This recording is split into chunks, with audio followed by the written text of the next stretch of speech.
The Ghost and Mrs Jeffries by Emily Brightwell. Narrated by Deryn Edwards. Chapter 1.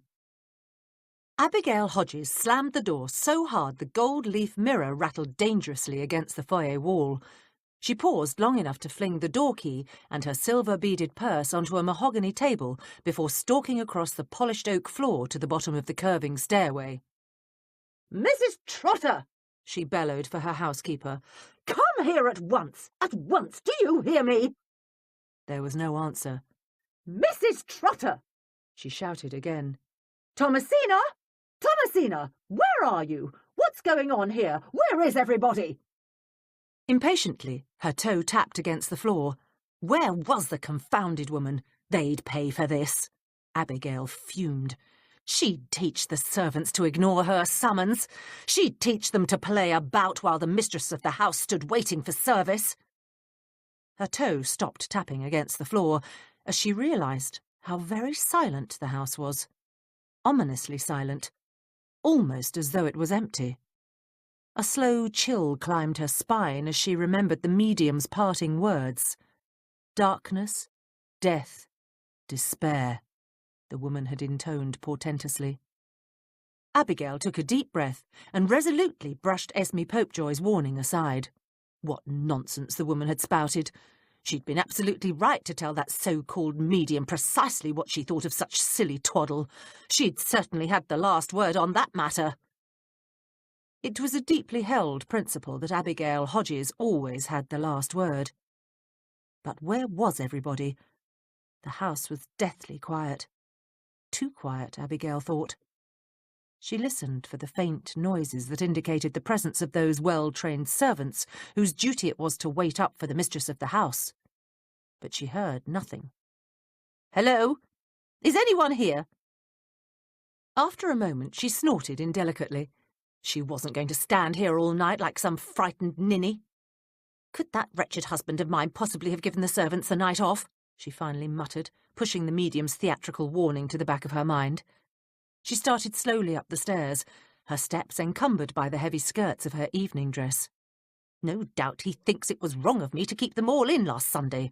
Well," she continued, muttering under her breath, "we'll just see about that.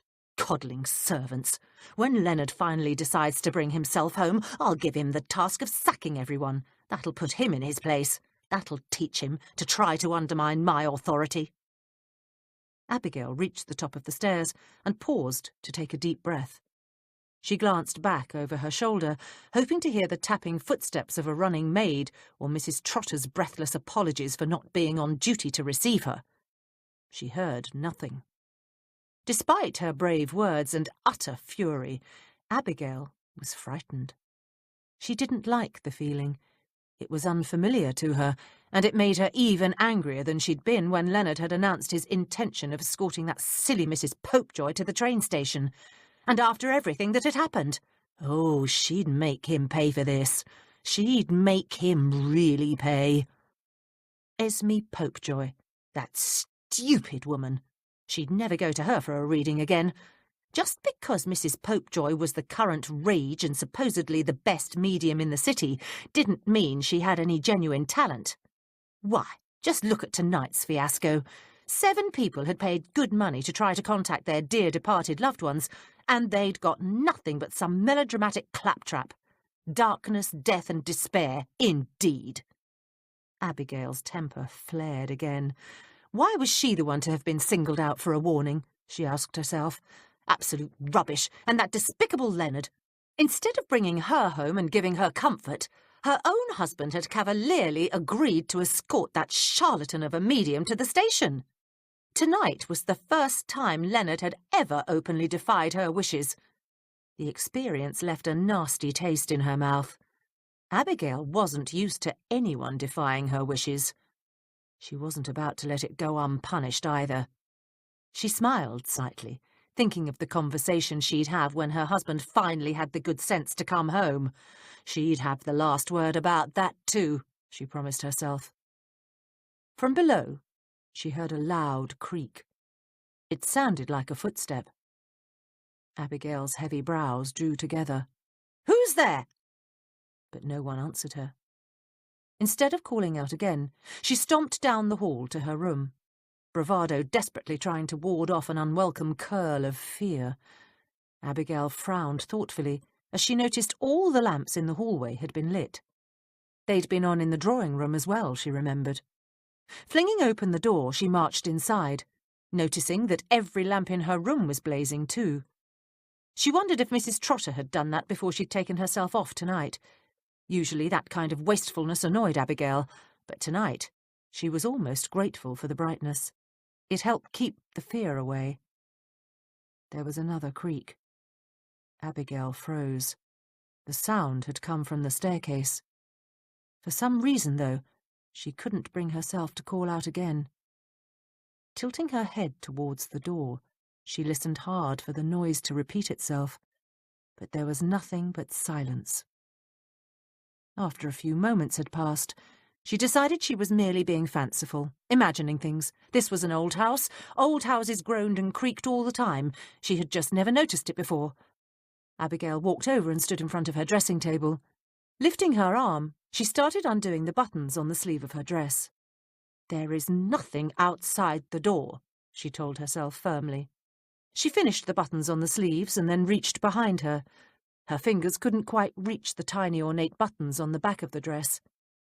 Suddenly, the bedroom door crashed open. Abigail whirled around. Her mouth opened in shocked surprise. Her eyes widened in sheer terror. A shot rang out, and then another. She was dead before she hit the floor. For once, Abigail Hodges didn't get the last word. It was a miserable way to start the new year, Inspector Gerald Witherspoon thought as he trudged up the staircase of the opulent residence. Only the 5th of January, and already there was a murder. Witherspoon sighed.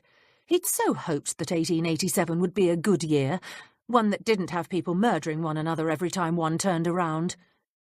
He paused at the top of the landing and took a long, deep breath before turning to Constable Barnes.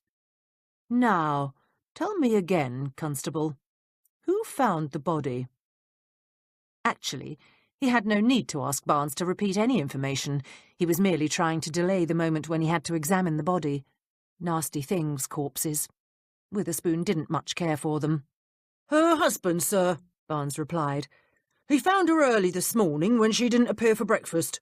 Looks like the poor woman walked in on a thief and he shot her, twice. Once in the head and once in the chest." The inspector swallowed heavily. Oh dear, this was going to be a bad one. Gunshot wounds were so terribly messy. Then he realised exactly what Barnes had said. "You mean the victim was murdered in the course of a burglary?" he exclaimed. The constable hadn't mentioned that fact before. "So the lad that sent in the report seems to think." "But if it was a burglary," Witherspoon argued, "then what are we doing here? Why wasn't this case given to Inspector Nivens? Gracious, he's the Yard's expert on robbery. Furthermore, Nivens has been complaining for months that I'm getting all the homicides, practically accused me of hogging them. Seems to me it's only fair he should get a crack at one." Barnes cleared his throat. "Now, sir," he said cautiously, "the gossip I got at the station was that the orders for you getting this one came down from Munro himself. Seems the victim is a bit of an important person. They want the case solved quickly. Besides, Nivens has got the measles." "Oh dear," the inspector muttered. One didn't ignore or even dare to argue with orders that came from James Munro, the head of the Criminal Investigation Division himself. But drat, it wasn't fair. Why should he be the one who was always having to look at dead bodies? "I expect we'd better get on with it, then." Witherspoon and Barnes marched down the wide hallway, their footsteps muffled thumps against the thick carpet. The young police constable who'd been assigned to stand guard outside the door of the victim's room was sitting slumped in a chair, his eyes closed in a light sleep. "Sleeping on duty, are you, lad?" Barnes called, startling the young man. "Sorry, sir," the young constable replied, leaping up so fast he tripped over his feet. "But I wasn't really asleep." "Could have fooled me," Barnes said sternly. "I was merely resting, sir," he explained as his pale cheeks turned a bright pink. "I was on duty all night, sir. We're a bit short-handed at the moment." "The police are always short-handed," Barnes replied. "That's no excuse for falling asleep at your post." "Now, don't be too hard on the lad," Witherspoon interrupted. "We've all had to catch a catnap a time or two when we're on duty, and I expect the constable won't do it again." "No, sir," the young man replied gratefully. He quickly opened the door and stepped aside. "Absolutely not, sir." Barnes let the inspector enter first. Witherspoon gathered his resolve and determined not to make a fool of himself. However distasteful it might be, he knew his duty. Once inside, the inspector stepped away from the door so the constable could step around him. He stood where he was and slowly surveyed the victim's room. The bedroom was large, with a high ceiling and curved in a bow shape at one end. The walls were covered with a dark green and gold-flowered wallpaper. Heavy gold velvet curtains covered the windows, and a brilliant emerald green and gold patterned carpet was on the floor. A bed with a carved mahogany headboard and a gold satin spread was in the centre of the room. Opposite the bed was a matching dressing table and tallboy. The drawers had been pulled out. He glanced at the bed again and saw that a jewellery case was lying upside down, propped against the footboard. On the side of the bed where he stood was a round table covered with a gold-fringed shawl. The top was cluttered with a lamp, porcelain figurines, and a silver bowl. The room also contained an ornate dressing screen done in the Chinese style, a gold velvet settee, and a footstool. Sir," Barnes said, "the body's over there." "I know, Constable, I know, but it's important to take in the details of a place before one begins investigating." Witherspoon thought that sounded quite good. He really didn't like the idea that others might catch on to his squeamishness about corpses. That would be most embarrassing. But he could delay no longer, and he knew it. Steeling himself, he walked to the opposite side of the bed and reluctantly knelt beside the dead woman. She'd been a tall, heavy-set, middle-aged woman with grey-streaked dark brown hair, thick eyebrows, a jutting nose, and a thin, flat mouth. She lay on her back with her hands behind her neck, her arms at sharp angles on each side. She was dressed in a pale lavender evening dress with long, tight sleeves and a high lace neck. He deliberately didn't look at the gaping hole in her chest. He flicked his gaze to her arms and saw that the cuffs of her dress were hanging open, revealing the pale white flesh of the inside of her arms. Witherspoon felt a wave of pity wash over him. Poor woman. Murder was dreadfully undignified. "Did you notice her feet, sir?" Barnes asked. Yes," the inspector replied hastily. He hoped he wasn't blushing, but he'd deliberately looked away from the dead woman's limbs when he'd seen that her ankles were exposed. Still, Witherspoon knew that his duty required him to examine the victim with all due care. Why, even the smallest detail could help him solve this terrible crime. "Looks like she were killed instantly, don't it, sir?" Barnes continued chattily. Witherspoon hadn't the foggiest idea how the constable had come to that conclusion, but he wasn't going to admit it. He stared quizzically at the victim's feet. Her long, voluminous skirts had ridden up, probably as she fell, and the inspector could see her feet, still clad in evening shoes, were crossed at the ankles. Suddenly, it came to him. "Why, yes, Constable. That's my conclusion exactly. From the angle of her arms, we can conclude she was probably trying to unbutton her dress." He forced himself not to stammer over those words. "And if the killer came in and she whirled about quickly, then from the way her feet are crossed, we can conclude that death must have been almost instantaneous." He sincerely hoped he hadn't just made a fool out of himself, and knew a tremendous relief when Barnes nodded. "I'm not surprised she died quick, sir," the constable continued. "It were probably a double-fast shot, one to the head and one to the heart." Witherspoon nodded weakly and forced his gaze to the victim's wounds. There was a small dark hole in the centre of the forehead, but the worst was the woman's chest. It was covered in a round swell of dried blood, with a crimson-blackened pit at the centre. It was only duty that made the inspector bend closer and examine each of them in turn. He held his breath and tried not to get dizzy. "We had a bit of luck with this one, sir," Barnes said cheerily. "The husband saw right off what had happened. He had the good sense not to touch anything." "Not even his wife's body?" Witherspoon was rather surprised by that. "Not even her, sir. He said he could see she was dead as soon as he saw her lying there, and when he saw the jewellery case on the bed and them drawers pulled out, he figured it was probably a robbery. He thought it best just to close the door and send for the police. No one's been in the room since he found her." "That is a bit of luck," Witherspoon agreed. "Usually the relatives muck the body about so much that what little evidence there is in cases like this gets horribly muddled." "What do you make of it, sir?" Barnes asked. "Too early to tell, Constable, too early to tell. When is the divisional surgeon arriving?" "Dr. Potter should be here any moment now." "Potter?" Witherspoon moaned.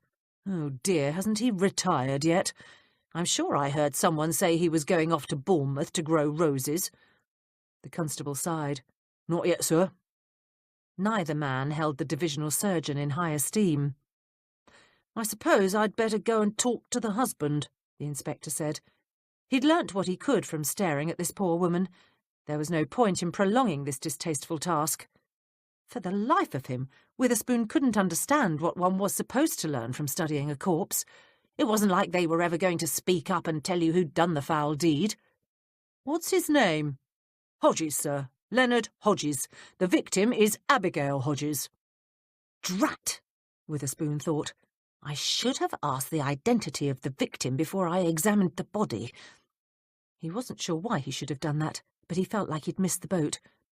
"How many others are there in the household?" "The victim's niece, Felicity Marsden, lives here, and then, of course, there's the servant, sir. A housekeeper by the name of Thomasina Trotter, a cook, several maids, and a footman. Considering the size of the house and the kind of neighbourhood hereabouts, it's a fairly small staff." "No butler?" "No, sir." Leonard Hodges waited for them in the drawing-room. He was a tall, distinguished gentleman, with deep-set hazel eyes, dark brown hair worn straight back from a high forehead, an aquiline nose, and prominent cheekbones. He would have been a handsome man, save for the expression of utter despair and grief on his face. Dressed in an elegantly tailored black morning coat, with grey trousers and a matching waistcoat, Leonard Hodges paced nervously in front of the wide marble fireplace. He also, the inspector noted, appeared to be a good deal younger than the late Mrs. Hodges, but naturally one couldn't comment about such a thing. "Mr. Leonard Hodges," the inspector began politely as he and Barnes advanced into the room.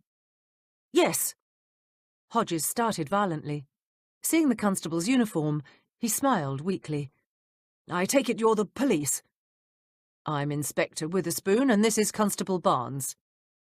They nodded courteously at one another. "I'm sorry, sir. We didn't mean to startle you when we came in just now. Let me say I'm dreadfully sorry for your loss," the inspector said sincerely. "It must have been a terrible shock. I understand you're the one who found your wife?" Hodges closed his eyes for a moment before answering. "That's correct." "Could you tell us the circumstances, please?" Witherspoon asked. His heart swelled with sympathy for the poor man. "The circumstances?" Hodges repeated blankly. "Oh, yes. Of course. You'll need to know the details. Forgive me, please. I'm not thinking too clearly." "That's understandable, Mr. Hodges," Witherspoon replied kindly. "Please take your time and begin at the beginning. When did you find your wife's body?" "When she didn't appear at breakfast this morning, I became concerned. I thought perhaps she'd taken ill during the night," Hodges began softly. "I went upstairs to her room and saw her lying there. I knew right away she was dead." He paused and took a deep breath. "So I sent Peter for the police." "And what time was that, sir?" the inspector asked. "Just after 7:30 this morning. We always breakfast at 7:30. His voice broke. The inspector gazed at him in dismay. "I'm dreadfully sorry to have to put you through this, Mr. Hodges," he said gently. "But the more you can tell us now, the faster we can catch the villains that perpetrated this evil deed." "Of course." Hodges got hold of himself. "I understand. Please go on. Ask me anything you like." "May we sit down, sir?" Witherspoon inquired. "Oh, please," Hodges said quickly, gesturing towards the wing chairs opposite the settee. "I've forgotten my manners. Forgive me. Would you care for a cup of tea or coffee, perhaps?" No, thank you, the inspector said as he sat down. He waited until Barnes was settled in the wing chair and had taken out his notebook. Then he turned back to Mr. Hodges. When was the last time you saw your wife alive? Last night, about 9:15. Is that the time Mrs. Hodges usually retires for the evening? The inspector asked. No, but she didn't retire then, Hodges explained. We weren't here when I last saw her. We'd been out for the evening. The last time I saw my wife alive was when I put her in a hansom cab outside Mrs. Popejoy's home. He dropped his face into his hands. Oh, this is all my fault. Witherspoon straightened. Egads, was the man going to confess? He couldn't believe his luck. Your fault, sir? Yes, Hodges cried passionately, lifting his head and gazing at the inspector with tear-filled eyes. If only I'd come home instead of going to my club to stay, this wouldn't have happened. But I was so angry. I stupidly indulged in foolish pride, and my poor wife paid the price for my stubbornness. If I'd been with her, I could have protected her. If I'd only come home, she might still be alive. She might have been saved. I doubt that, sir, Barnes put in dryly. The way I see it, your missus was probably dead before she hit the floor. Witherspoon shot Barnes a frown. Really, sometimes his constable was so tactless. That's no comfort, Hodges moaned. I'll never forgive myself. Never. I should have come straight home from the station and checked on her. Could you explain that a bit further, sir? Witherspoon asked. We'd gone to see a medium, a Mrs. Esme Popejoy. He shrugged. I know that sounds rather absurd. I'm not a believer, but my wife is. Or was. Mrs. Popejoy is quite well known, at least in some circles. When the séance was over, she asked me to escort her to the train station. She was going to visit a sick friend in Southend, and she was rather frightened of going to the station by herself at that time of night. It was a decidedly awkward position. Well, I could hardly refuse the woman, and I thought Abigail would be perfectly safe coming home in a hansom. I didn't really feel I could say no to Mrs. Popejoy's request. At the time, I thought it the only decent thing to do. He frowned uneasily and looked away. Abigail wasn't pleased. We had words when I put her in the cab. That's why I went to my club. And what club might that be, sir? Witherspoon asked. Something that sounded very much like a sniffle accompanied Hodges' reply. Truscott's, near St. James's Park. Before Witherspoon could ask another question, Barnes stuck his oar in. And what time did you arrive at your club, sir? Hodges sniffled again. It was 10:30. I remember because the clock was chiming the half-hour when I entered the lounge.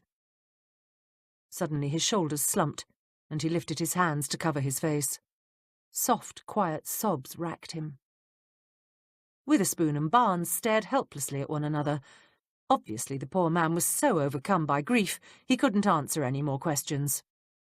Rising to his feet, the inspector said, Perhaps, sir, it would be best if we continued the questioning at a later time. He and Constable Barnes quietly left the room. When they were in the hall, Witherspoon said, Is someone taking a statement from the niece and the servants? Miss Marsden isn't here, sir. One of the housemaids told me that the girl had gone to the ballet with a friend and was spending the night there.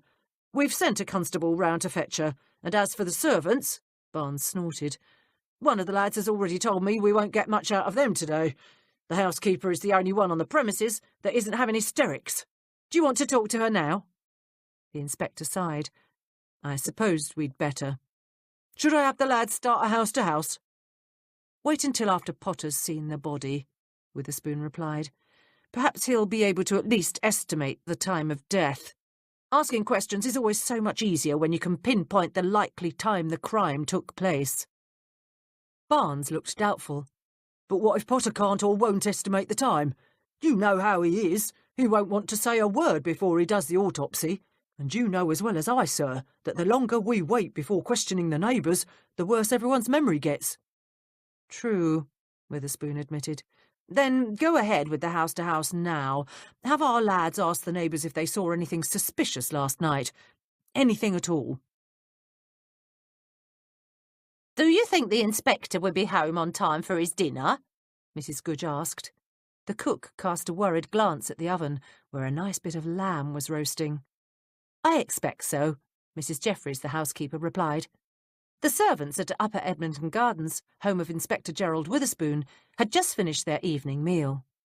"He's not involved in any important cases now, so I don't see why he shouldn't be here at his usual time." "More's the pity," the maid, Betsy, added.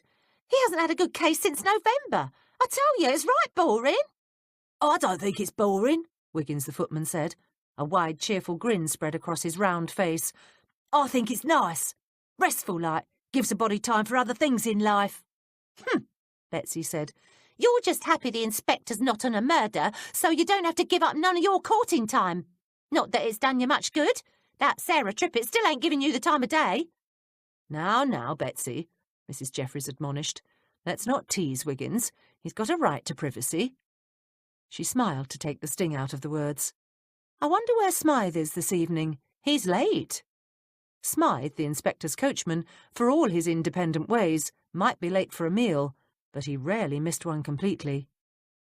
"He didn't say nothing about being late this evening," the cook muttered.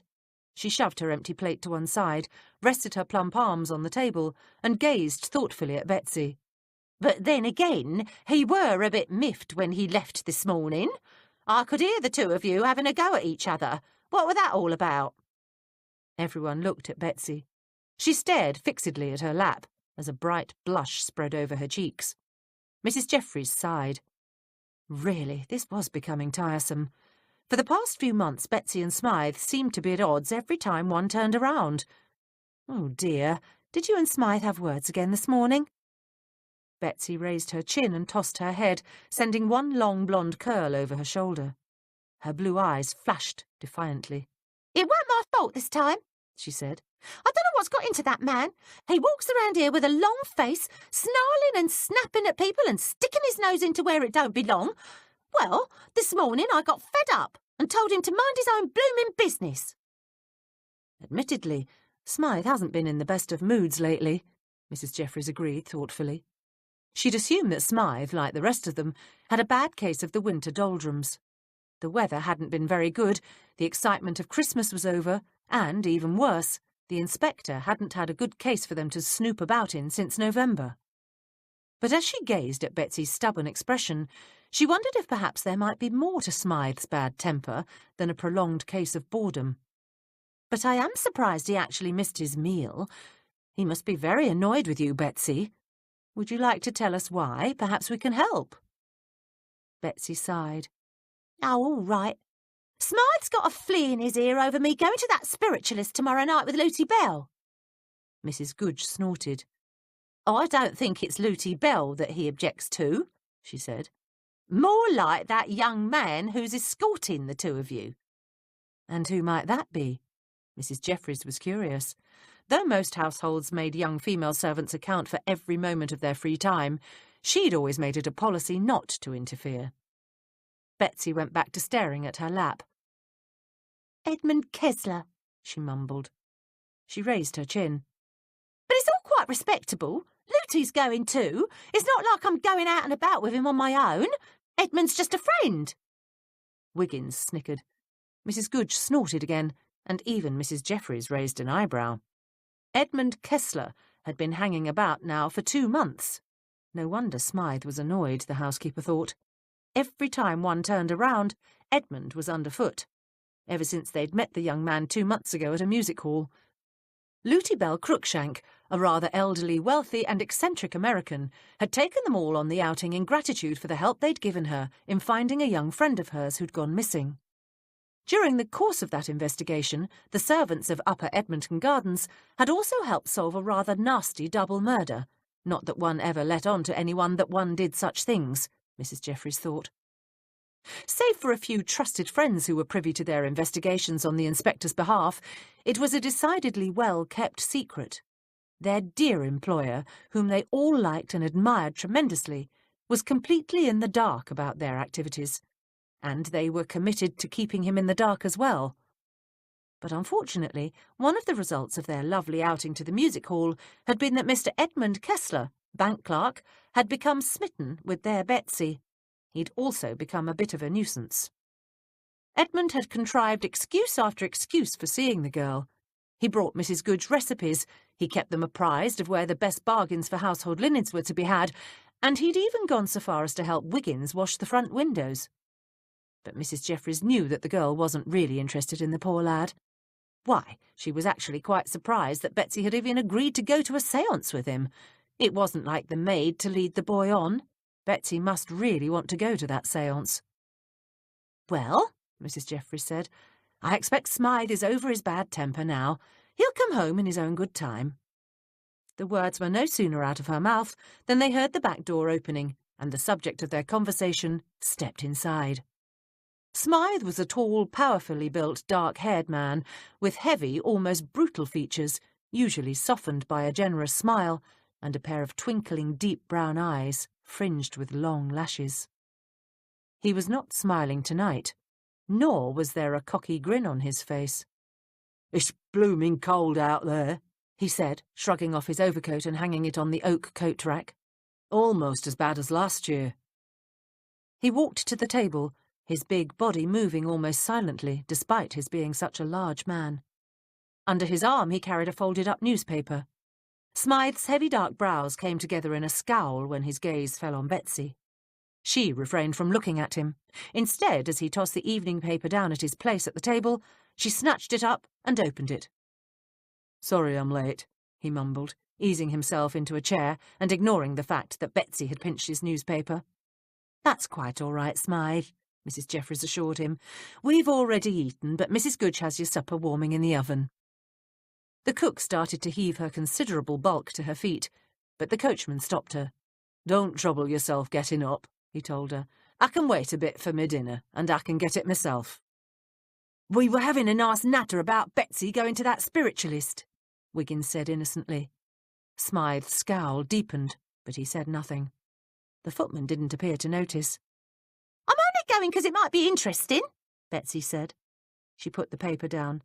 "Not like we've got much else to do." "I don't see what's so exciting about wanting to talk to a lot of dead people." Wiggins helped himself to another currant bun. "Let the dead rest in peace, that's what I always say. I mean, how do they know what's going to happen in the future?" "You don't go to a spiritualist to find out about the future," Betsy argued. "Then why do you go?" Smythe asked quietly. He reached for the pot of tea and poured some into his mug. "Lots of reasons," Betsy replied. "It's interesting. It's different." "It's silly," Smythe said, and smiled at Betsy's outraged gasp. "For once, the lad is right. Spiritualism and séances are a right old load of rubbish. The only people who take notice of such stupid carry-ons are gullible old ladies and stupid twits." "Are you calling me a twit and Lucy Bell stupid?" "If the shoe fits, wear it." Mrs. Jeffries knew she really should intervene. This was getting out of hand. "Now, really, this must stop. Calling one another names is vulgar, and I do believe that however the rest of us feel about spiritualism, Betsy and Lucy Bell have a perfect right to investigate any, philosophical avenue they choose." "I don't reckon it's the girl that's so eager to go as it is Lucy Bell," Mrs. Goodge commented.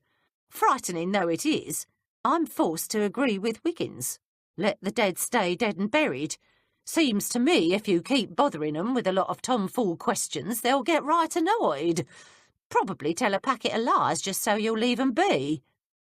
"Leave off it," Smythe snapped.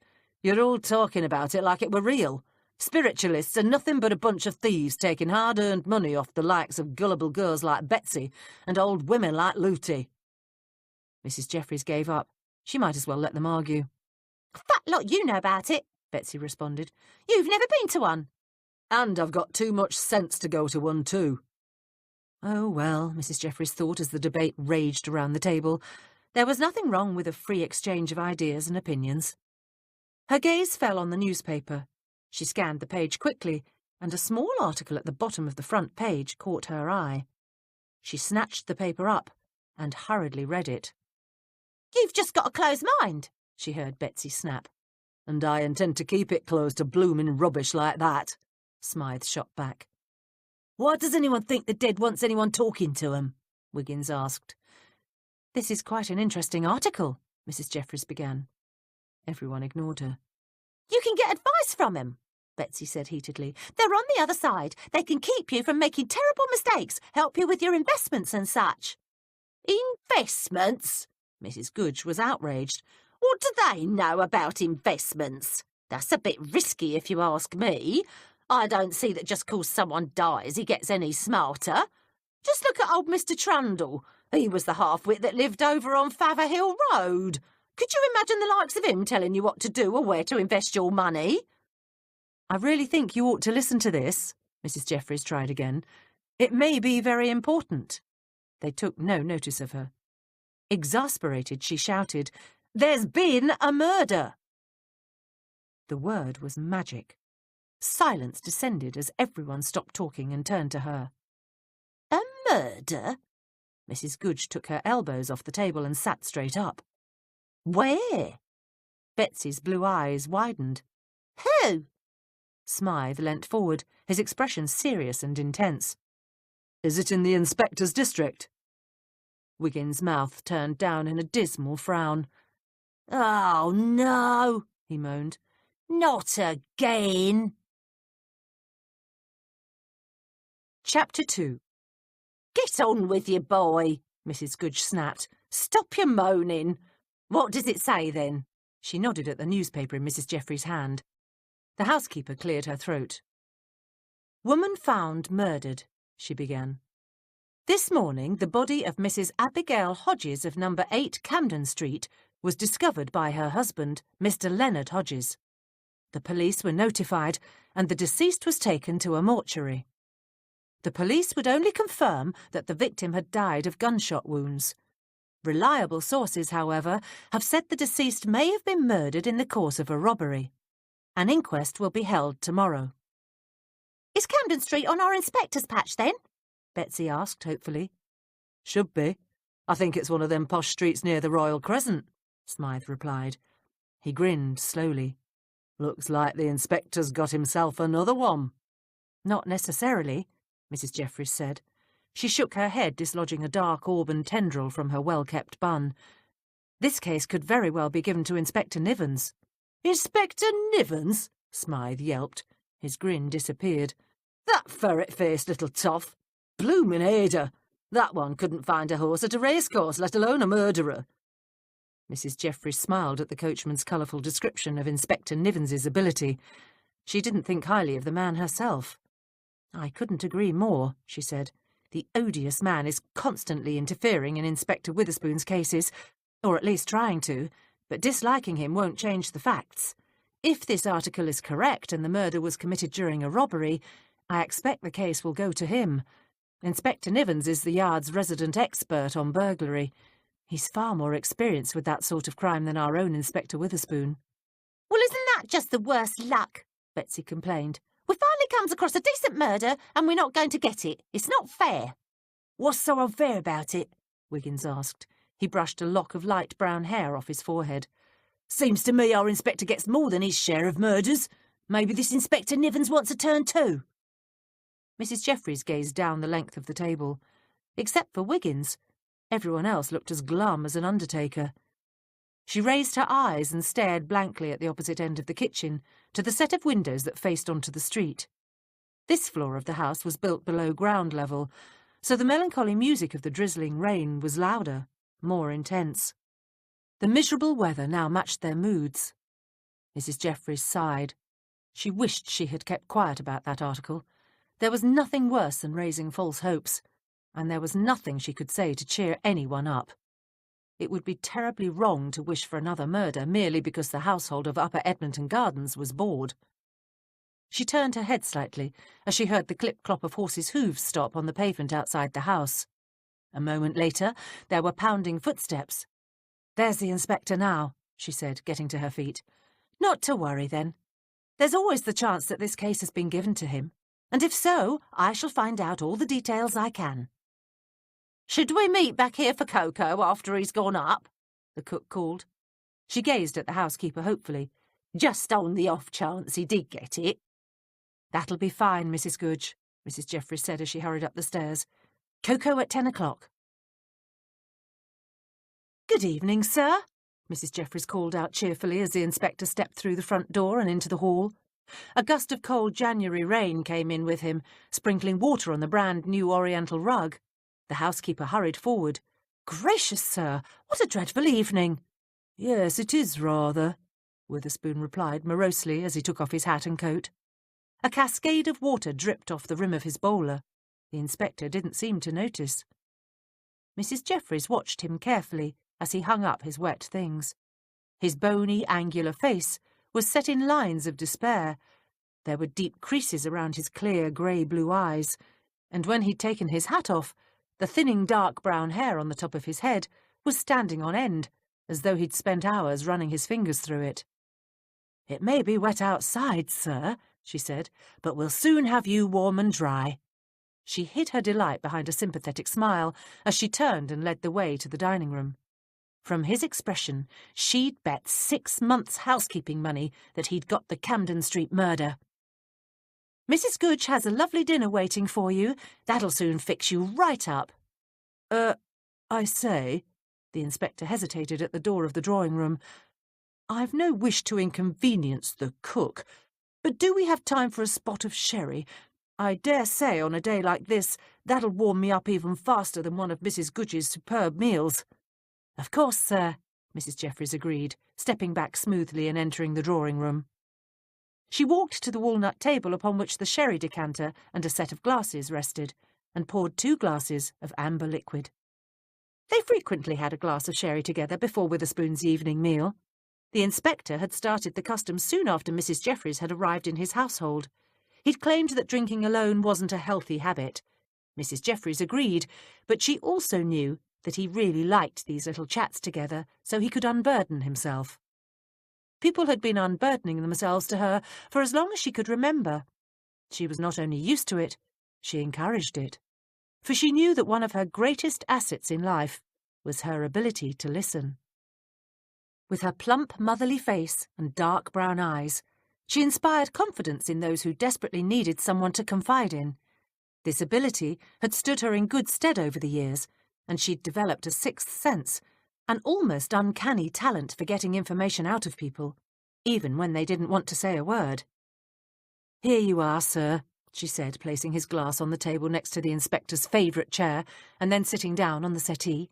"Now, why don't you tell me all about it, sir?" "About what?" Witherspoon asked. "About whatever it is that's making you so morose this evening, sir. You're not your normal cheerful self. Come, come, I know you, sir. You're far too hardy a man to let a spot of bad weather take the spring out of your step." The inspector sighed and settled himself more comfortably in his chair. The fire crackled merrily in the hearth, the air was tinged with the agreeable scent of lemon polish, and his wonderfully understanding housekeeper was inviting him to share his cares with her. Perhaps this wasn't going to be such a bad day after all, he thought. Naturally, one doesn't like to complain, of course, but there is something troubling me. He sighed deeply. It has been a terrible day. "You never complain, sir," she assured him quickly. Witherspoon smiled faintly. "To put it bluntly, Mrs Jeffries, I'm feeling rather put upon at the moment." "Oh, dear," she clucked sympathetically. "How so, sir?" "There's been a murder." "How very dreadful." Mrs Jeffries waited patiently for him to continue. "Well, you see, I've been given the case, and I don't really think it's fair." "Not fair?" She took a dainty sip of sherry. "In what way?" "Because, by rights, this one really shouldn't have been given to me. It should have been given to Inspector Nivens." "Why would you say that, sir? Surely you don't believe that Inspector Nivens is anywhere near as good as you are at solving murders?" Mrs Jeffries knew precisely why Witherspoon was feeling put upon. Obviously, he'd been handed the Camden Street murder, and he wasn't happy about it. She decided to use this opportunity to bolster his confidence. "Why, you're a positive genius when it comes to catching killers." The inspector smiled self-consciously and sat just a bit straighter in his chair. "That's most kind of you to say, but be that as it may, this particular murder isn't really a murder at all, at least not in the sense I usually deal with. The victim was shot during a burglary. By rights, it should be Nivens who gets this one. He gestured impatiently. Dash it all, Mrs. Jeffries, this is a most awkward situation. Nivens is always going about saying I'm hogging all the murders, and now that there's finally one that should be his, he has the audacity to have measles. Measles? The housekeeper quickly lowered her chin to prevent the inspector from seeing the laughter on her face. Not a bad case of them, I hope. I shouldn't think so, but nonetheless, his being covered in spots is causing me no end of trouble. I'm stuck with this wretched case, Witherspoon complained, and I don't mind telling you, I don't think it's at all right. No, not at all right. Mrs. Jeffries stared at him in some alarm. Complaining and shirking his duty were definitely not in his normal character. Obviously, it was going to take more than a few words to bolster his self-confidence, for she had no doubt that he was feeling less than equal to the task ahead of him. Inspector Witherspoon was having a bad case of nerves. Perhaps it isn't right, sir, but you're the best man for the task. She smiled gently. And I think you know it, sir. If only I could believe that was true. Witherspoon's own smile was wistful. The chief inspector said much the same thing when I brought the matter to his attention, he admitted slowly. But honestly, I'm not terribly sure I'm up to it. You know, sometimes when I look back on the cases I've solved, I can't quite recall how I actually did them.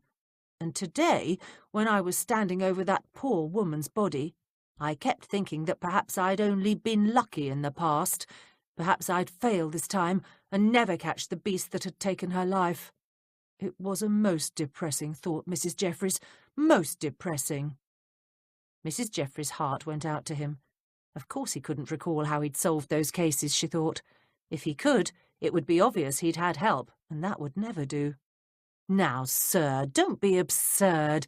Why, you know very well how you've tackled each and every case. I do. Witherspoon looked genuinely surprised. Now, stop teasing me, sir, she laughed. You know you always do a superb background check on the victim, and you know good and well that unlike most police officers, you're willing to go beyond what's right under your nose and keep digging until you find the truth. Just look at how you solved that last case. You kept asking questions and picking up small bits and pieces of gossip, which, as we all know, turned out to be vital clues. Then your brilliant mind came to the only possible conclusion. The results were, as they nearly always are when you're on the case, justice for those poor unfortunate victims who, without you, would have gone unavenged by their own society. Witherspoon sat straight up in the chair. By golly, Mrs. Jeffries was right. But of course one couldn't come right out and say so. Modesty prevented such disclosures. He felt ever so much better. Really, Mrs. Jeffries, you mustn't keep saying I've a brilliant mind, he murmured, his lips quirking in a smile he couldn't quite hide. I can see that I've embarrassed you, she said briskly, so I'll speak no more about the subject. Why don't you tell me all about this latest murder? Betsy stuck her head into the drawing-room. Should I serve dinner now? Not just yet, Betsy, the housekeeper replied. The inspector needs to dry off a little before he goes into the dining-room. It's a bit draughty in there. The maid nodded. I'll ask Mrs. Gooch to delay it for 15 minutes. Will that do you? That'll be fine. Mrs. Jeffries turned back to the inspector and gave him an encouraging smile. Do go on, sir. His confidence restored, Witherspoon cleared his throat. The victim was one Abigail Hodges, aged 52. She was married and lived in one of those big houses in Camden Street, that's just off the Queen's Road. Very wealthy neighbourhood, but not one that's had many housebreakings lately. Unfortunately, it looks as if the poor woman came home after an evening out and walked in on a thief. He shot her, once in the head and once in the chest. How appalling! Mrs. Jeffries clucked her tongue appropriately. Who found the body? Her husband, Leonard Hodges. Mrs. Jeffries regarded him curiously. I take it Mr. Hodges came home later than his wife, or was he in the house when the shooting happened? He wasn't there. The house was empty when Mrs. Hodges came home. Poor Mr. Hodges didn't find the body until the next morning when his wife didn't come down to breakfast on time. Surely that's unusual, Mrs. Jeffries said. The house being empty, I mean. Where were the servants? They'd been given the evening off, Witherspoon shrugged. Mr. Hodges hadn't a clue there was anything wrong until this morning. Poor fellow blames himself, you know. Suspects that one of the servants let it be known the house was going to be empty, and the robbers found out about it and came in. Mrs. Jeffries said thoughtfully. I presume you've reasons for the assumption of murder committed during the course of a burglary? She knew this was a very important point. There's absolutely no doubt about that. Even Mr. Hodges realised what must have happened. Mrs. Hodges' jewellery box was upside down and emptied on the bed. All the drawers in the bedroom had been rifled, and several expensive pieces of jewellery are now missing. He took another sip of sherry. Mrs. Hodges obviously surprised the thieves, and she was shot to keep her from identifying them. We found a broken window in the kitchen where the thief or thieves had gained entry to the house. I see, Mrs. Jeffries replied. She still needed to know exactly where Mr. Hodges had been while his wife was being murdered, but she'd get back to that point later. She wanted to get the actual murder scene set in her mind first. Where was the body found? At her house in Camden Street, Witherspoon replied, giving her a doubtful look. Haven't I already mentioned that? I mean, where precisely in her house was the body found? Why, her bedroom. He cocked his head to one side. I thought I'd said that, too. Perhaps you did, sir, Mrs. Jeffries assured him. What I meant was the body in the doorway or behind a dressing screen or lying on the bed? Oh, the body was lying in front of her dressing table. The sleeves on her dress were undone, and from the position of her arms it looks as if she were starting to, He broke off and coughed delicately, his pale cheeks turning a bright pink. Undress herself.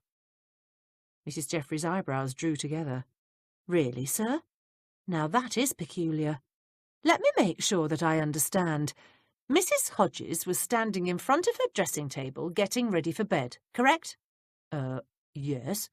Presumably the bedroom door was closed, right? Witherspoon's face puckered into a puzzled frown. Yes, that's correct. So, the thieves opened a closed door in an empty house and walked in and shot her. Is that how you think it happened? That's certainly how it appeared. Witherspoon peered at her closely. I mean, I don't think the woman would have begun disrobing with the door open, do you? Come now, Mrs. Jeffries, you obviously find something amiss here. What is it? It's really nothing, sir. It's just that my late husband always maintained that most housebreakers go unarmed. She smiled sweetly while that bit of information sank in. The late Mr. Jeffries had been a constable with the Yorkshire Police for over 20 years.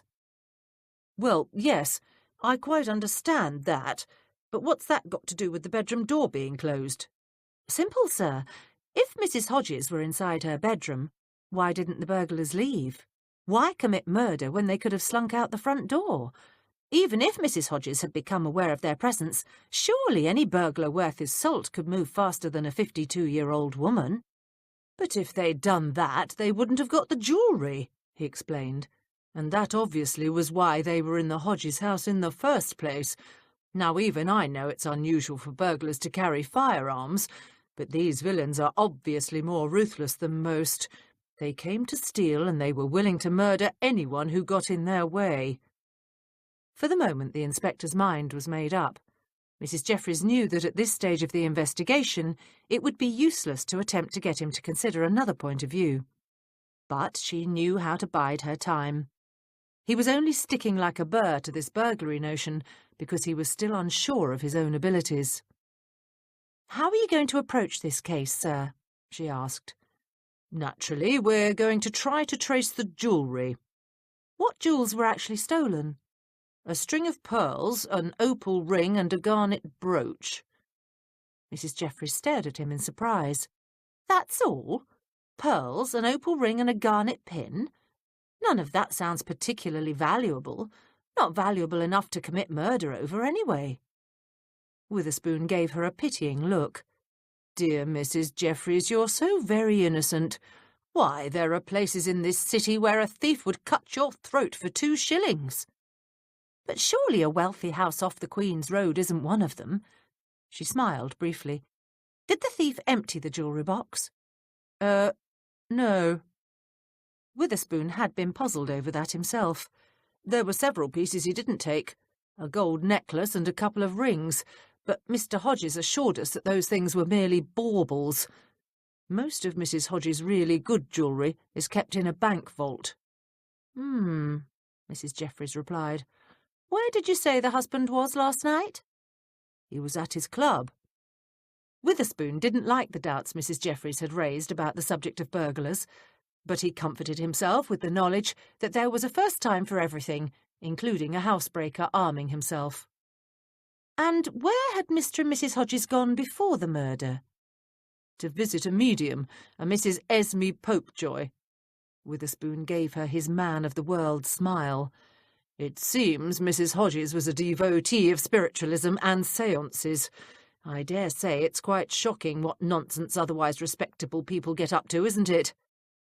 Mrs. Jeffries didn't think that spending one's money on a séance was any more ridiculous than most entertainments, but for the moment she'd keep her opinion to herself. She didn't want the inspector's mind to wander. Quite. And after visiting this Mrs. Popejoy, Mr. Hodges went to his club, is that correct? Not entirely. You see, Mrs. Popejoy had put poor Mr. Hodges in a bit of a spot. The inspector dropped his voice to a conspiratorial whisper. She'd asked Mr. Hodges to escort her to the train station. Mrs. Hodges was not pleased. That's why Mr. Hodges went off to his club afterwards instead of going home. He didn't want to have to face Mrs. Hodges when her temper was up. I see, Mrs. Jeffries replied. She saw that this burglary had more holes than a sieve, and that the husband seemed to have an alibi. Mrs. Jeffries was very suspicious of people who had alibis. I take it you've checked Mr. Hodges' whereabouts at the time of the murder? Of course. We did that right after we spoke to the poor man. He was at Truscott's all right. The club manager confirms that he arrived there by 10:30. Several other club members also saw Mr. Hodges arrive. We've also spoken to the other guests who were at Mrs. Popejoy's last night. Everyone agrees that the séance was over by 9:30. Taking into account the time it would have taken Mr. Hodges to escort Mrs. Popejoy to the station, he'd hardly have had time to nip home, shoot his wife and get to Truscott's by 10:30. And you've confirmed with Mrs. Popejoy that Mr. Hodges actually escorted her to the station? Mrs. Jeffries asked, innocently. Well, no. As a matter of fact, we haven't. Mrs. Popejoy is still at her friend's in Southend, but the servants and one of the other guests told us they saw Mr. Hodges get into a hansom with Mrs. Popejoy. He broke off and laughed. Really, Mrs. Jeffries, you've a most suspicious mind. Why, anyone would think you didn't believe this was a simple, straightforward burglary. Of course it's not a simple burglary, Mrs. Jeffries insisted. She gazed at the faces staring at her from around the table. Mrs. Gooch's head was nodding up and down in vigorous agreement. Betsy's eyes were narrowed in concentration as she tried to take in every word Mrs. Jeffries had said, and Smythe's lips were curved in approval. Only Wiggins looked doubtful. "But how can you be sure it weren't just a thief?" he asked plaintively. "If the inspector says they was after jewels and the poor lady just happened to walk in on 'em, how can you know for certain that ain't what really happened?" "Because she didn't just happen to walk in on the thieves," Mrs. Jeffries answered. "From what the inspector told me, she was standing in front of her dressing table getting ready for bed. That means the door to the bedroom was closed. Now, if you walk innocently into your own home, you're not particularly quiet about it. Doors slam, dresses rustle, one doesn't tiptoe up a staircase because one is alone. Therefore, we can assume that Mrs. Hodges made a reasonable amount of noise when she entered the house." "All right, so the poor lady weren't being quiet," Wiggins argued. "I still don't see what you're getting at." "It's very simple. She went into her room without spotting the burglars. Therefore, we can assume she didn't know they were there. But they probably knew she was home. She wasn't being quiet, so why wouldn't they have heard her come into the house? Now, why would a couple of housebreakers who rarely go armed hot-foot it into Mrs. Hodges' room and murder the woman when they could just as easily have slunk out the front door with no one being the wiser? Burglars just don't take those kinds of risks. Maybe they was in the bedroom when she walked in, Mrs. Goodge put in helpfully. Mrs. Jeffries shook her head. No, she'd already undone the buttons on the sleeves of her dress. She was getting ready for bed. That means the room was empty and the drawers and jewellery box were still untouched when she entered. She'd have hardly begun undressing if she'd found her room in disarray. Furthermore, there are several other odd aspects to this murder. She paused for breath and then plunged into telling them the rest of the information she'd wormed out of the inspector over dinner. The servants weren't just given a few hours off last night, they were given the whole night off. The two housemaids, Ethel and Hilda Brown, went to visit their grandmother in the Whitechapel district and didn't arrive home until early this morning.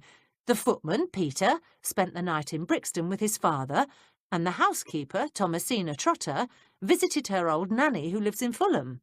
And Mrs. Hodges' niece, Felicity Marsden, who lives there too, was out at the ballet with some friends. She wasn't home last night either. "Did the inspector check up on 'em?" Betsy asked. Mrs. Jeffries nodded. This afternoon, Mr. Hodges was supposedly too grief-stricken to answer many questions, so Constable Barnes and the inspector questioned the servants and then confirmed their whereabouts when the murder took place. None of the Hodges servants appeared to be lying. "And Miss Marsden?" Smythe asked. "Did he check on her?" "Not yet." Mrs. Jeffries shook her head. "The inspector's planning on interviewing her tomorrow morning, but, you know, it's quite strange. It was Mr. Hodges who gave the servants the night off, not Mrs. Hodges." "What's so strange about that?" Mrs. Goodge asked. "The inspector gives us plenty of free time. Maybe Mr. Hodges is as good a master as our inspector." "I don't think so," Mrs. Jeffries replied slowly. "Inspector Witherspoon mentioned he'd asked the housekeeper if it was usual for Mr. Hodges to give them additional free time. She said this was the first time it had ever happened. Furthermore, it was generally Mrs. Hodges who directed the servants, and not her husband." Smythe leant forward and planted his elbows on the table. "So, where do we start?" "Where we always start," Mrs. Jeffries said with a smile. "With the victim." She turned to the cook. "I think you know what to do, Mrs. Goodge." "Do you just want me to find out about Mrs. Hodges?" The cook pushed a lock of iron-grey hair off her plump face. "Not just her. Find out anything you can about Mr. Leonard Hodges and Felicity Marsden. Miss Marsden was supposedly with a family named Plimpton last night. She spent the night at their house after the ballet." Mrs. Jeffries started to turn to Betsy, and then remembered something else. "And see what you can learn about the medium, Mrs. Esme Popejoy." "You know," Betsy said thoughtfully, "Edmund may be able to help there." "Oh, it's Edmund now, is it?" Smythe said sarcastically. Betsy glared at the coachman, and Mrs. Jeffries quickly raised a hand, effectively silencing them before they could start to bicker. "Mr. Kessler probably could help," she said to the maid, "but please be careful about how you ask. As you all realise, it's imperative we keep any knowledge of our activities about the inspector's cases confined to a few trusted individuals." "What else do you want me to do, then?" Betsy asked eagerly. "Start with the shopkeepers around Queen's Road," Mrs. Jeffries said. "Do the usual. Find out everything you can about Mr. and Mrs. Hodges and Felicity Marsden. Keep on the alert for any interesting gossip concerning anyone in the Hodges household." "What about me?" Wiggins asked grudgingly, his tone less than enthusiastic. Another murder meant that his courting time would be seriously limited, and just when he was making some progress with Sarah, too. Cool, he thought. It just isn't fair. Mrs. Jeffries patted his arm. "It's good of you to ask. Believe me, Wiggins, we all must make sacrifices in the interests of justice.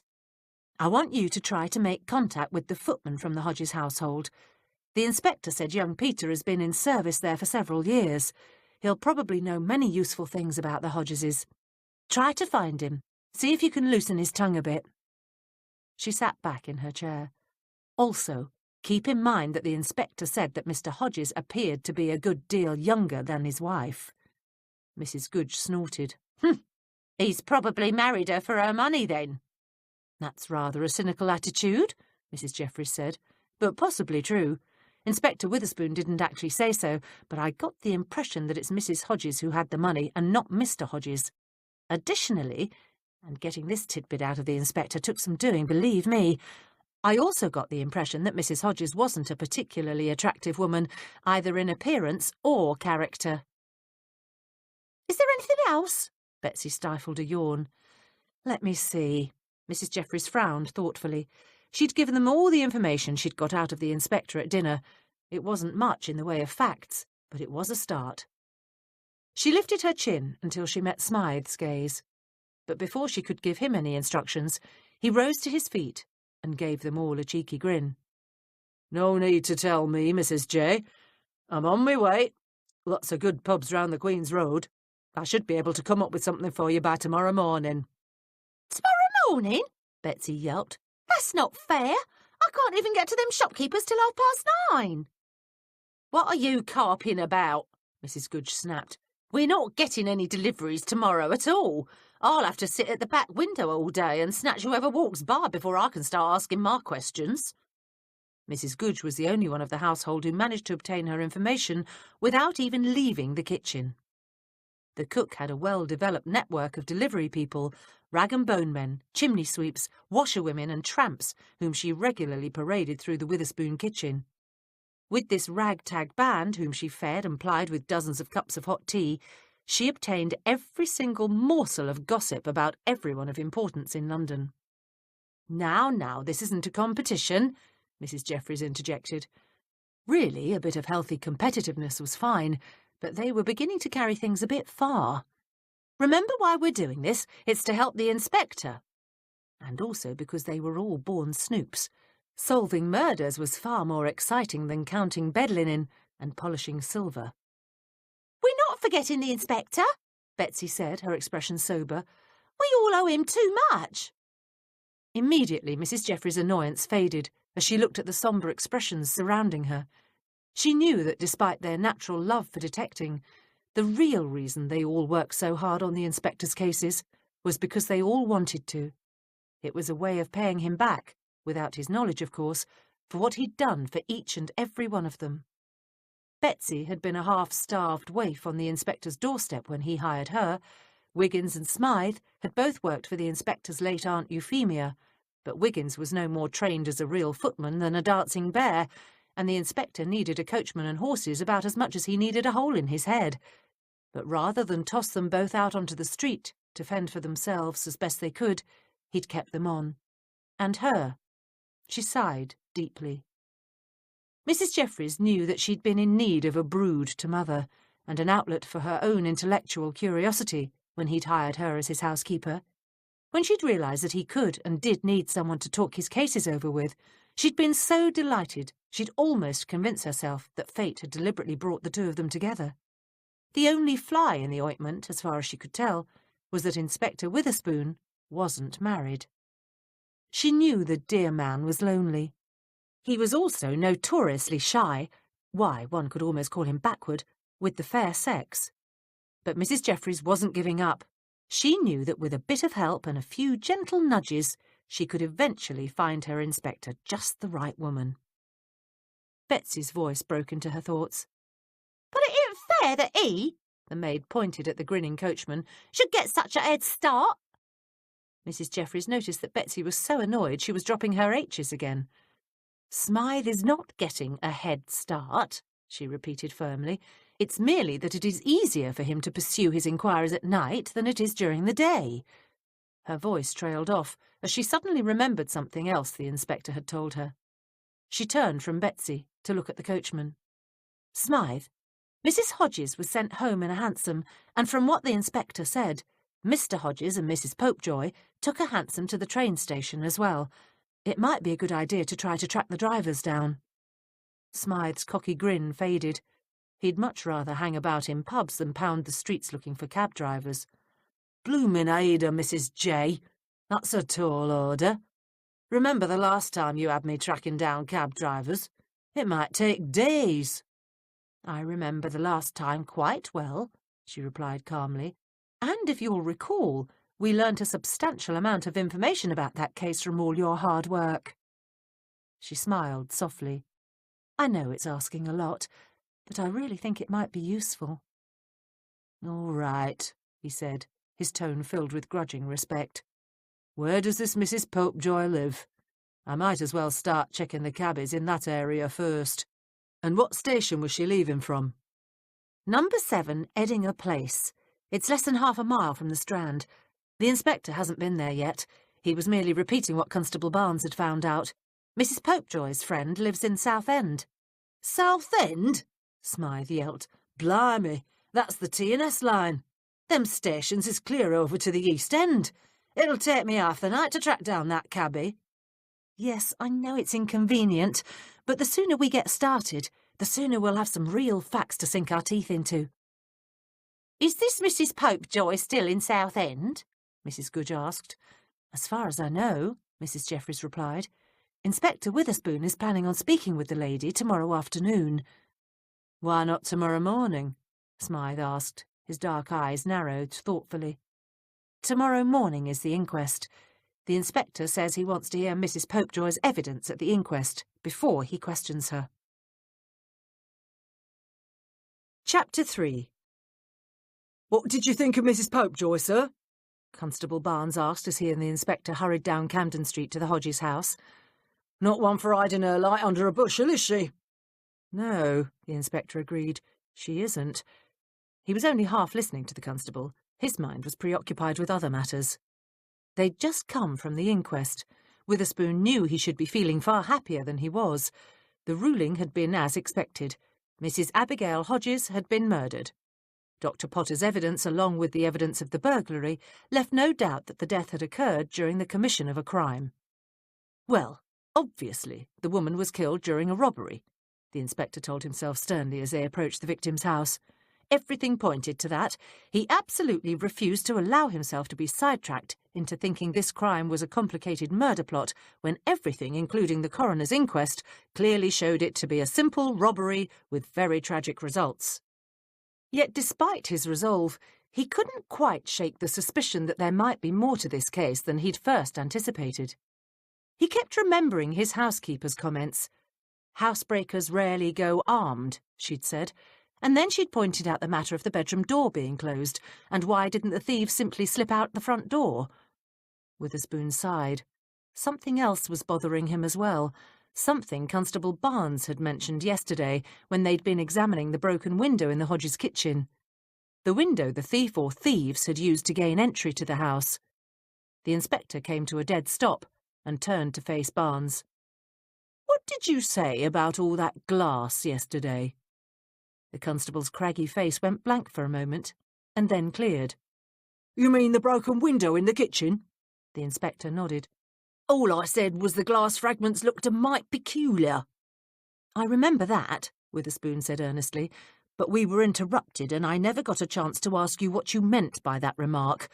How did it look peculiar?" "The glass was on the wrong side," Barnes explained. "If the window had been broken from the outside, then most of the glass pieces should have been on the kitchen floor, the force of the blow, so to speak. But I happened to notice there were more glass on the outside of the house than on the kitchen floor. The ground outside the window was covered with fragments." He smiled, self-consciously. "Then you're suggesting that the window was broken from the inside of the house and not the outside, is that correct?" Witherspoon asked. "Well, sir, I'm not exactly suggesting anything. I'm only saying that in my experience, finding the window glass the way it was downright odd." "Are you sure about this, Constable?" Witherspoon persisted. His spirits were sinking by the minute. If that ruddy window had been broken from inside the kitchen, then this crime wasn't a simple, straightforward robbery at all. Drat. I mean, surely one can't tell from which direction a window was broken by the way the glass is arranged. "I didn't say I could, Inspector," Barnes replied with a lift to his chin, "but I've done a number of housebreakings, and it's been my experience that when someone's breaking a window to get inside a house, there's usually more broken glass on the inside of the room than on the outside. That's all I'm saying." Witherspoon started walking again. "I dare say this case is getting more muddled by the minute." "Certainly looks that way, sir. Are we going to be speaking with Mrs Popejoy today?" Barnes asked. They'd reached the steps of number 8. "You know, I've met her kind before. I wouldn't put it past a woman to know a bit more than she let on at the inquest." "Why, Constable," Witherspoon said in surprise, "whatever do you mean? I know Mrs Popejoy's activities are a tad unusual, but she seemed a nice enough woman to me." "She calls herself a spiritualist, sir," Barnes exclaimed. "Why, in my day we used to call 'em charlatans. And the way she was cozying up to them reporters, ought to be a law against such things. And the way she was mucking about with our case, trying to tell everyone at the inquest that she'd warned Mrs Hodges on the night of the murder." He snorted derisively. "Who ever heard of such nonsense?" Mrs Popejoy claimed she'd had a message from beyond. She certainly never claimed to have told Mrs Hodges not to go home that night. I expect the lady was merely trying to gain a bit of notoriety. The inspector smiled wryly. "In her, occupation, I expect one needs to get one's name in the paper occasionally. She certainly appeared to enjoy all the attention she received at the inquest." "She were positively revelling in it, sir," Barnes said in disgust. "Hanging all over the press, making sure they spelled her name right." He clucked his tongue as he banged the brass door knocker. "Blimey, you'd think she were a blooming politician or something." "I must admit, I didn't think speaking with the press was a good idea. But of course, it would hardly be our place to try to stop her. She's a right to talk to them if she likes, though I can't imagine anyone wanting to actually speak to a journalist." He shuddered, delicately. The door opened, and a plump red-haired maid stuck her head out. "Oh, it's you," she said with a cheerful grin, as she opened the door wide and ushered them inside. "Mr Hodges said you'd be round again. He's in the study with Miss Marsden. If you'll wait here, sir, I'll announce you." Witherspoon nodded absently and stepped into the hall. He fixed his gaze at the floor, a frown creasing his face. He really didn't know how to approach this case any more. Much as he wanted to believe this had been a simple robbery with most tragic results, he wasn't sure he could any longer. Mrs Jeffries had been right when she'd mentioned that housebreakers didn't generally go armed, and now that Barnes had told him about the broken glass being on the wrong side of the window, well, he just wasn't certain how to proceed. Much as Witherspoon wanted to ignore this new evidence, his conscience wouldn't let him. He heard the approaching footsteps of the maid as she returned and lifted his chin and straightened his shoulders. He'd investigate this foul crime precisely as he'd investigated his other cases, with resolve, determination, and perseverance. They followed the girl down a long hallway and into the study. The room was dismal despite the fire blazing in the hearth. The heavy bronze curtains were drawn against the pale light from the overcast day. The ticking of a mantel clock seemed overly loud in the gloomy silence, and the massive dark furniture lent an air of depression to the whole room. Leonard Hodges rose from the settee as they were ushered inside. "Inspector Witherspoon," he said politely. He gestured to the young woman sitting in a chair next to the fire. "Please allow me to present my late wife's niece, Felicity Marsden." "Good day, Miss Marsden," the inspector replied.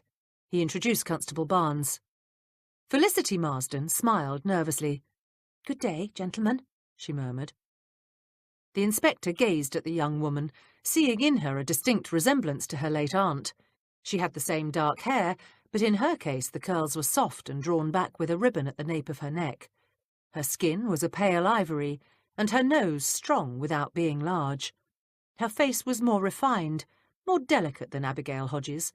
Her cheekbones high and her brows perfectly arched black wings over the darkest, biggest brown eyes the inspector had ever seen. Beside him, he heard Barnes cough lightly. Witherspoon realised he was staring. "I'm dreadfully sorry to have to intrude upon you," he began. "That's quite all right," she replied.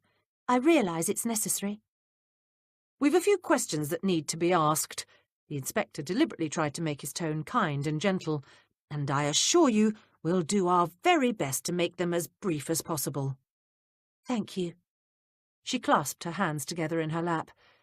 "I expect you want to know where I was on the night my aunt was—" She faltered and then quickly recovered. "On the night it happened." The maid who'd announced them suddenly appeared in the doorway. "Would you like tea, ma'am?" the girl asked. Though the maid had directed the question to Miss Marsden, it was Leonard Hodges who answered. "That won't be necessary, Hilda," he replied. "This is hardly a social call. I don't expect these gentlemen will be here very long." He smiled briefly at the inspector. "That's correct, isn't it?" Taken aback, Witherspoon blinked. Yes." "Inspector," Miss Marsden's husky voice drew his attention. "I was at the ballet. I was with my friends, the Plimptons. We had supper together and then went to the theatre. Afterwards I spent the night there." She unclasped her hands and drew a deep breath. "I'm afraid there's nothing else to tell you. The first I heard of the tragedy was when a police constable fetched me from the Plimpton house." "Yes, I'm quite sure it was a dreadful shock for you, Miss Marsden," Witherspoon said sympathetically. "But even though you weren't here, you may be able to help us." "I don't see how." She began to fidget with the buttons on the sleeve of her black mourning dress. "My aunt was killed by burglars. How could I possibly know anything about that? I really don't understand why you're here. Surely you don't think any of us had anything to do with Abigail's death? Why aren't you trying to catch the thieves?" Her voice rose. "I don't understand this. I don't understand why you're asking us all these questions." Witherspoon stared at her in alarm. He hoped she wouldn't become hysterical. Certainly she was still in somewhat of a state of shock, and no doubt very upset. But really she was decidedly overreacting here. He didn't think he had asked all that many questions in the first place. "Please, Felicity," Leonard Hodges said firmly. "The inspector is only trying to do his job. Naturally, this tragedy has deeply distressed you. It's deeply upset everyone in the household. But we must cooperate in any way we can." He paused and gave her a slow, sad smile. "Now, please, get a hold of yourself. You do want your aunt's murderers brought to justice, don't you?" She bit her lip and nodded. Hodges turned to the inspector. "By all means, sir. Ask anything you like." "My apologies, Inspector Witherspoon," Miss Marsden murmured. "Please continue with your questions." From the corner of his eye, Witherspoon saw Barnes whip out his notebook. "It would be most helpful if you could tell us exactly what time you left the house," the inspector said. "It was early," Felicity answered slowly. "I wanted to spend some time with Ada's mother before we had supper, so I expect it was about 5. "You went alone?" Witherspoon wasn't sure that was useful information, but he felt compelled to ask anyway. He wasn't certain whether or not it was common for young women to travel out and about on their own at that time of day. His housekeeper did, but then she wasn't a young woman. She nodded. "Peter went to the corner and got a hansom cab." "And you took the cab directly to the Plimptons' home?" Again Felicity nodded. "Yes, it had just gone 5:30 when I arrived." "Did you happen to mention to anyone at the Plimpton residence that this house was going to be empty that evening?" Witherspoon asked quickly. "How could I?" Felicity said earnestly. "I didn't know that Uncle Leonard had given the servants the night off until I arrived home the next day." She tilted her chin and looked directly at Leonard Hodges. "I must say, I was surprised by that." Leonard arched one eyebrow. "Surprised? Why? I felt that after what had happened last Sunday, the servants deserved some free time." "What happened last Sunday?" Witherspoon blurted. Hodges stared at him coldly. "It has nothing to do with this, Inspector, nothing whatsoever." The inspector suddenly didn't know what to do. He didn't wish to interfere in anyone's domestic affairs, but on the other hand, he felt he really should be in possession of any facts relating to servants and their time away from the house. Servants were notorious gossips. One of them could easily have let it slip that the house was empty. He was saved from having to argue with Mr. Hodges by the intervention of Constable Barnes. "Begging your pardon, sir," the constable said calmly, "but you really should answer the question. The inspector needs to know if any of your servants might have had a reason to be angry with Mrs. Hodges." His implication was obvious. "Oh, all right," Hodges replied grudgingly. Last Sunday, my wife didn't let the servants have their usual afternoon off. She was annoyed with them. A few minor tasks had been left undone, and Abigail got very angry. I felt badly for the staff, and so I gave them all the evening off. That's all there is to it. Witherspoon stared at him incredulously. "Why didn't you tell us this earlier?" he asked. "Gracious! If the servants were angry with your wife, then any one of them could have deliberately passed the information that your home was going to be empty that night." "Surely that's a bit far-fetched," Hodges muttered. He looked embarrassed. "And I didn't mention this before because I didn't want anyone thinking less of Abigail. She occasionally lost her temper, but she was a good woman. I won't have anyone saying any different." "We wouldn't think of it, sir," Witherspoon assured him. He glanced at Felicity Marsden. She was watching her uncle with an unreadable expression on her exquisite face. He suddenly remembered he'd been in the process of questioning her when he'd become distracted. "Now, Miss Marsden," he began briskly, "you went to the ballet with your friends, correct?" "Yes." "And what theatre would that have been?" Barnes asked softly. "Sadler's Wells Theatre," she replied.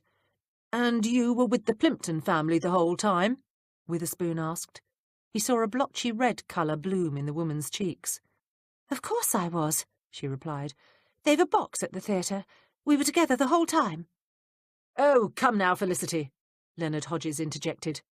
"Surely you're mistaken. Why, I saw Horace Plimpton at Truscott's. He'd been there the whole evening."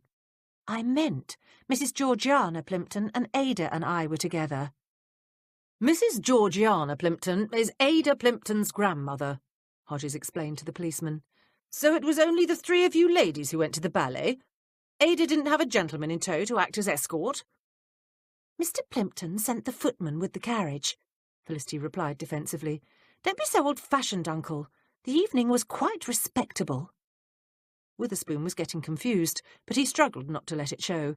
Clearing his throat, he said, "May I have the Plimptons' address?" "Number 14 Tavistock Street," Felicity replied.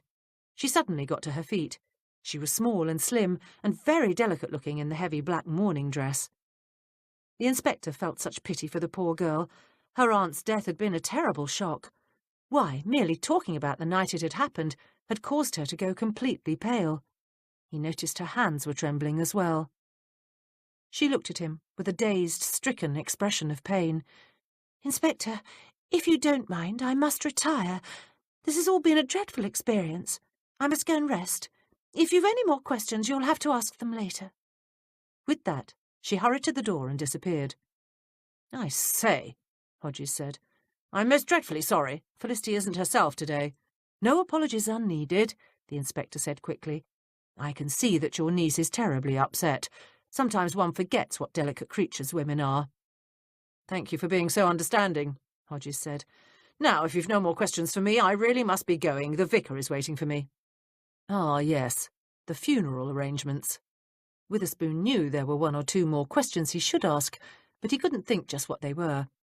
Something that Mrs. Jeffries had mentioned this morning at breakfast, something to do with... He sighed. He simply couldn't remember what it was. Perhaps it would come to him later. Aware that the man was watching him expectantly, he said, "Is it possible for us to have a word with the housekeeper now?" Hodges looked surprised. "Of course, but I thought you spoke with Mrs. Trotter yesterday."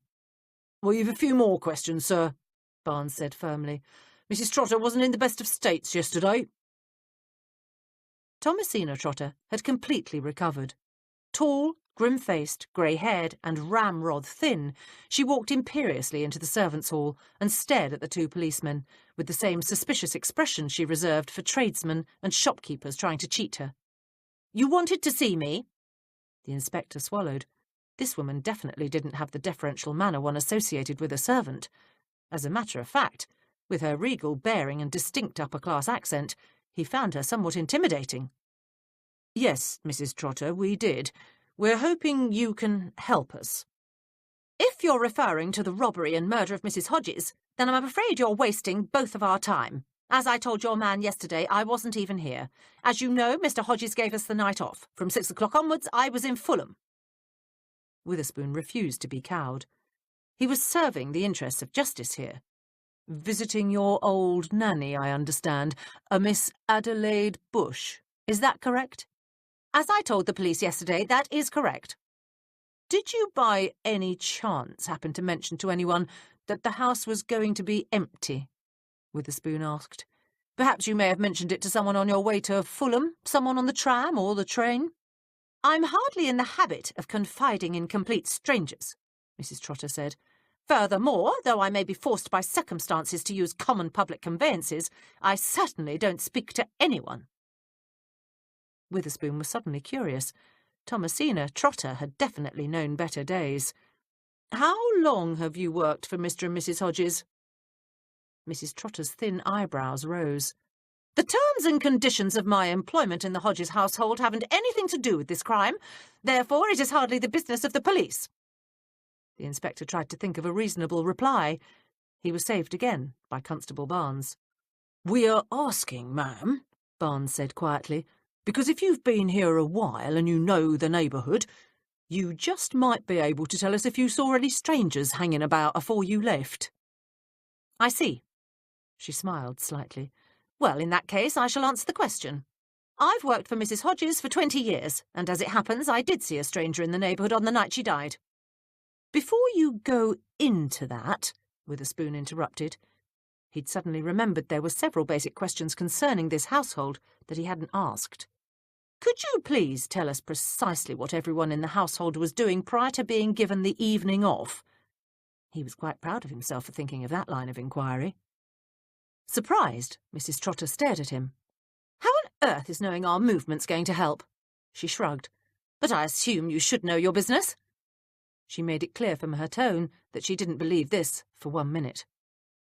Just tell us what everyone in the house was doing from, he said slowly, 5 o'clock onwards. Everyone, with the exception of myself, was eating their supper here in the servants' hall. We'd already been told Mr. and Mrs. Hodges were going out for the evening. They weren't planning on dining at home? Witherspoon asked. No, they were dining with Mrs. Hodges' nephew, Jonathan Felcher.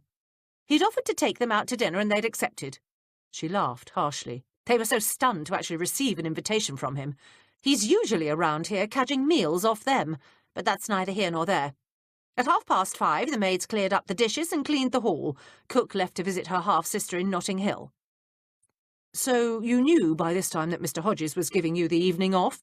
The inspector said quickly. Oh, no. Cook always went to her half-sister's on Wednesday evening, Mrs. Trotter replied. Mr. Hodges didn't tell us we had the evening free until well after Cook had left. It was probably close to 6 o'clock.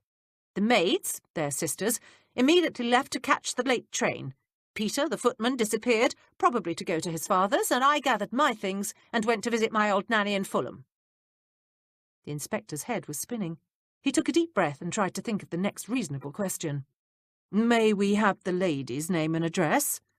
Wouldn't you rather I tell you about the strange person I saw hanging about? Yes. Witherspoon decided he could wait a few moments for the nanny's address. He hated being rude. It was a woman. She was standing just at the corner and I happened to notice her because she was completely veiled. Perhaps she was in mourning? Witherspoon suggested. In a red veil? Mrs. Trotter replied. No, this woman was standing at the end of the street, just standing there. It didn't strike me as odd at the time. I thought perhaps she was waiting for someone, but given what happened, it seems to me she was watching the house. Beside him, Witherspoon heard Constable Barnes sigh softly, and he knew what that meant. This evidence, if evidence it even was utterly useless. After a crime had been committed, people could always remember a suspicious character or two in their neighbourhood. However, none of these people were ever suspicious enough before a crime was committed to warrant anyone even mentioning them to a policeman. And finding a lone woman who'd happened to be standing on the same street as the Hodges home on the day of the murder would be an impossible task. And on top of that, the woman probably had absolutely nothing to do with the crime. Mrs. Jeffries paused at the corner and gazed at her surroundings, looking for a likely hiding place in the event that Inspector Witherspoon or one of his constables happened to come out of the Hodges house. She could hardly claim she'd come to return his glasses or his watch. The inspector had slipped out this morning before she'd had an opportunity to appropriate either item from his coat pockets. But she wasn't going to let that stop her. It was imperative she see the house and, if possible, the scene of the crime itself. Camden Street came off the busy thoroughfare of the Queen's Road. The Hodges house was a large red brick Georgian at the end of the street. It was separated from its neighbour by a large stretch of garden on one side and enclosed by a 6-foot stone wall on the other side. She hurried to the corner and came alongside the ivy-covered stone wall. Her footsteps seemed inordinately loud as she walked along the pavement, searching for a gate. When she found the gate, it was locked. She glanced up and saw the tradesman's bell and, for one long moment, seriously considered giving it a good yank. But she immediately discarded that idea. It was far too likely that a policeman might answer that summons. Thinking hard, she continued walking, her hand trailing idly against the wall, her fingers skimming over the leaves and brushing lightly against the stone. Suddenly, her fingers stilled, and she stopped. Leaning close, she saw that there was another, smaller wooden gate set in the wall. Because of the heavy foliage, it wasn't noticeable. She pushed slightly against the wood and smiled as it silently swung open a few inches.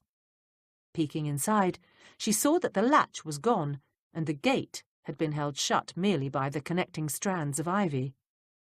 She shoved again and managed to open up a space big enough to squeeze through. Once inside, she stood stock still and examined the area.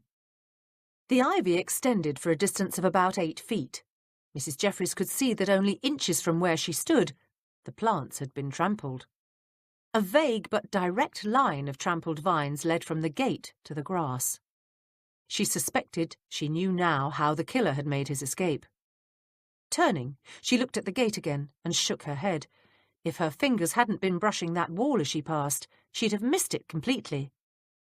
Mrs. Jeffries didn't usually leap to conclusions. However, in this case, she made an exception. If, indeed, the killer was the one who'd made those faint tracks through the ivy to get away, then that person was someone who knew this garden well. That gate was too well hidden to be discovered by a casual thief.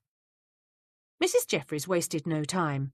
Keeping her head down and dodging from one low-lying clump of bush to another, she was making her way to the Hodges house when the back door opened and a man and woman came outside. The woman was dressed in an elegant long-sleeved morning dress, and the man was wearing a well-cut suit. She didn't think they were servants. Praying they were too preoccupied with one another to notice her, she trod softly across the grass to the only available hiding place, a giant oak tree. In front of the tree was a bench. Mrs. Jeffries made it to the other side of the trunk only seconds before the two stepped off the path and onto the grass verge leading to the bench. "Well, my dear cousin," the man said as soon as the woman had seated herself, "don't you think wearing mourning is a mite hypocritical? Or did you and dear Aunt Abigail manage to settle your differences?" "We had no differences," the woman replied. "Furthermore, I'm of age. Aunt Abigail couldn't stop me from doing as I chose." He laughed. Come now. This is Cousin Jonathan you're talking to, remember? We both know you'd never risk your comfortable life here by offending our late sainted aunt." "Don't be disgusting, John," she snapped. "Abigail's dead. Can't you let her rest in peace?" My, little cousin," he said. "Have we had a change of heart now that she's gone? Or could it be that now you're set to inherit half of everything, you're inclined to be generous?" Mrs. Jeffries held her breath and flattened herself closer to the tree. She prayed that neither of them suddenly got the urge to get up. "I'm not interested in Abigail's money," the woman cried passionately. "Aren't you?" he replied, his voice so low that Mrs. Jeffries had to strain to hear. "Aren't you in the least interested in money, my dear cousin? Now that she's gone, you can marry that poor clerk you're in love with. Isn't it fortunate how things work out?" "I'm not in love with anyone," she cried. "And if you're implying I had anything to do with Abigail's death, you're wrong. You've more reason to want her dead than me. You hated her, remember?" "I remember," he replied grimly. "And, unlike you, I won't play the hypocrite. I'm glad she's dead. With her gone, I shall have control over my father's estate." "What makes you think so?" she said cattily. "You've no reason to think that Leonard will instruct the solicitors any differently than she did for all those years." He sighed. Oh, Felicity, you're so very naive. Dear Uncle Leonard doesn't give a toss about my piddly little trust. He's getting the other half of Abigail's estate. Other than money, Leonard's only interested in one thing, and it isn't business. You're being revolting again. I'm being truthful. Now that Abigail's out of the way, he'll have even less reason for being discreet. I'm sure with the proper persuasion, I can convince Leonard to let me have control of my trust. Why not? I'm 30 years old. He laughed again. You're the one with the problem, my dear. Last I heard, that clerk of yours had other fish to fry. Even with half of Abigail's money, it may be too late. She jumped to her feet. You really are revolting. Benjamin loves me, and if it hadn't been for Abigail's wretched interference, we'd have been married by now. Calm down, the man said soothingly. You're right. I'm being dreadfully rude, forgive me, despite my cavalier attitude. Hearing about Abigail's murder has upset me. After all, I was one of the last people to see her before she died. Don't be so melodramatic, the woman replied. Leonard told me that after they left you at the restaurant, they went on to the stupid séance. There were at least 7 other guests. By the way, how did you come up with the money to take them out for a meal? I had a spot of luck on a horse and decided to repay my dear aunt's many kindnesses to me, he said, his voice dripping with sarcasm. You mean you wanted to trap her long enough so she'd have to listen to another of your silly business schemes? They aren't silly, Jonathan snapped vehemently. If the old witch had given me my money when I wanted it last year, I'd be a rich man now. Do you have any idea how much silver that mine has produced? Mrs. Jeffries straightened nervously as she heard the sound of footsteps pounding across the grass. Excuse me, sir, an excited female voice exclaimed, but the inspector from Scotland Yard would like to have a word with you now. As soon as the twosome had followed the maid back into the house, Mrs. Jeffries peered out from behind the tree to make sure the coast was clear. Keeping her head low, she crept closer. A series of steps led from the edge of the garden onto a low-walled terrace that opened from what looked like the drawing-room. Ducking down, Mrs. Jeffries made her way to the other side of the terrace and the small back door that led off the flat, rough stone service porch. She studied the area carefully. The first thing she noticed was the service door didn't have a keyhole, which meant that it latched from the inside. Next to the door was a long rectangular pane of glass, and beside that, the broken shell of a larger window that had had all its glass knocked out. Mrs. Jeffries frowned. Why hadn't the burglar knocked out the small window and then reached inside and unlatched the door? Why take the risk of someone hearing the shattering of a large pane of glass when one could just as easily have knocked out the small one and gained entry through the door?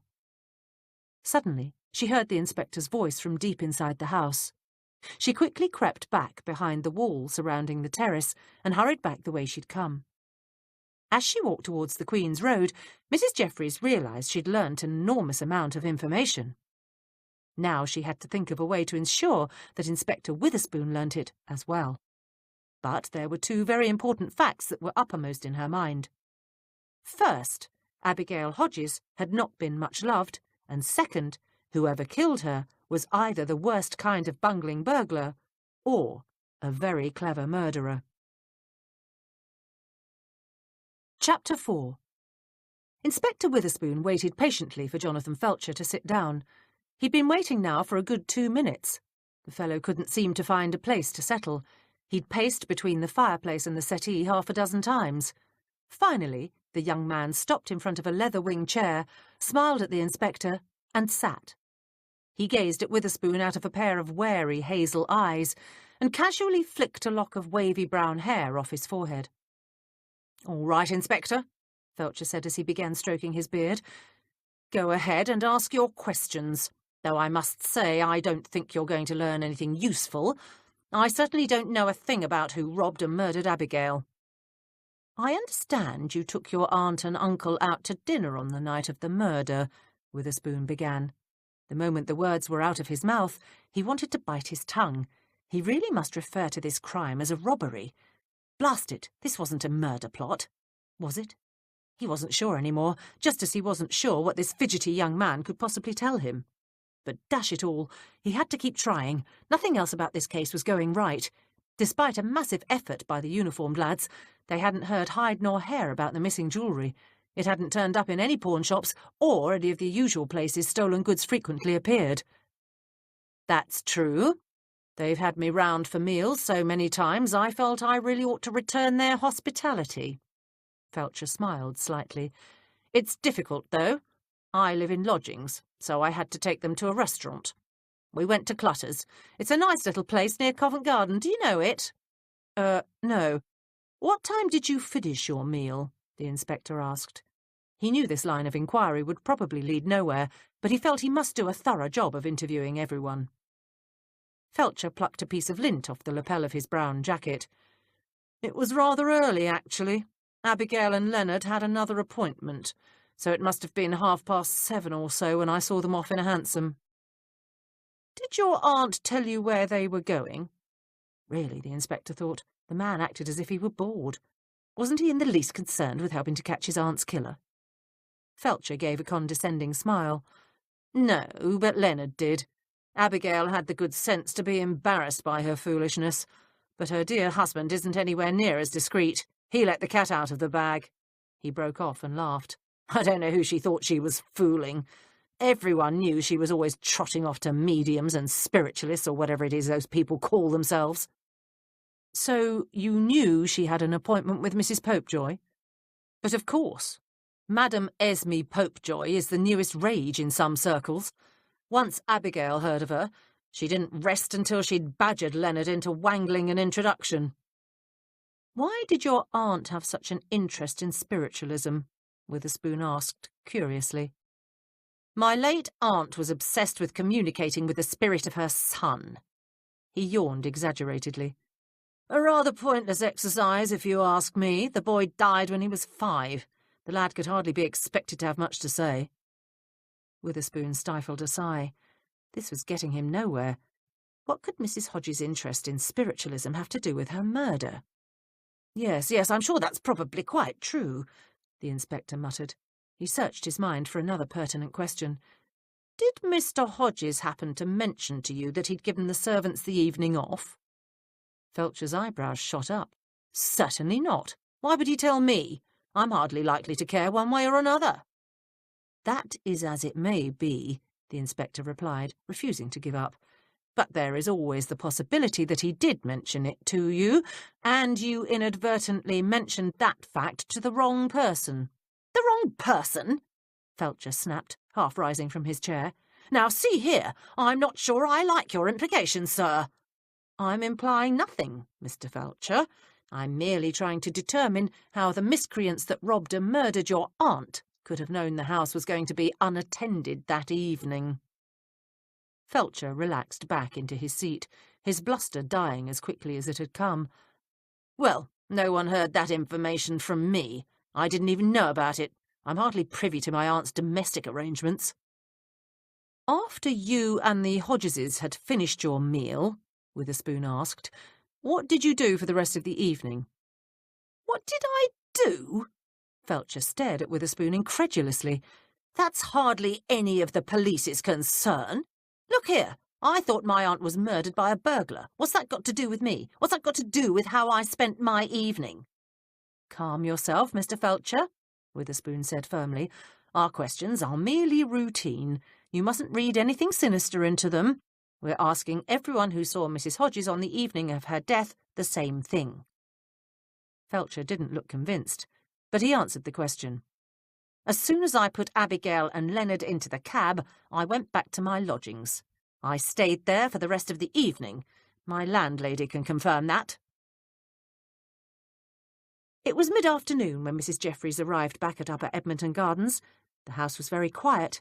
Wiggins, Smythe and Betsy were still out. Mrs. Jeffries paused at the top of the back stairs.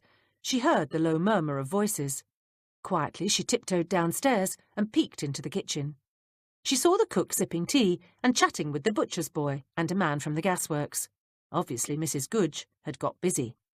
She went back upstairs and pulled a feather duster out of the cupboard. As she dusted the drawing room, Mrs. Jeffries thought about what she'd learnt so far. She no longer had any doubts about this crime. It certainly hadn't been a burglary gone bad. From what she'd overheard about Abigail Hodges, she'd wager a year's wages that the woman had been the victim of a well-planned murder. The robbery was merely a trick. A rather clumsy attempt to divert the police's attention from the real motive for the crime. Someone wanted Abigail Hodges dead. But who? Mrs. Jeffries hovered in the hallway near the back stairs. She'd finished dusting a rather ugly portrait of one of the inspector's ancestors when she heard the back door slam. Tossing the duster into the cupboard, she dashed for the kitchen. "Good afternoon, Mrs. Gooch," she said cheerfully, taking the chair next to the cook. "You certainly look like you've been busy today." Mrs. Gooch smiled widely. "Haven't done much cooking, but I've heard a thing or two." She sat back and crossed her arms over her massive bosom. "Let's hope the inspector's not too particular about what he eats tonight." "Don't fret about that. The inspector enjoys everything you cook. Now, what have you found out?" "Well, I didn't learn all that much about Abigail Hodges, but I heard a bit about her husband. He was married before." "He was a widower when he married Mrs. Hodges." "Right. He married Mrs. Hodges almost a year to the day after his first wife died. Interesting, isn't it?" Mrs. Gooch smiled smugly. "And his first wife died in a funny way, too." Mrs. Jeffries leant forward. "A robbery?" The cook shook her head. "A drowning. Her name was Dorothy. She were a Throgmorton before she married Leonard Hodges." She gazed at the housekeeper expectantly. Mrs. Jeffries knew the name was supposed to ring a bell, but it didn't. "Throgmorton?" Mrs. Jeffries repeated. "Of Throgmorton's carriages. They're up Nottingham way. Surely you've heard of them. One of the wealthiest families in the Midlands." "Oh, yes, of course. Please, go on." "A couple of years after they was married, Dorothy Hodges went off by herself to the Lake District. She drowned when the skiff she were in overturned." "Presumably, then, Mr. Hodges had a substantial amount of his own money when he married his second wife. He probably inherited quite a bit from his first wife's death," Mrs. Jeffries mused. "Not a penny," Mrs. Gooch said smugly. "He probably thought he were going to, but them that's got money knows how to hang on to it. When she drowned, her people made sure that Hodges got nothing.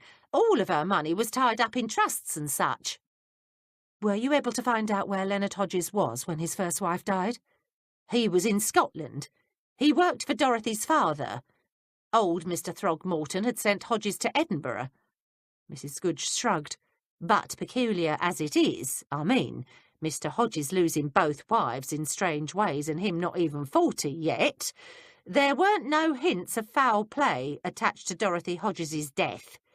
And, from what I've heard of the Throgmortons, if they'd have thought that Hodges had anything to do with the drowning, they wouldn't have let it go."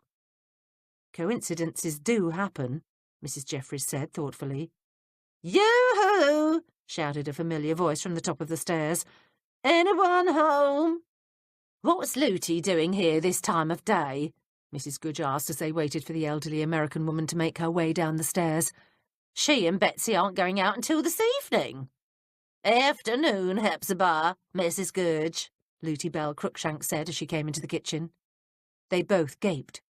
Looty Bell, who favoured bright colours despite her advanced years, had outdone herself.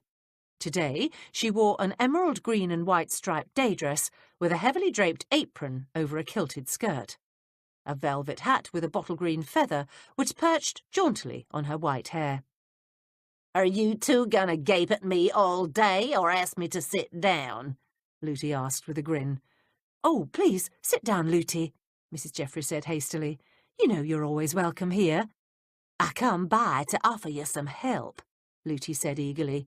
"Heard you was working on another one of the inspector's murders." Mrs. Jeffries was taken aback. "Gracious, how on earth did you learn we're working on a case?" Looty chuckled. "Stop frettin', Hepzibah. It ain't common knowledge if that's what you're thinking, but I was shopping on Regent Street today and I happened to run into Wiggins." "What's Wiggins doing on Regent Street?" Mrs. Gooch muttered. "I thought he was supposed to be getting that footman at the Hodgeses to chat a bit." Mrs. Jeffries brushed that aside. How much did Wiggins tell you? About Abigail Hodges? Looty pursed her lips. Not much, just what little he knowed. But once he mentioned the word murder, I knew you'd be wanting my help. That's very kind of you, Looty, Mrs. Jeffries began cautiously. But so far, I'd have been here earlier, only I was already promised to go over to Stockwell to the orphanage. She frowned. There's a having prizes day, and of course I had to go. Without me, all those pious old biddies that show up for that kind of folderol would have had some of them young uns thinking they ought to be grateful for the very air they breathe. Looty shook her head in disgust. Land's sake, why can't people just give generously out of the kindness of their hearts, instead of making them poor young uns put on a show for 'em? But that's enough about that. I'm here now and raring to get started. Mrs. Jeffries stared at her helplessly. Though Looty Bell Cruikshank was fully aware of their activities in helping the inspector, she wasn't sure if including her in every investigation was a wise idea. Despite her liveliness and energy, Looty was no longer young, and on their last case, it had been Looty herself who'd come to them for help. But as she gazed at the elderly American's sharp brown eyes and determined expression, she knew she didn't have the heart to turn her away. Besides, Looty could be very useful. "What time are you and Betsy meeting Edmund Kessler this evening?"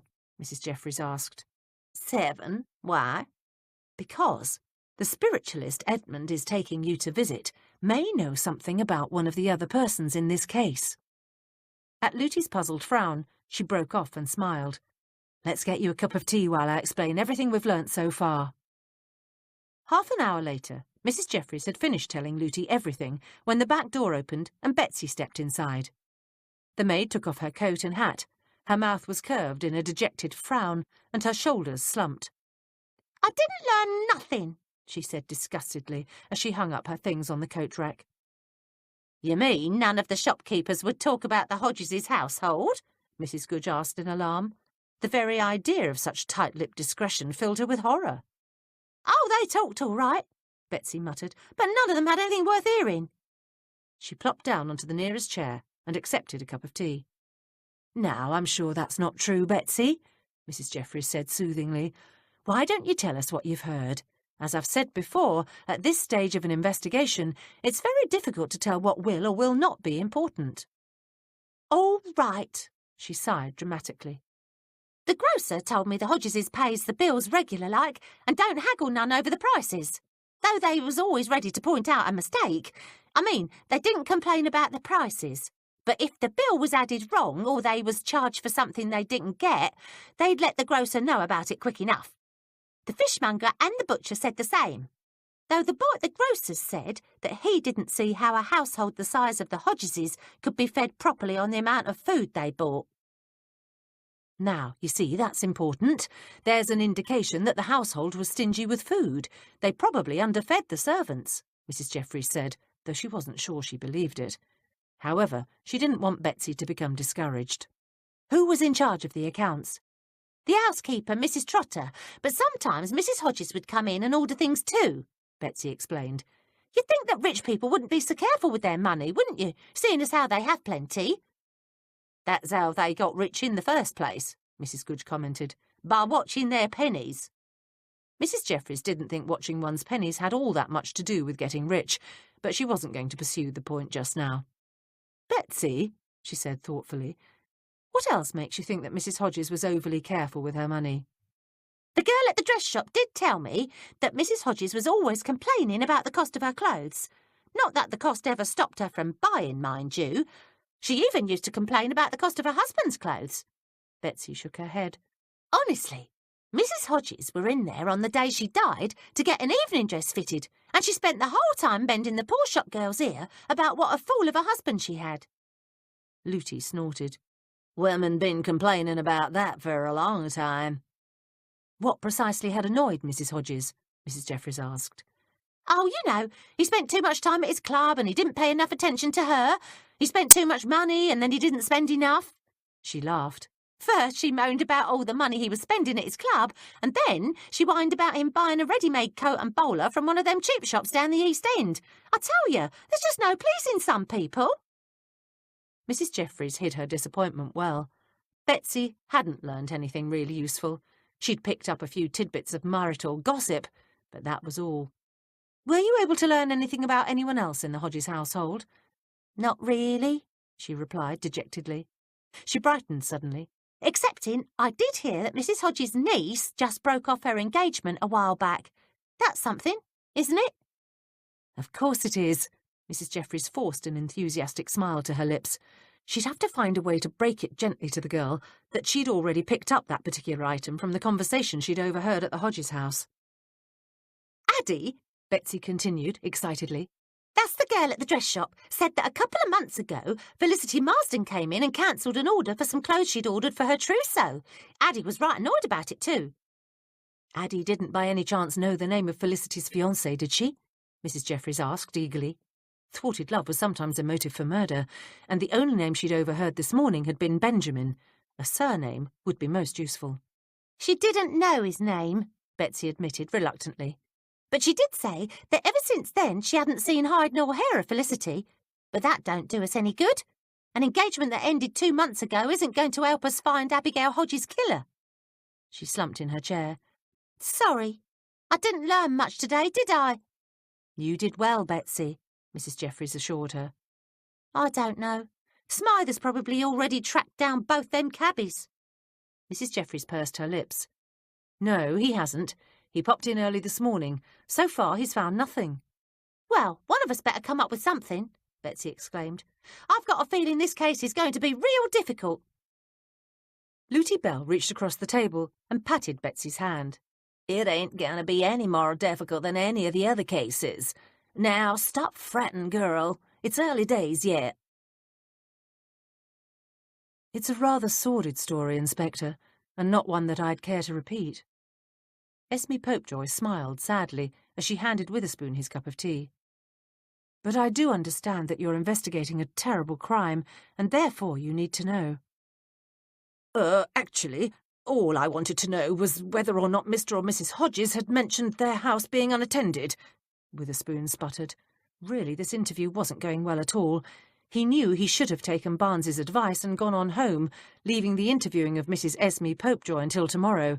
But dash it all, he'd wanted to get it over and done with. That's all you wanted to ask me?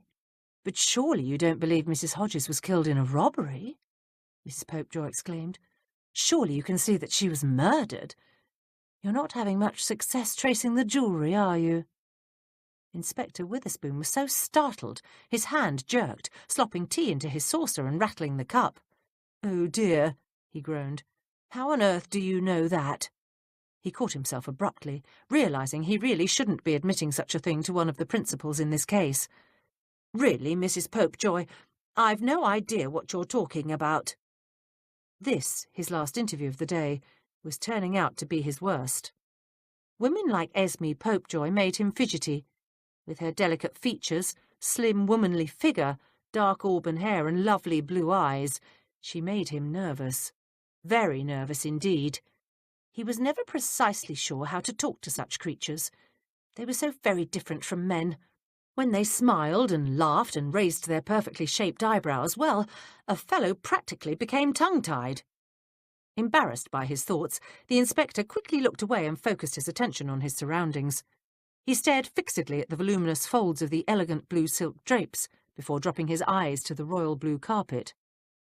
The settee and other furniture in Mrs. Popejoy's drawing-room were white damask, and he was terrified he was going to spill his tea all over the cloth and leave a horrid stain if that woman didn't stop staring at him. Drat it all, he really should have let Barnes handle this interview. Come now, Inspector, Esme Popejoy replied. You needn't pretend with me. She leant forward and looked Witherspoon directly in the eye. You see, I know. I know it wasn't a simple robbery gone wrong. It was cold-blooded murder. But how could you know such a thing? She gave him a slow, wise smile. You wouldn't understand, she said softly. Men so rarely do. But then again, perhaps you're not like other men. I've heard you're exceptionally intelligent." "Oh, well," Witherspoon murmured modestly. Perhaps it was just as well that he hadn't let Barnes interview this lady. Why, talking to her was getting easier by the minute. Gracious, she was such a perceptive woman. He was surprised to find that his nervousness had almost completely gone. "I've had some modest success." "But of course you have," she agreed, reaching over and patting him gently on the arm.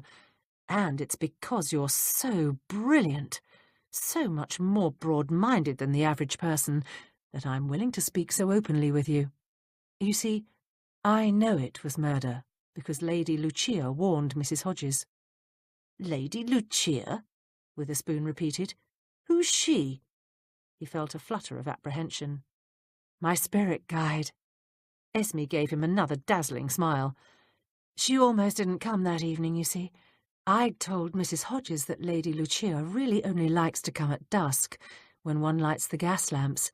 But Abigail was late, so Lady Lucia was, well, annoyed. That's why the warning was so muddled. She's generally much clearer than that." The inspector felt as if he was losing control of the conversation. He decided to try to tactfully ignore this rather peculiar digression and backtrack. Yes, I'm sure she was annoyed. Now, if you'll recall, I did ask if Mr. or Mrs. Hodges had mentioned that their home would be empty. Not only were the servants not home, but their niece was out as well." Mrs. Popejoy stared at him for a long moment before answering. Her voice, when she finally replied, was rather cool. "Yes, Inspector, you did. To answer you, Abigail had told me Felicity was out for the evening, but she hadn't mentioned the servants being gone." "I see. Do you?" Mrs. Popejoy raised one perfect eyebrow. "I don't think so. You see, Abigail was rather concerned about Felicity. She didn't trust the girl. That's what I was trying to tell you earlier, but you insisted upon digressing." Witherspoon would have liked to have told Mrs. Popejoy that he wasn't the one who digressed, she was. But naturally one didn't like to contradict a lady. "I'm dreadfully sorry," he murmured. "Please, do go on." He might as well listen. Not that he thought for a moment that Mrs. Popejoy had anything but gossip to tell him. And as for her assertion that Mrs. Hodges was murdered and that the robbery wasn't real, well, that was sheer dramatics on the woman's part. "As I said before," she began, "it's rather sordid. Felicity Marsden got herself engaged, but her fiancé was most unsuitable. He was a fortune hunter by the name of Benjamin Vogel, a nobody. Abigail loathed the man, but as Felicity was of age and threatened to elope, she knew there was nothing she could do about it. Abigail finally decided to pay Vogel off, and the dreadful creature took the money and broke his engagement to Felicity." Mrs. Popejoy laughed harshly. "But do you think the girl was grateful?" "No. She blamed her poor aunt for Vogel's disgusting character. Abigail was beside herself. She confided in me, told me how worried she was, how desperate she was to have her niece love her again. That's one of the reasons she wanted to come to me on the night she was killed. She was going to ask Lady Lucia for advice, but, as I told you, she got a warning instead. And the warning, though it was muddled and unclear at the time, has become very clear to me now. Lady Lucia was warning her to be careful of her niece." "Did Lady Lucia actually say that?" Witherspoon asked before he realised how ridiculous the question sounded. "Not in so many words," Mrs. Popejoy stated. "But Abigail had just asked her a question about Felicity's future, and Lady Lucia's only answer was to tell Abigail she was surrounded by darkness, death, and despair." "But that could mean anything." "Only to those who don't understand," Mrs. Popejoy cried passionately. "Don't you see? Sometimes the veil between the flesh and the spirit is so strong we only receive part of their message. But I know Lady Lucia. She was warning Abigail Hodges to be careful of her niece." "Really, Mrs. Popejoy," the inspector warned, "you mustn't say such things.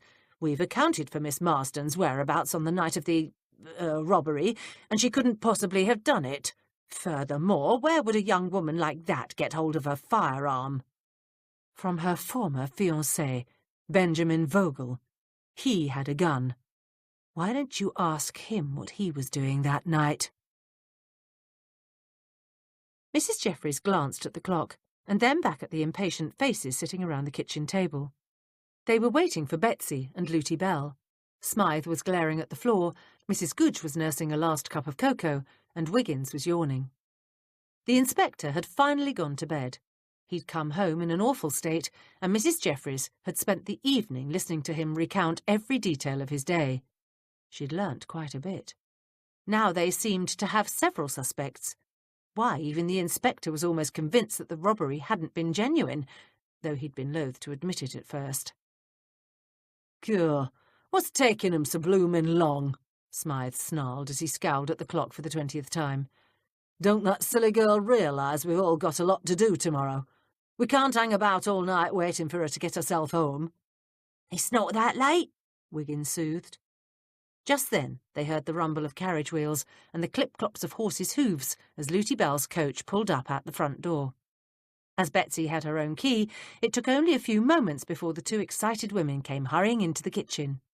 "It's about time," Smythe said. "Land's sake!" Looty exclaimed as she sank into the chair next to Mrs. Jeffries. "What a folderol! I tell you, tonight was better than a Barbary Coast saloon on payday. Yes, indeedy, that woman puts on quite a show." "I take it you're referring to your evening with Madame Natalia?" Mrs. Jeffries smiled, delighted to see that her friends had enjoyed themselves. "It were ever so exciting," Betsy giggled. "Course no one would believe it for a moment. There were 6 of us, counting Looty Bell and Edmund and me. We all sat around this tiny little table and held hands.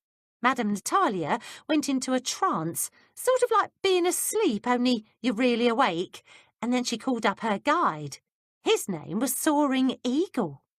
Looty snorted. "Soaring Eagle, stupid name. Knew a few Indians, none of 'em had names that silly." "Well, go on," Wiggins said eagerly. "What happened then?" Betsy giggled again. "Everyone started asking questions. Some of them were really funny too. That Mrs. Parnell, she were there with her husband. She wanted to know what cemetery she ought to be buried in." "Yes, well, I'm delighted to see it was so entertaining for you," Mrs. Jeffries began. "That's about all it was," Looty interjected. "If that woman was really talking to a dead Indian named Soaring Eagle, then I'm the Queen of Sheba. But what was really important was that we got an earful about Esme Popejoy." "Why, that's wonderful," Mrs. Jeffries said, glad that neither Betsy nor Looty Bell was taking this spiritualism business too seriously. "The rest of us have had a fairly good day with our inquiries too. Before any of you begin, why don't I tell everyone what I've learnt, and, more importantly, what the inspector's learnt?" For the next half hour, they sipped cocoa and listened as the housekeeper recounted her experiences at the Hodges home. Then she told them about Inspector Witherspoon's interviews with Thomasina Trotter, Jonathan Felcher, and Esme Popejoy. "Sounds like Mrs. Popejoy's putting a flea in the inspector's ear about Miss Marsden," Smythe said when she'd concluded. "From what I found out at the pubs, no one believes Mrs. Hodges was killed by a robber.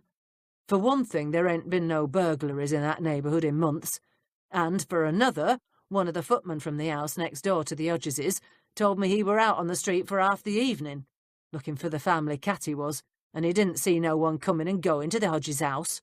All he saw were Mrs. Hodges' hansom drive up and her having a go at the driver before she flounced into the house."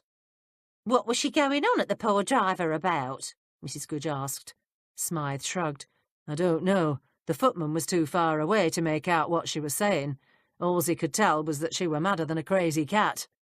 Course, he says she were always yelling at somebody. I didn't have much luck finding the driver that drove her cab." "Did you have any luck finding the driver that took Mr. Hodges and Mrs. Popejoy to the station?" Mrs. Jeffries asked hopefully. "Yeah, I found him," Smythe admitted, "but he weren't much help. He just said he picked the two of them up and took them to the station." "What about the gun?" Wiggins said. "Is the inspector going to ask this Mr. Vogel about his gun?" "Course he is," Smythe snapped. "He's duty-bound to at least have a chat with the bloke, even if he did get his information from that Mrs Popejoy." "I don't think the niece had anything to do with it," Looty declared. "Seems to me if she was going to shoot someone, it would be her ex-fiancé. He's the one that took the money not to marry her. Besides, from what we found out about Esme Popejoy, I wouldn't credit much of what she says." "Here, wait a minute before you start in about this Mrs Popejoy," Mrs Gudge said tartly. "I've got my bit to say about Mr Hodges." She then spent the next 10 minutes telling everyone at the table exactly what she'd already told Mrs Jeffries. By the time she'd finished, they were all shaking their heads. "This is getting really confusing," Wiggins muttered. "Can I tell what we learned about Mrs Popejoy now?" Looty Bell asked. "Yes, please," Mrs Jeffries soothed. She didn't know what to make of anything she'd heard this evening, but as was her habit, she tucked all the information safely in the back of her mind. She wouldn't think about it until she had the peace and quiet of her bedroom. Looty cleared her throat. "Well, for starters, Madame Natalia says that Mrs Popejoy ain't no medium. Claims the woman used to work in the music halls, did some singing and dancing and some kind of mind-reading act. And she charges an arm and a leg, too," Betsy chimed in. "But the best part is that we heard she don't just charge people for a reading. That's what they call going and watching a medium try all that mumbo-jumbo. She keeps on charging them." Mrs Jeffries stared at Looty quizzically. "Whatever do you mean?" "I mean, according to Madame Natalia, Esme Popejoy don't charge people for putting them in touch with the dead. She charges them from then on." Looty shook her head in disgust.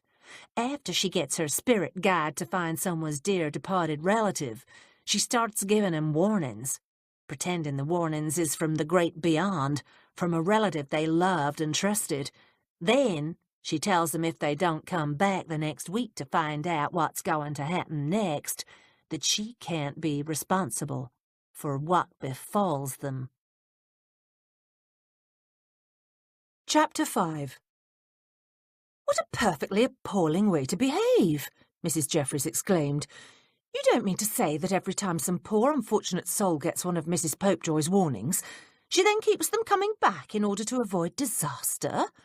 "And she charges them a pretty penny for the advice, too," Betsy said.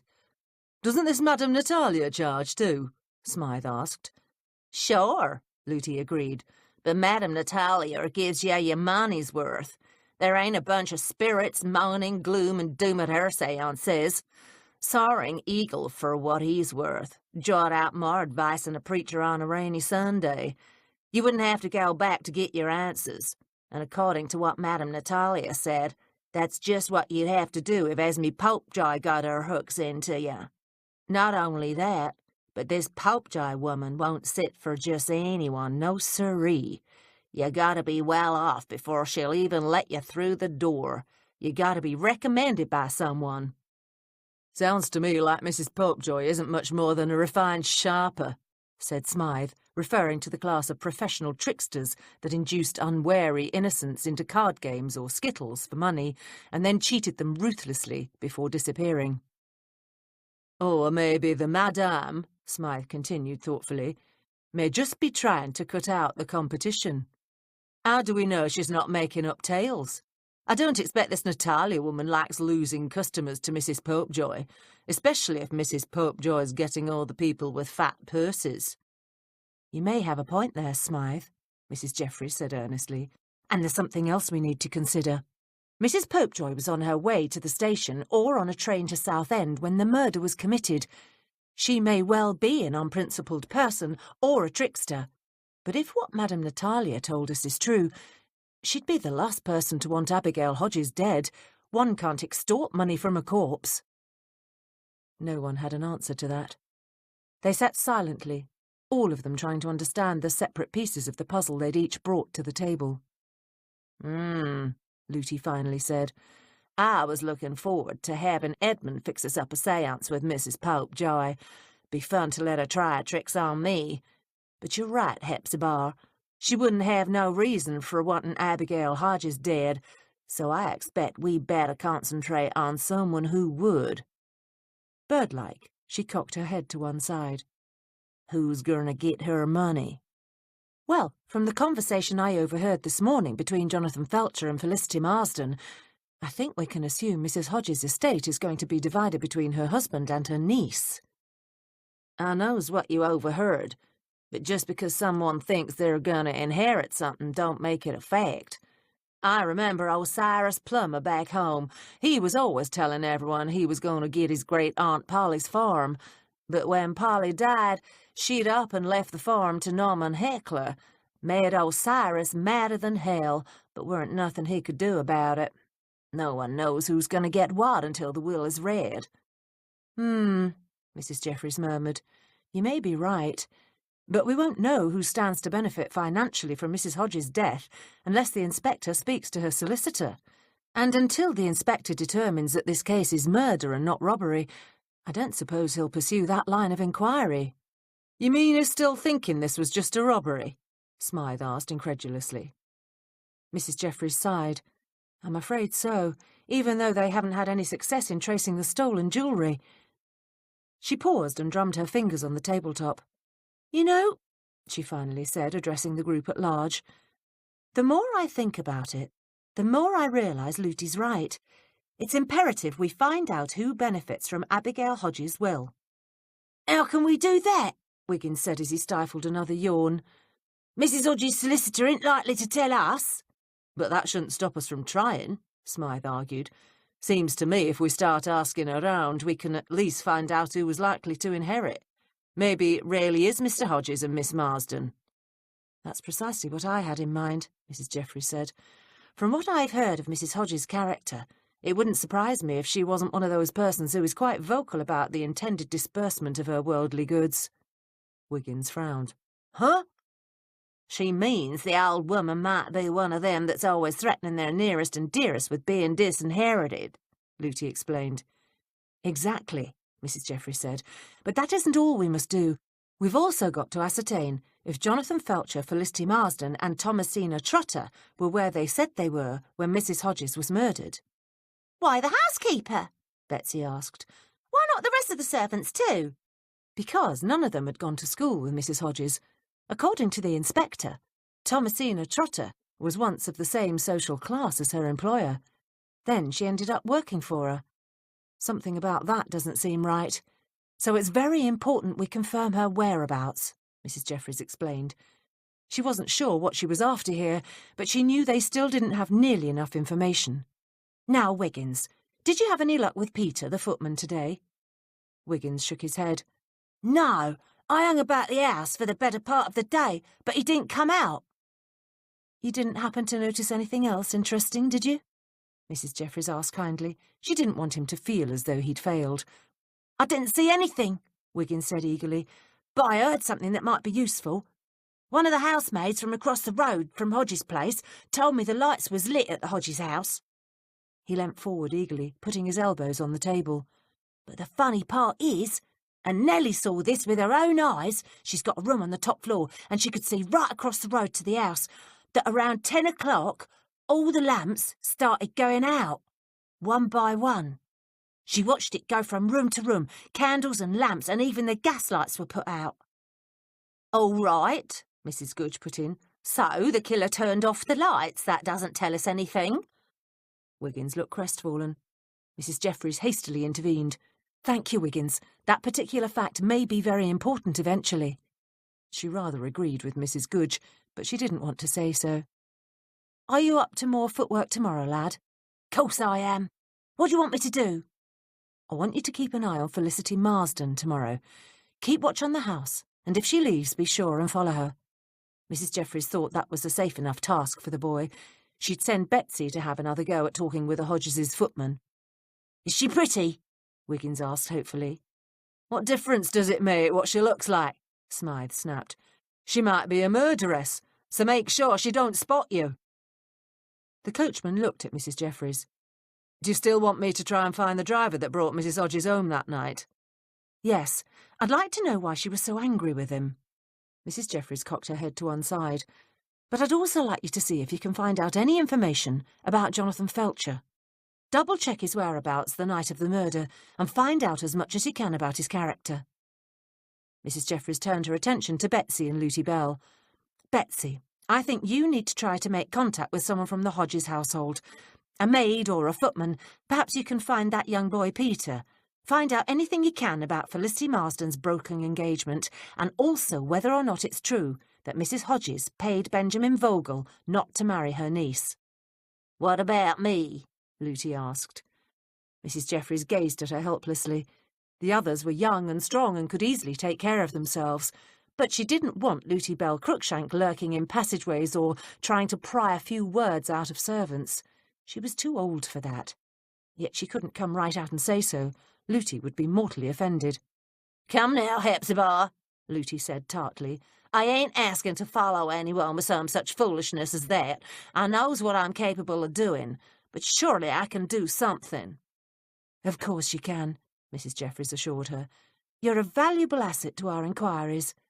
She broke off, still trying to think of something for Luty to do, when inspiration struck. I've just the thing. Gracious, why didn't I think of it before? Felicity Marsden was allegedly with the Plimptons on the night of the murder. Try to find out if she actually was at Sadler's Wells watching the ballet. And more importantly, can you find someone who will confirm that Felicity Marsden was with them all evening? Luty nodded eagerly, her dark eyes flashing with enthusiasm. That ought to be easier than shooting fish in a barrel. I know plenty of folks who's always going off to the ballet. I can find someone who was there that night. Mrs. Jeffries heaved a silent sigh of relief. Luty's chore wasn't really needed.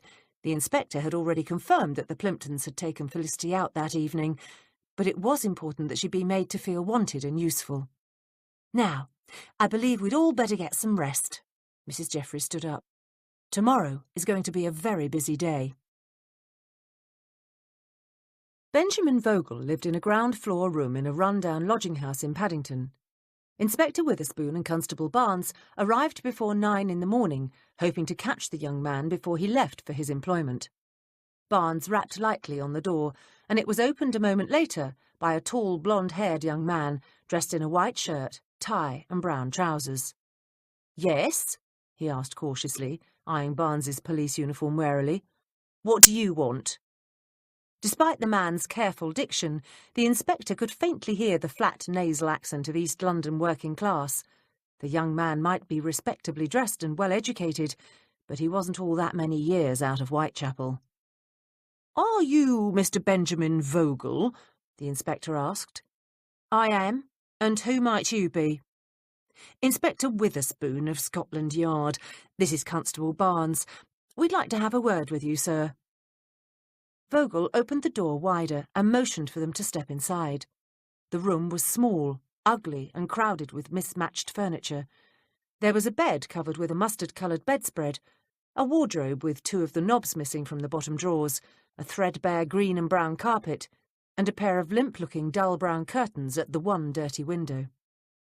Opposite the bed was a cracked leather divan, and next to that a scarred table and a single cane-back chair. On the floor beside the table were several stacks of books.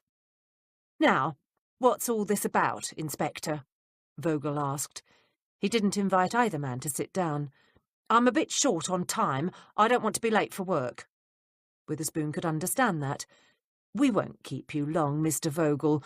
Could you please tell us where you were on the night of January the 4th? Vogel's light eyebrows drew together in a puzzled frown. "January the 4th? Well, let me see. I'm not all that sure I can remember." "It was only 3 days ago, sir," Constable Barnes stated. Vogel drew a deep breath. "Oh, well, I was probably right here. Where else would I be? Yes, that's right. I came straight home from work and spent the evening reading." "Are you acquainted with Mrs. Abigail Hodges and Miss Felicity Marsden?" Witherspoon asked. He could see Vogel stiffen. "Yes." The inspector watched him carefully. "Were you aware that Mrs. Hodges was murdered on January the 4th? Vogel's eyes widened. "Good Lord, really? No, I must say I hadn't heard." Witherspoon didn't believe the man. There was something very theatrical about Vogel's reaction, he thought. The inspector was quite pleased with himself. Theatrical was a word he'd heard his chief use more than once when he was describing a suspect's expression. "You didn't read about it in the papers, sir?" Barnes said softly. Newspapers are useless, Vogel declared firmly. I never waste my time on them. How was Mrs. Hodges killed? The inspector glanced at the constable. Barnes shook his head ever so slightly, indicating that he didn't believe one word Benjamin Vogel was saying. Witherspoon sighed silently. Really, Vogel was a terrible actor. The man's tone, his manner, his expression. Goodness, his act was so patently false a 2-year-old could see through it. She was shot, the inspector replied slowly. Twice. Once in the head and once in the heart. It happened during the course of a robbery. That's dreadful. The Adam's apple in Vogel's throat bobbed up and down as he swallowed. Appalling. Were you engaged to Miss Felicity Marsden? Witherspoon cocked his head to one side. I was, Vogel admitted. A dull red crept up his cheeks. But Miss Marsden and I ended our engagement over 2 months ago. I haven't heard from or seen her or anyone else in her family since then. The inspector hoped the next question would take the man by surprise. Really, he so hated it when people tried to lie to the police. Didn't Mrs. Hodges help to end that engagement? Didn't she pay you a great deal of money not to marry her niece? That's a lie, Vogel snapped. He clenched both his hands into fists. A filthy, disgusting lie. I love Fliss. I wouldn't have taken all the money in the world to break our engagement. Startled, Witherspoon blinked. Benjamin Vogel sounded like he was telling the truth. But we have it on good authority that Mrs. Hodges did pay you to break your engagement to her niece. The inspector phrased his question carefully. Are you denying it's true? Vogel laughed harshly. Of course I'm denying it. No doubt you've heard all sorts of nasty gossip about me. Mrs. Hodges made sure that everyone, including Fliss, would believe the worst about my character. The old harridan even tried to get me sacked. Oh, I don't deny that she came round here offering me money, but I refused to take it. I threw her out. Somehow, though, she convinced Fliss that I had taken money not to see her any more. She sent the ring back. So you've had nothing to do with the Hodges household since Miss Marsden returned your engagement ring? Witherspoon asked. That's right, Vogel answered. Where's the engagement ring that Miss Hodges returned? Witherspoon asked. He was quite proud of that question. Surely if Mr. Vogel were telling the truth about his association with Felicity Marsden, he'd be able to produce the evidence of his broken engagement. I didn't keep it, Vogel replied harshly. I'm not a rich man. When Fliss sent the ring back, I sold it. What did you expect, that I'd keep it for sentimental reasons? He laughed bitterly. Between Abigail Hodges and Felicity, they managed to kill any tender feelings I might have once had.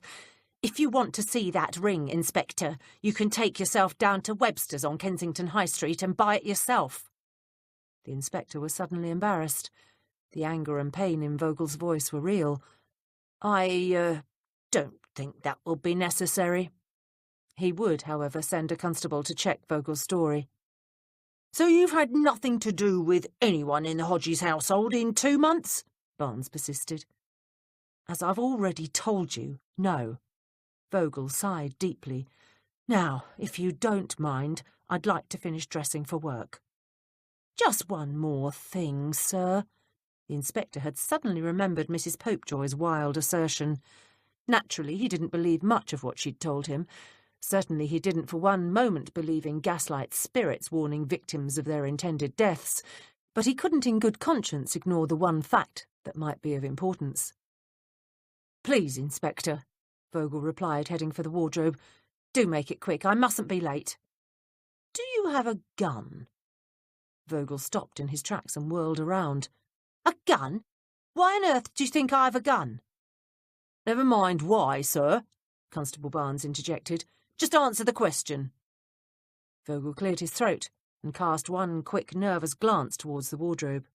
He looked like he was trying to decide whether or not to tell the truth. Yes, I do. It's a... Witherspoon cut him off. May we see it, sir? Constable Barnes had put his notebook away and now watched Benjamin Vogel carefully as the man hesitated. Yes. Of course. Vogel went to the wardrobe, pulled open the door, and yanked a small square case off the top shelf. Taking the case to the table, he slammed it down and turned to stare belligerently at the two policemen, who were right behind him. "You've not got a warrant, have you?" Vogel said. His voice cracked ever so slightly. "No, Mr. Vogel," the inspector replied. "We haven't. You'd be well within your rights to refuse to show us the gun." Actually, Witherspoon wasn't terribly sure about that. He'd dozed off during the lecture on legal search procedures. Vogel took a deep breath and shook his head. "I do want it noted that I'm cooperating with the police of my own free will." "That'll be noted, sir," Barnes assured him dryly.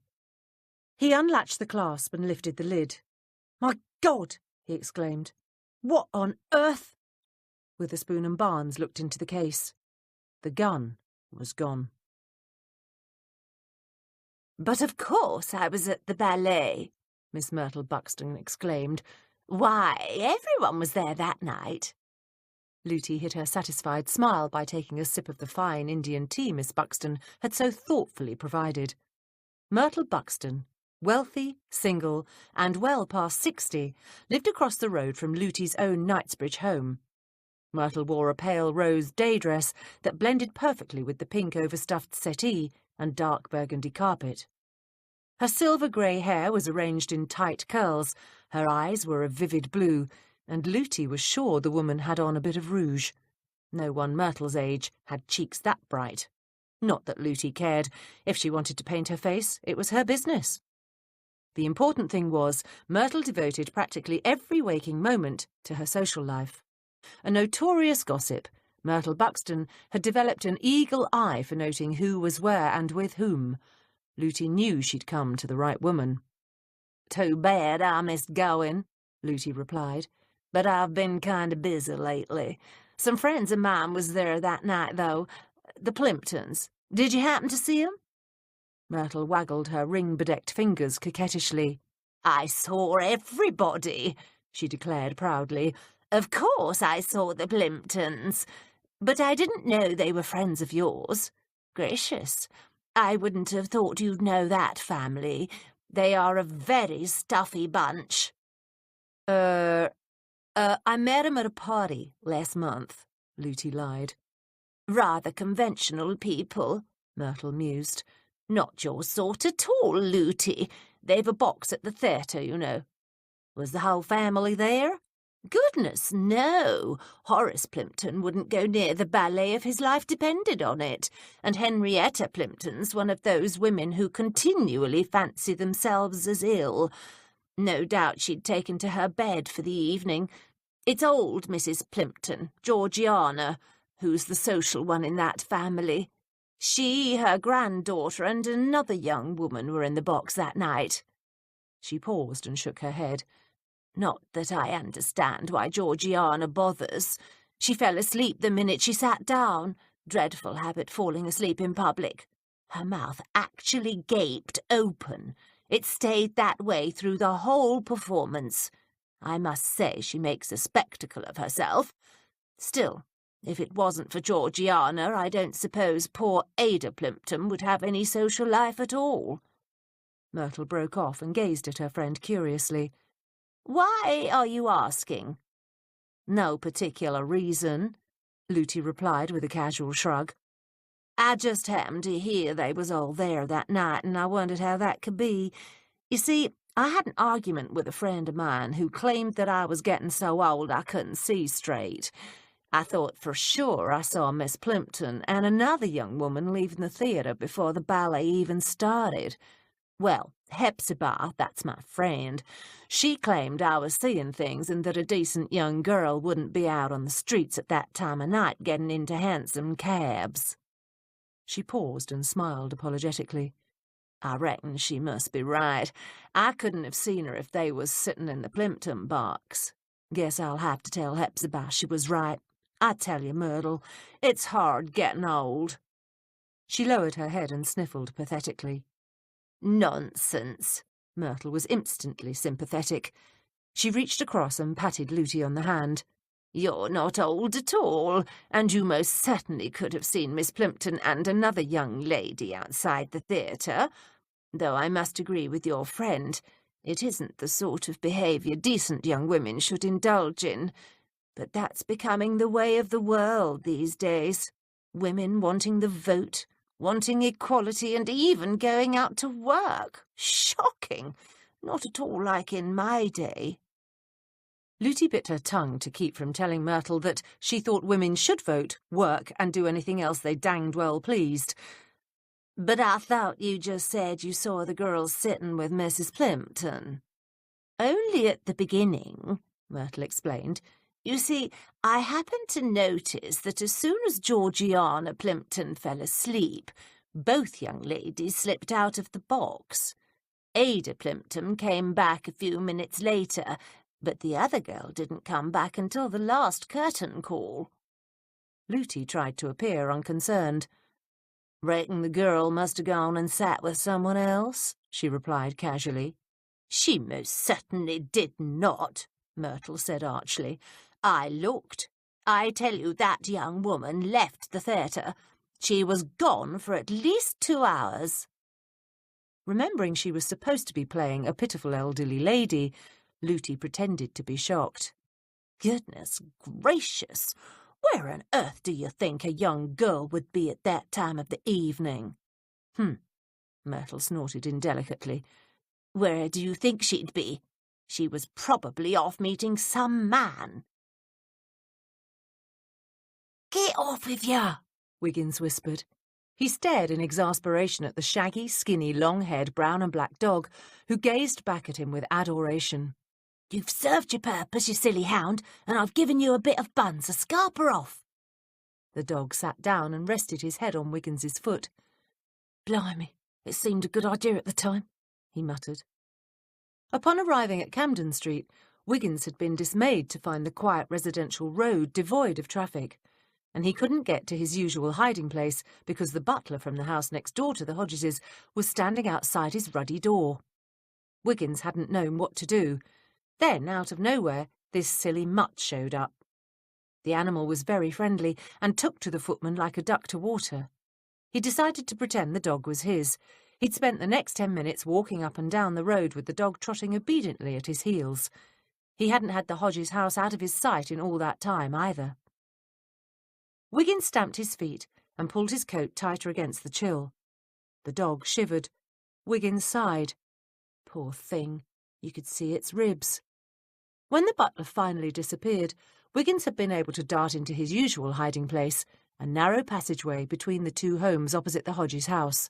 The dog had come with him.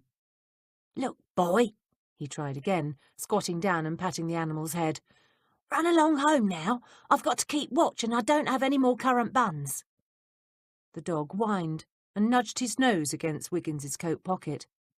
Oh, you're still hungry, aren't you? He said sympathetically. He wished now he'd given the poor animal all the currant buns, and not just half of them. Sighing, Wiggins glanced up just as the door of the Hodges house opened, and Felicity Marsden stepped outside. She paused at the top of the stairs, and turned her head quickly one way and then another, before darting down the stairs. Under one arm, she had a dark fur muff, and she carried a small brown paper parcel. Wiggins straightened up and dashed into the road behind the girl. The dog followed. Felicity hurried up the quiet street, her high heels tapping rapidly against the paving stones. At the corner, she turned towards the Queen's Road. Go on home, Wiggins hissed at the dog again as he quickened his step to avoid losing sight of his quarry. The dog woofed softly and bounced around his ankles, almost tripping him. This isn't a game. He tried to push the furry bundle to one side without hurting the animal. And if I lose her, you'll never get another crumb out of me, you silly cur. The dog wasn't in the least intimidated. He continued to trail Wiggins as they moved rapidly up one street and down another. Several times Wiggins and the dog had to hide behind a tree or a postbox to avoid being spotted, for Felicity Marsden frequently stopped and looked behind her. Breathing hard, Wiggins tried to keep the young woman's slim back in sight. As they turned onto the Uxbridge Road, he almost lost her in the now crowded street.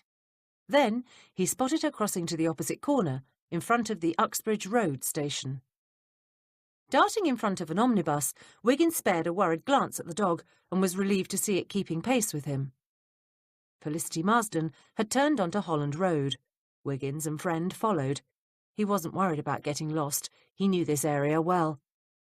She stopped suddenly, turned to glance behind her, and then slipped through a gate. Wiggins waited for a moment and hurried after her. He frowned as he reached the spot where she'd disappeared. Felicity Marsden had gone into St. John's Church. For a moment he wondered what to do, whether or not he should go in after her. The dog woofed softly. Wiggins made up his mind. He pushed open the gate and went into the churchyard. "I heard that Mrs. Hodges broke up her poor niece's engagement," Betsy said to the young man. He was the footman from the Hodges household. Peter Applegate smiled shyly and deftly plucked off his rather soiled pork pie hat. He dusted the park bench carefully and then motioned Betsy to sit down. "Aye, that she did," he said as he sat down beside her. "She didn't think Mr. Vogel were good enough for Miss Fliss, but she were wrong. He's a nice man, he is." Betsy gazed around the small park where the two of them were resting and stifled a twinge of conscience. She was investigating a murder here, she told herself sternly. All's fair. But she felt bad about shamelessly flirting with the lad in order to loosen his tongue. He'd practically fallen over his feet when she suggested a stroll in the park, and he was only a child. He couldn't be more than 14. "But being nice weren't all that important, at least not to one like Mrs. Hodges," Peter declared. "Look how she's treated poor old Mrs. Trotter all these years, and them two went to school together." "Really?" Betsy said, though she already knew that information. "You mean she weren't very good to her servants?" "Good?" He laughed harshly. "Mrs. Hodges didn't know the meaning of the word. Worked us like dogs, she did." "Even Mrs. Trotter?" Betsy decided to pursue that line of inquiry. "Especially Mrs. Trotter," he declared. "Had her fetching and carrying and doing all sorts of things no housekeeper I ever saw did." "Why did Mrs. Trotter put up with her? Surely she could have got a position somewhere else." Betsy shrugged nonchalantly. "I once worked in a miserable place, but I didn't put up with it. I took myself right off and got another position." Peter eyed Betsy slyly. "You're asking an awful lot of questions. Why? What's it to do with you?" She racked her brain to come up with a reasonable excuse. Then she gave him a brilliant smile. "Well, if you must know, I work close by here," she giggled. "And the truth is, my mistress is as nosy as anything. She sent me over here to learn what I could about the murder. I didn't want to do it, mind you, but well—" She broke off and dropped her gaze, fluttering her eyelashes in the process. "I'd seen you about, and I figured coming round would be a good excuse to talk to you." Peter stared at her incredulously for a moment, and then he smiled. "Oh, well, that's all right then." She silently drew a long breath of relief. Mrs. Goodge was right, she thought. A few honeyed words and a bit of batting the eyelashes, and a man will believe any load of old rubbish you tell him. "Anyways," she said shyly, "we was talking about Mrs. Trotter. It's real interesting. I mean, hearing about others and how they live." She deliberately began dropping her H's. "You never said why the woman was putting up with Mrs. Hodges." "Oh, that. Mrs. Trotter was hanging on because she wanted something from Mrs. Hodges." "What?" "Don't know. But I heard 'em talking about it a few times. Once, when I was taking coal to one of the upstairs fireplaces, I heard Mrs. Trotter begging the old witch to tell her where someone was." "Who was she talking about?" Betsy said, leaning closer. "Never heard no name. Just Mrs. Trotter saying over and over, 'Tell me where she is, tell me where she is.'" He shook his head. "It were right pitiful, old straight-laced Trotter begging like that." "Poor Mrs. Trotter." Betsy shook her head sympathetically. "I reckon she's right upset, what with Mrs. Hodges getting herself done in that way." "Upset?" Peter laughed. "Not blooming likely. I don't know who Trotter was on about that day, but I do know that since the old witch's death, Mrs. Trotter's been happier than I've ever seen her. Walks about the house humming and smiling and talking to herself. Balmy, if you ask me." Betsy wondered what to ask next. Then she wondered how on earth she was going to get rid of Peter. "Is Mr. Hodges a nice master, then?" "He's all right," Peter replied. "Nicer than she was. Bit of a dandy. But other than always brushing lint off his sleeves or having me put more polish on his boots, he's not too bad." I suppose Mr. Hodges wasn't too happy about Mrs. Hodges wanting to go to séances. Where'd you hear that? Peter's brows drew together. You mean it isn't true? Of course it's not true. Going and trying to talk to the spirit of Mrs. Hodges' dead son were Mr. Hodges' idea.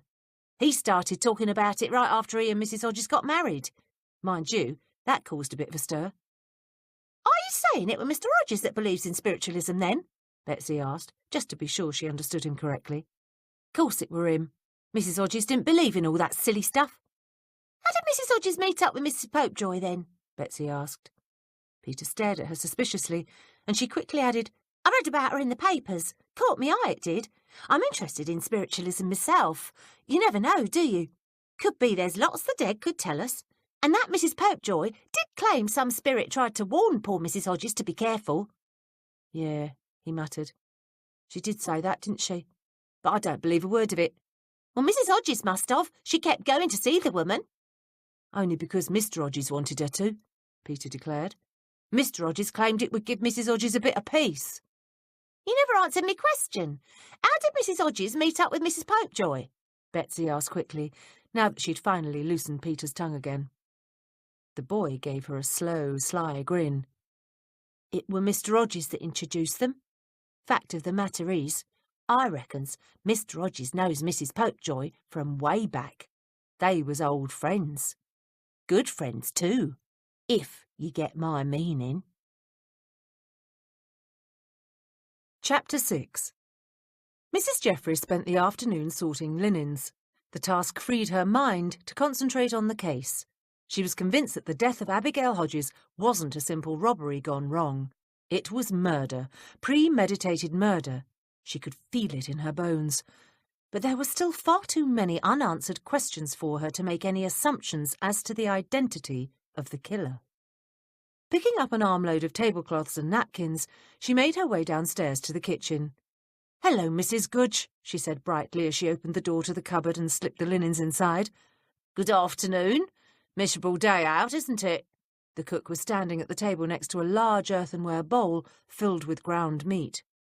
Beside the bowl was a silver cast-iron sausage maker and a tin of sausage casings. "Yes, it is. I do hope all this rain isn't hampering the others in the investigation. Are we having sausages for dinner?" "No, I thought I'd do these for a late-night nibble. It's chicken tonight for all of us, but sausages can come in handy when we're all round the table giving our news." "What a good idea," Mrs. Jeffries said. "And you do make such lovely sausages. So much better than the ones available at the butcher's." "I should hope so," Mrs. Gudge exclaimed. "Lord knows what goes into those others. Wouldn't have them in the house." She finished grinding the last of the meat and wiped her hands on a towel. Mrs. Jeffries noticed her stretching her fingers and flexing them before she reached for the tin of sausage casings. "Your rheumatism is bothering you today, isn't it?" Mrs. Jeffries said, watching as the cook fumbled with the lid on the tin. "Always does when it rains. But at least in this house a body can sit a spell when the pain gets too bad." Mrs. Gudge put the tin down and plopped into a chair. "Not like some houses I've worked in. Now, that reminds me, I found out a bit about Mrs. Hodges and how she runs her house." She gave an inelegant snort. "Real strict she was. Made the servants pay for their tea and sugar every month. Prayer gong every morning before breakfast, with the housekeeper leading the prayers because Mr. and Mrs. Hodges couldn't bother to stir themselves out of bed that early. And cold meat from the day before for the servants' dinner at 1 o'clock. Sounds a right miserable place, doesn't it?" Surprised, Mrs. Jeffries gazed at the cook curiously. When she'd first taken up her post here, her own unorthodox way of running the household had caused Mrs. Gudge much alarm. She'd put an end to any silly divisions between the upper and lower servants, insisting that Smythe, Wiggins and Betsy be treated in the same manner as herself and the cook. She'd eliminated morning prayers with the comment that anyone who wanted could worship the Almighty in the privacy of their own room, and she'd informed them that as long as their duties were carried out, she had no need to supervise them directly. Meals were taken together, with everyone waiting on themselves instead of expecting the lowest kitchen maid to do it all. Not that they had a kitchen maid, but that onerous burden would normally have fallen to Betsy. And what was done on one's own free time was one's own business. Mrs. Jeffries was well aware that her way of managing a household was unusual, but as long as the inspector was satisfied, she wasn't concerned. Mrs. Hodges certainly seems to have run her household very strictly, Mrs. Jeffries finally agreed. But that's not so unusual. Most households function in much the same manner. More's the pity, Mrs. Goodge muttered. She stared off into the distance for a moment, and then shook herself out of her reverie. Well, we've not got all day, have we? I did just like you asked, and found out a bit about that Mrs. Trotter. Mrs. Jeffries gazed at her in admiration. Goodness, Mrs. Goodge, that's very quick. You might say I had a bit of luck. The grocer's boy come by this morning. He delivers to the Hodges' house too, and he gave me a right earful about Thomasina Trotter. Mrs. Goodge leant forward on her elbow. She's a real strange one, she is. Strange? How do you mean? Mrs. Goodge tapped her finger gently against her temple. Up here, she said, her voice hushed. She's touched. Not right in the head. The woman spends her free time out walking the streets. Mrs. Jeffries stared at the cook in bewilderment. Are you implying that Thomasina Trotter is a prostitute? No, Mrs. Goodge said impatiently. She's not looking for men, she's looking for women. She stares at young girls, accosts them in the street, goes right up and looks into their faces, studying 'em like. Why, she's gone as far as Whitechapel, and even worse, she's done it at night. Can you imagine that? Being on the streets in the East End after dark, I tell you. The woman's daft, completely daft. Goodness, that is most odd, Mrs. Jeffries replied. Were you able to find out why she does it? No, I wasn't, but I'll keep at it. Just give us a few more days. I've got my sources asking around. You know, Mrs. Jeffries said thoughtfully, from what you've just told me about Mrs. Hodges having been so very strict with her servants, I'm amazed she allowed her housekeeper to do such a thing. Surely she must have known Mrs. Trotter was behaving rather oddly. But she didn't know about it, Mrs. Goodge laughed. For goodness sake, who'd tell Mrs. Hodges anything? The servants didn't like her much, and I'm sure she weren't the kind to sit and natter with the tradespeople who delivered to the house. And for all her daft ways, Thomasina Trotter's a bit of a sharp one. She obviously used to tell Mrs. Hodges she were going to visit her old nanny. She broke off and frowned. Now, what was the woman's name? Oh, yes, Miss Bush. Anyways, after the grocer's boy left this morning, I sent young Willie Spencer, the lad that works over the garden for Colonel Norcross, over to Fulham to have a gander at Mrs. Trotter's nanny. Why, how very intelligent, Mrs. Goodge, Mrs. Jeffries said. How did Willie do? The boy did well enough, I reckon. Mrs. Goodge smiled smugly. He spoke to Miss Bush herself. Mind you, nothing she said made any sense. Willie says the poor thing's half out of her mind. She's old, you know. Sometimes they get that way. So the way I figure is that Mrs. Trotter used to tell her mistress she was visiting with Miss Bush, who wouldn't even know what day it was, let alone whether or not anyone had come calling. And then, instead of actually going to see her, Mrs. Trotter would wander the streets, staring at young girls. She shuddered. Horrible, isn't it?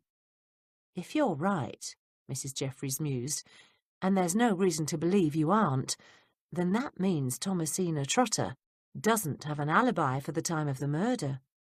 That's what I'm thinking too. Gracious, this sheds a whole new light on the situation. But why would Mrs. Trotter want to kill her mistress?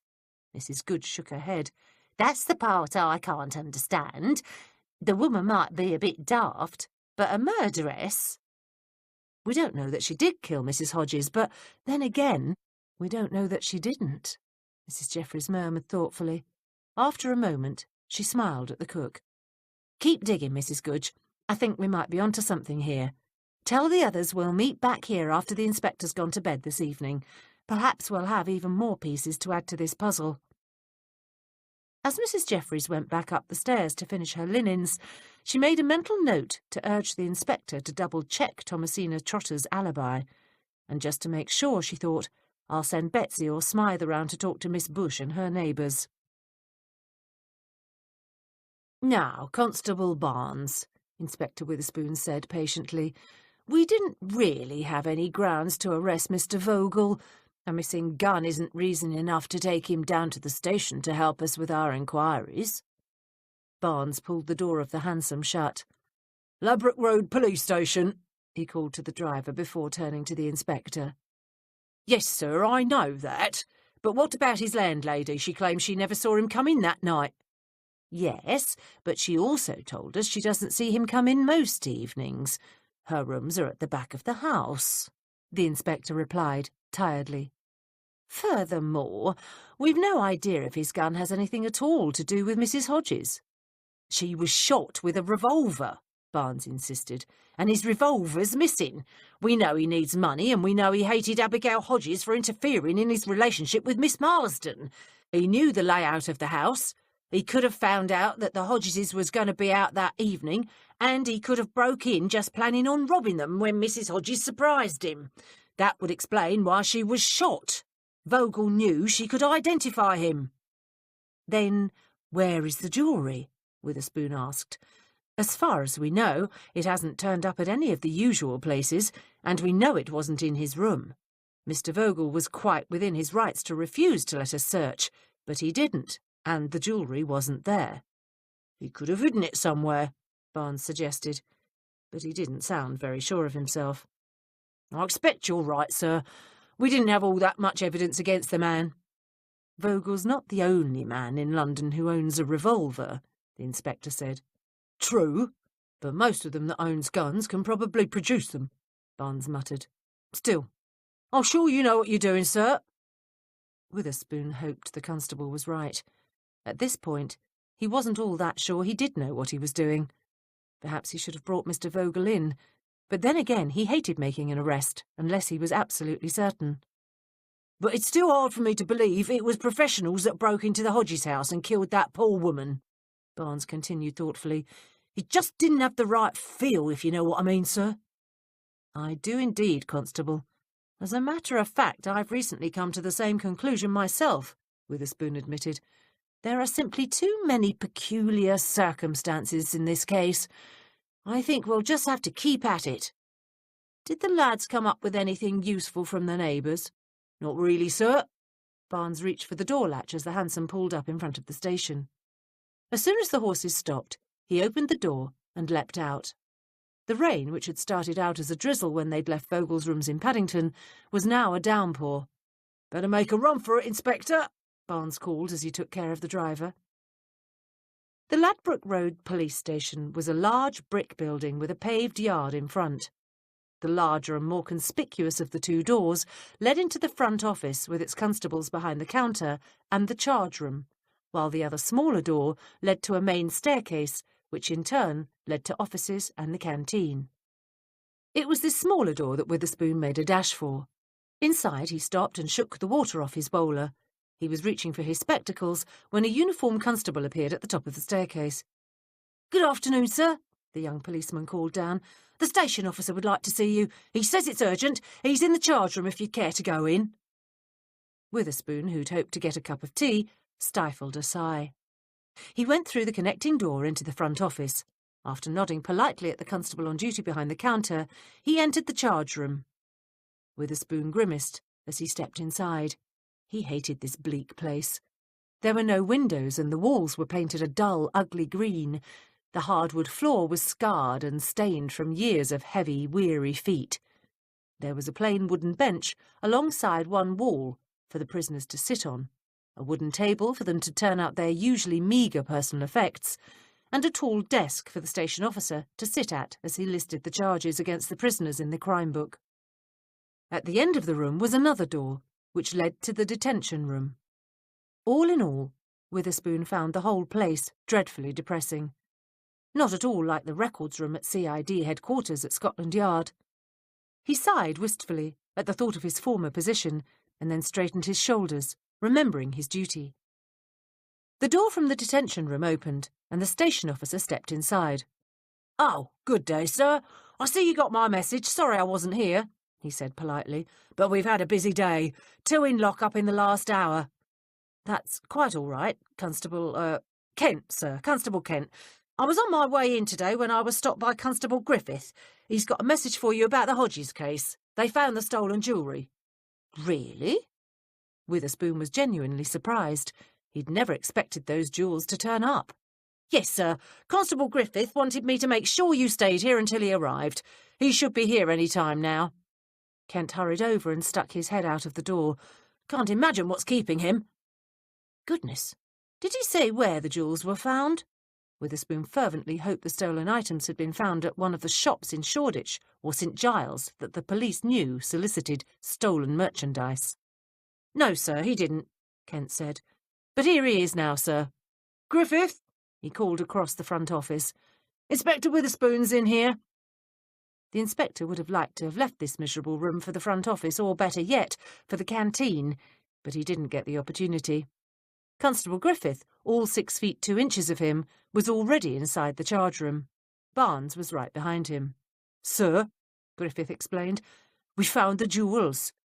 He handed the inspector a black cloth bag. Witherspoon opened the bag and spilled its contents onto the table. "Where did you find them, Constable?" "At the Hodges house," Griffith replied, "in Felicity Marsden's bedroom. The bag was pinned to one of the folds in the curtains, up along the upper rails." "Looks like you were right, sir," Barnes said. "This wasn't a blooming robbery. No thief in his right mind leaves the goods behind." Witherspoon's spirits sank.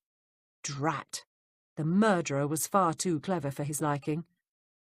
"Took us a while to find them," Griffith continued proudly.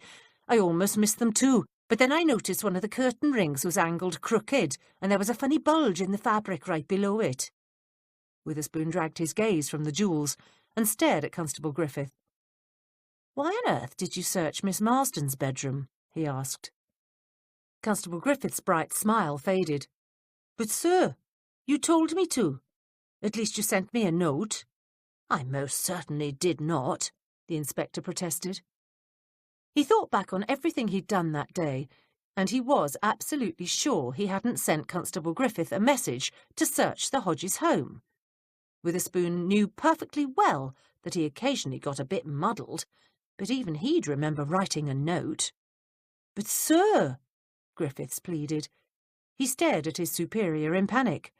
"I've got the note right here." He reached into the pocket of his jacket and pulled out a piece of paper, which he immediately thrust into Witherspoon's outstretched hand. Opening the folded paper, Witherspoon frowned as he scanned the contents. "My apologies, Constable," he said, looking up. "This is indeed instructions from me, authorising you to search the house." Griffith sighed in relief. "But I didn't write it. How was it delivered?" "A young lad brought it to me as I was leaving the house across from the Hodges home," Griffith explained slowly. He looked terribly confused by this turn of events. "We were finishing up the house-to-house, trying to talk to all the neighbours. The boy, he was just one of them street Arabs, sir. Couldn't have been more than 8 or 9. He told me it had been given to him by Inspector Witherspoon." "I do believe, sir, that I really should get you a headache powder," Mrs Jeffries said to the inspector. The poor man looked positively dreadful. He'd come home with his shoulders slumped and rain pouring off the rim of his hat. She'd immediately ushered him into the drawing-room, put him in his favourite chair, and poured a nice glass of sherry. She'd then sat down and listened to his tale of woe. "That won't be necessary, Mrs Jeffries.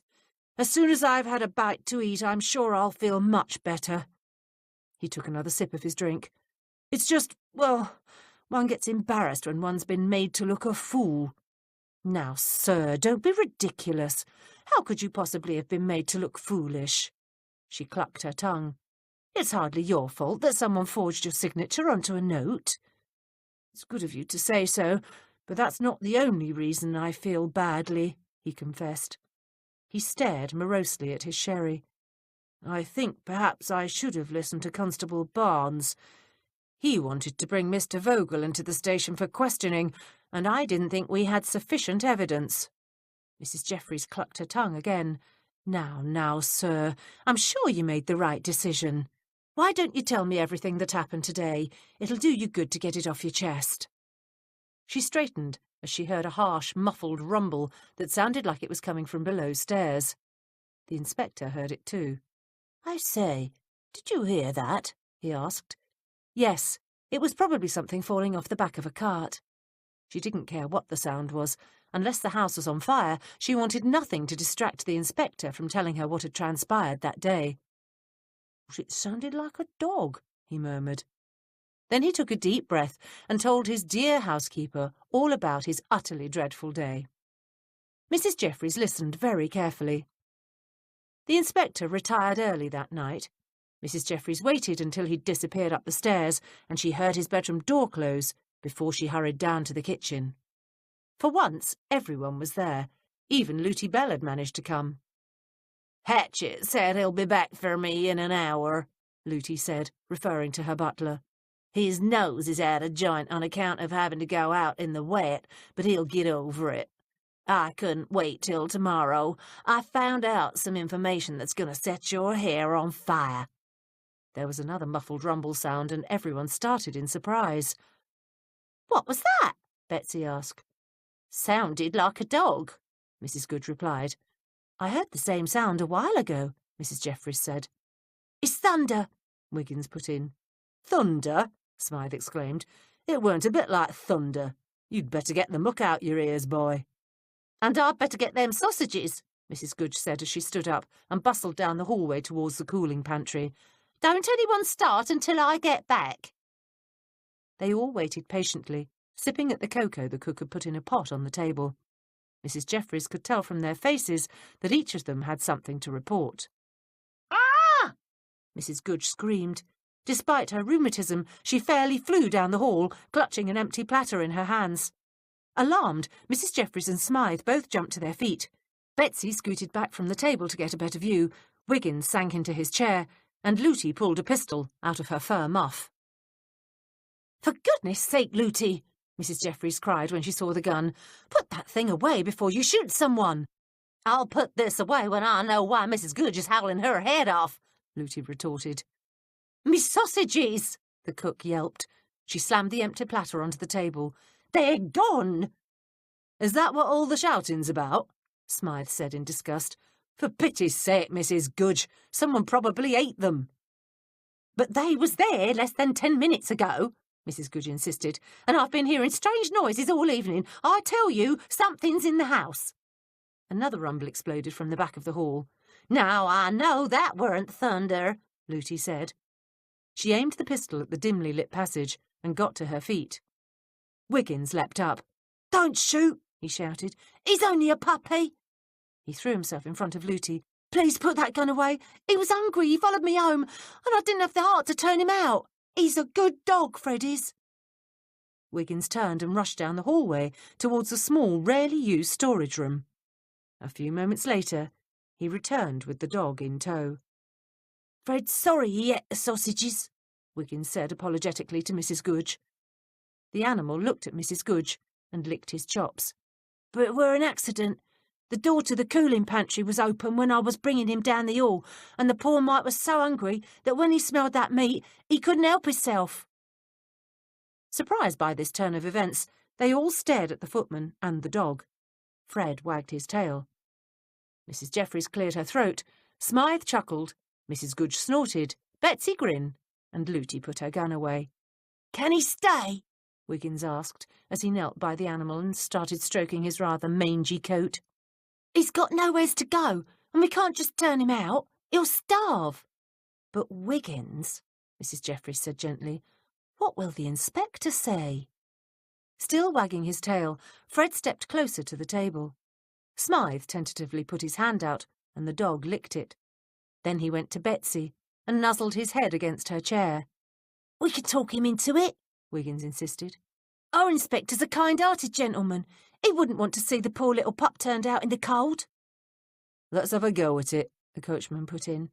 "I don't mind sharing me room with the dog, as long as Wiggins agrees to keep him clean." "I don't know," Mrs. Jeffries said hesitantly. "Oh, please," Betsy added her voice to the chorus. "I like dogs, and this one looks like he's right friendly." Fred bumped his nose against her knee. Mrs. Jeffries didn't believe in dithering. She made a decision. "All right, We'll ask the inspector if we can keep the dog, but Wiggins, the animal, will be your responsibility. You must treat him kindly, keep him clean, and ensure that he's walked properly." "You won't regret it, Mrs Jeffries," the footman promised. "He's a good dog, is Fred. He'll even come in handy on our investigations. Why, with proper training and such, he can probably learn to pick up the scent and follow the trail." Fred chose that moment to flop down flat on the floor and go to sleep. Everyone laughed. "Mind you keep his nose off the trail of my sausages in the future," Mrs Goodge muttered, but she smiled at the animal as she said it. "Now that that's settled," Mrs Jeffries said with a worried glance at Fred, "let's find out what each of us has learnt today. Lootie, why don't you go first? We don't want to annoy Hatchet any more than necessary." Lootie told them all about her visit to Myrtle Buxton. She was a good storyteller, and when she got to the part about Felicity Marsden leaving the ballet, everyone was leaning towards her, their faces alight with interest. "Cool," Smythe said when she'd finished. "That means that Miss Marsden don't have an alibi." "True," Mrs Jeffries said, "but it doesn't mean she murdered her aunt. It could just as easily mean she wanted a chance to see her young man." "Thomasina Trotter don't really have an alibi either," Mrs Goodge interjected. She told them what she'd heard from her sources that day as well. "Well, I've learnt something important too," Betsy said when the cook had finished. She told them about her conversation with Peter Applegate. "Are you telling us that it were Mr Hodges that introduced Mrs Popejoy to his wife?" Lootie asked. Betsy nodded. "And that's not the half of it, according to Peter. He thinks that Mr Hodges and Mrs Popejoy knew each other from a long time ago." "Was he just guessing, or does he know that for a fact?" Mrs Jeffries asked.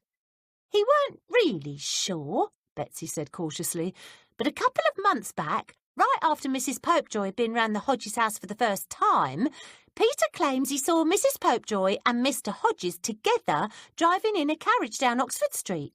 But when Peter happened to mention it to Mr Hodges acted like he didn't know what he was on about." "I'm getting confused," Wiggins said. "Was the man Mr Hodges then?" "Hold your horses, boy," Lootie interjected. "She's getting to it. Go on, Betsy, what happened then?"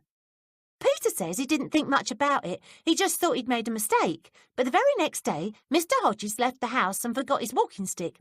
Well, Mrs Hodges gives Peter the stick and tells him he can probably catch up with her husband at Holland Park."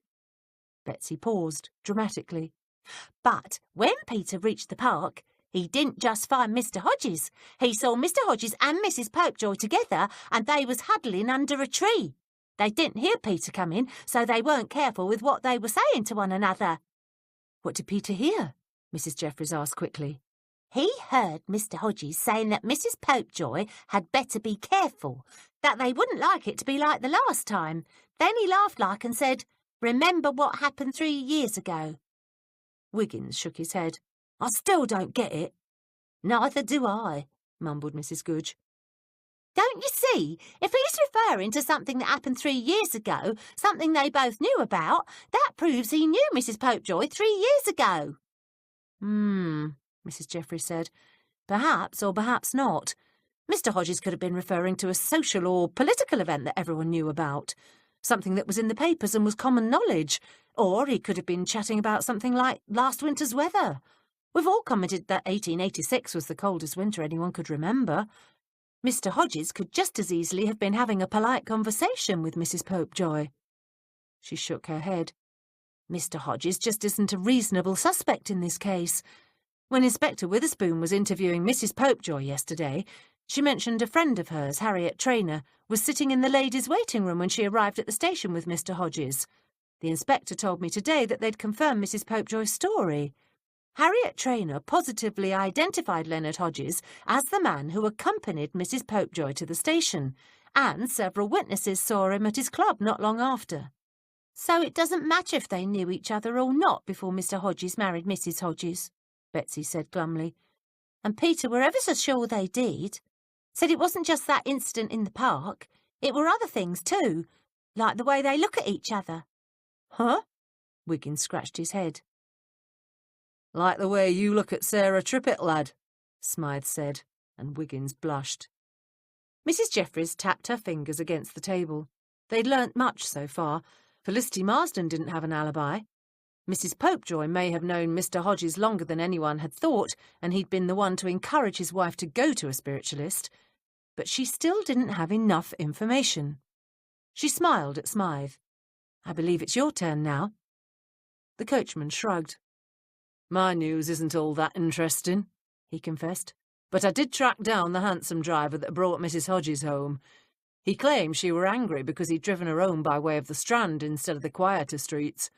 Said the woman was shouting so loud he never got a word in edgewise. Otherwise, he'd have told her it were her own husband who'd instructed him to take the long route." "You mean Mr. Hodges told the driver to go down the Strand?" Looty asked. "Indeed, Mr. Hodges told the bloke exactly how to go. Told the driver he and the missus had words, and he wanted to give her time to get over her temper." "That's very interesting," Mrs. Jeffries said, "and quite possibly true." She then told them what the inspector had confided to her. She told them about Benjamin Vogel's now vanished gun, the jewels being found in Felicity Marsden's room, the note to Constable Griffith that the inspector hadn't written, and the fact that Vogel's landlady couldn't confirm his alibi. "That's it, then," Mrs. Goodge muttered darkly. "They did it together. Felicity Marsden and Benjamin Vogel. Mark my words. They're the killers." "Now, we mustn't jump to conclusions," Mrs. Jeffries warned.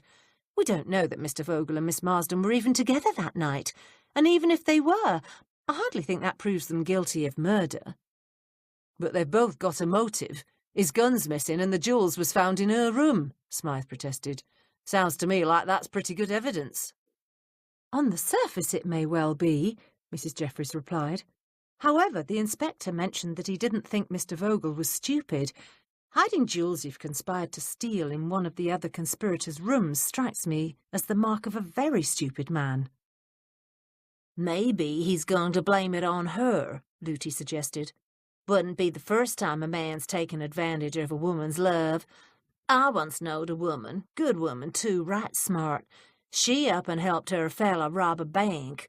When the law caught up with him, he left her holding the money and hightailed it down to Mexico." "That's terrible," Wiggins mumbled. "But why would he do that? The jewels weren't worth much," Betsy said. "Seems to me the object was to get rid of Mrs. Hodges so he could marry her niece. With Mrs. Hodges dead, Miss Marsden probably stands to inherit a tidy sum. Lots more money than those piddly pearls were worth." "Maybe all he wanted was vengeance," Looty insisted. "Lots of men have done that. Spent a lifetime tracking someone down who'd done 'em wrong. Why, I knew a fellow once who spent 20 years—" She broke off as Wiggins moaned. "Land's sake, boy, what's ailing you? My stories ain't that bad." Wiggins moaned again and buried his face in his hands. Everybody stared at him, their expressions concerned. "Wiggins?" Mrs. Jeffries prompted gently. "What's wrong? What is it?" The boy looked up, his face a mask of misery. "You haven't heard what I've got to say, and when you do, you'll all be wanting to put the noose around poor Miss Marsden's neck for sure, and I know she couldn't have done it. I just know it." "You're only saying that because you think she's pretty," Smythe mumbled. "Don't be ridiculous, Wiggins. We're hardly likely to want to put the noose around anyone's neck at this point in our investigation." Mrs. Jeffries didn't add that she personally didn't see the point of hanging criminals in any case. The criminal justice system in England had been doing that for years, and she didn't see that it had done all that much good. There were still plenty of criminals about. But this was hardly the time to enter into a debate over one of her more radical views. That could wait. "You will when I tell you," he moaned.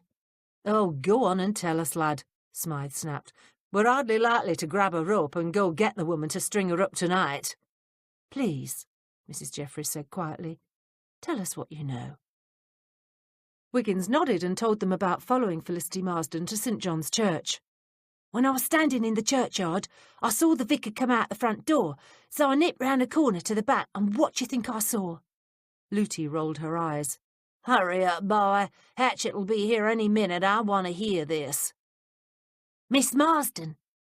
They's a graveyard behind the church, and she were darting from one headstone to another," Wiggins continued. "Well, as I had Fred with me, it were kind of hard to keep her from spotting me, so we finally hunkered down in some bushes. Then I saw her stop beside a newly dug grave. She kneeled down like she were going to pray, only instead of praying, she started digging. When she stood up again, the little brown parcel she were carrying weren't in her hands. He paused again. She'd buried it. Did you dig it up? Smythe asked. Wiggins blushed. I were going to. What do you mean you was going to? Lootie slapped her hand against the tabletop. What stopped you, boy? It were getting dark, Wiggins said defensively, and I didn't want to be late getting home. I tell you, the place was right horrible. Starting to rain, and Fred here was hungry, and then it got black as night. And what with all this talk of spirits and communicating with the dead, well, I weren't going to hang about in there digging in some grave on me own. Oh, Wiggins, Betsy teased. Are you telling us you were scared? I didn't say I was scared. Lootie was shaking her head in disgust. What a greenhorn, she muttered. Blast, boy, Smythe snapped. The dead is dead. They'll do you no harm. You should have seen what Miss Marsden was burying. It might be too late now. How do you know the dead is dead? Wiggins argued. Silly goose, Mrs. Goodge muttered. Now, Mrs. Jeffries said firmly. Stop picking on Wiggins. I hardly think Felicity Marsden would bury something in St. John's churchyard this afternoon just to go back and dig it up this evening. True, Smythe agreed. But someone else might. Chapter 7. Naturally, after Smythe's pronouncement, everyone had an opinion concerning the best course of action. Wiggins wanted to go to bed and worry about someone digging up Felicity Marsden's cache in the morning. Smythe, Betsy and Lootie Bell wanted to dash off to St. John's instantly, and Mrs. Goodge, who wouldn't have gone in any case, tended to side with Wiggins. Undecided, Mrs. Jeffries gazed at the footman thoughtfully. You weren't followed today, were you? Course not. Even if someone did spot me, unless they was faster than Snyder's hounds, they couldn't have kept up with me and Fred. We barely kept Miss Marsden in sight ourselves. Satisfied, the housekeeper nodded. I believe, then, that as you're the only one who knows about Miss Marsden's trip to the churchyard, no one else could possibly get to it before we do. Reckon you're probably right, Smythe said. Wiggins and I can go do a bit of digging ourselves tomorrow morning. If we get to the church right after dawn, we can get in and out without anyone seeing us. Go on with you, man, Betsy snapped. Why should you and Wiggins get to do all the nice things? I want to go too. Nice? Smythe stared at the girl incredulously. I was only trying to be considerate. Digging about in a damp, cold churchyard at this time of the year isn't exactly what I'd call nice. Lootie yawned widely. Quit your squabbling. If it's all the same to everyone, Hatchet and I'll be round tomorrow morning before your inspector's stirring. We'll bring the carriage. That way we can all go. That sounds like a fine idea, Mrs. Jeffries said quickly. True to her word, Lootie, with a grumpy butler in tow, called for them in her carriage at 6:30 the next morning. As there was little traffic at such an early hour, they made excellent time to St. John's. Dawn was breaking as they piled out of the carriage. Lootie had directed Hatchet to bring them to the back of the church. The churchyard was enclosed by a low stone wall capped by a thick iron railing. A small locked gate was the only entry. Nels bells! Lootie exclaimed as she glared at the heavy black lock. How come you people lock up your dead tighter than a bank vault? I ain't seen a cemetery yet in this country that wasn't surrounded by bars. What are you expecting them bodies to do? Come back and haunt you? Actually, Mrs. Jeffries explained cheerfully, the railings were erected around most cemeteries and churchyards early this century. It was an attempt to keep the bodies from being stolen. Pardon the interruption, Smythe hissed softly, but Wiggins and I'll have a hunt round the other side to see if we can't find a way in. If we can't, we'll climb the fence. Good idea, Mrs. Jeffries said. Lootie tugged on her sleeve. Who the dickens would want to steal corpses?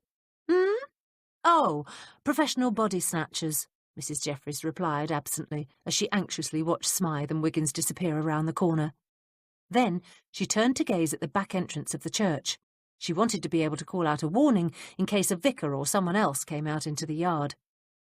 Body snatchers, Lootie muttered. Why the dickens would anyone want a bunch of dead bodies? To sell to medical schools, Mrs. Jeffries said, still keeping her gaze on the church. The students need them for dissection. Betsy winced. That's disgusting. There weren't enough bodies, you see, Mrs Jeffries continued. She thought she might as well satisfy Luty's curiosity while they waited for Smythe and Wiggins. The problem was most prevalent in Edinburgh. They simply didn't have enough bodies for the students to dissect. Medical schools, which, from what I've heard, didn't ask too many questions about how the bodies were procured, would pay between £7 and £10 per corpse. Surely you've heard of that dreadful Burke and Hare.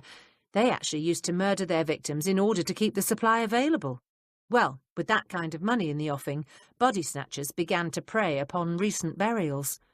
Naturally, this upset the relatives, and so they started standing guard for a number of days after the loved one was buried.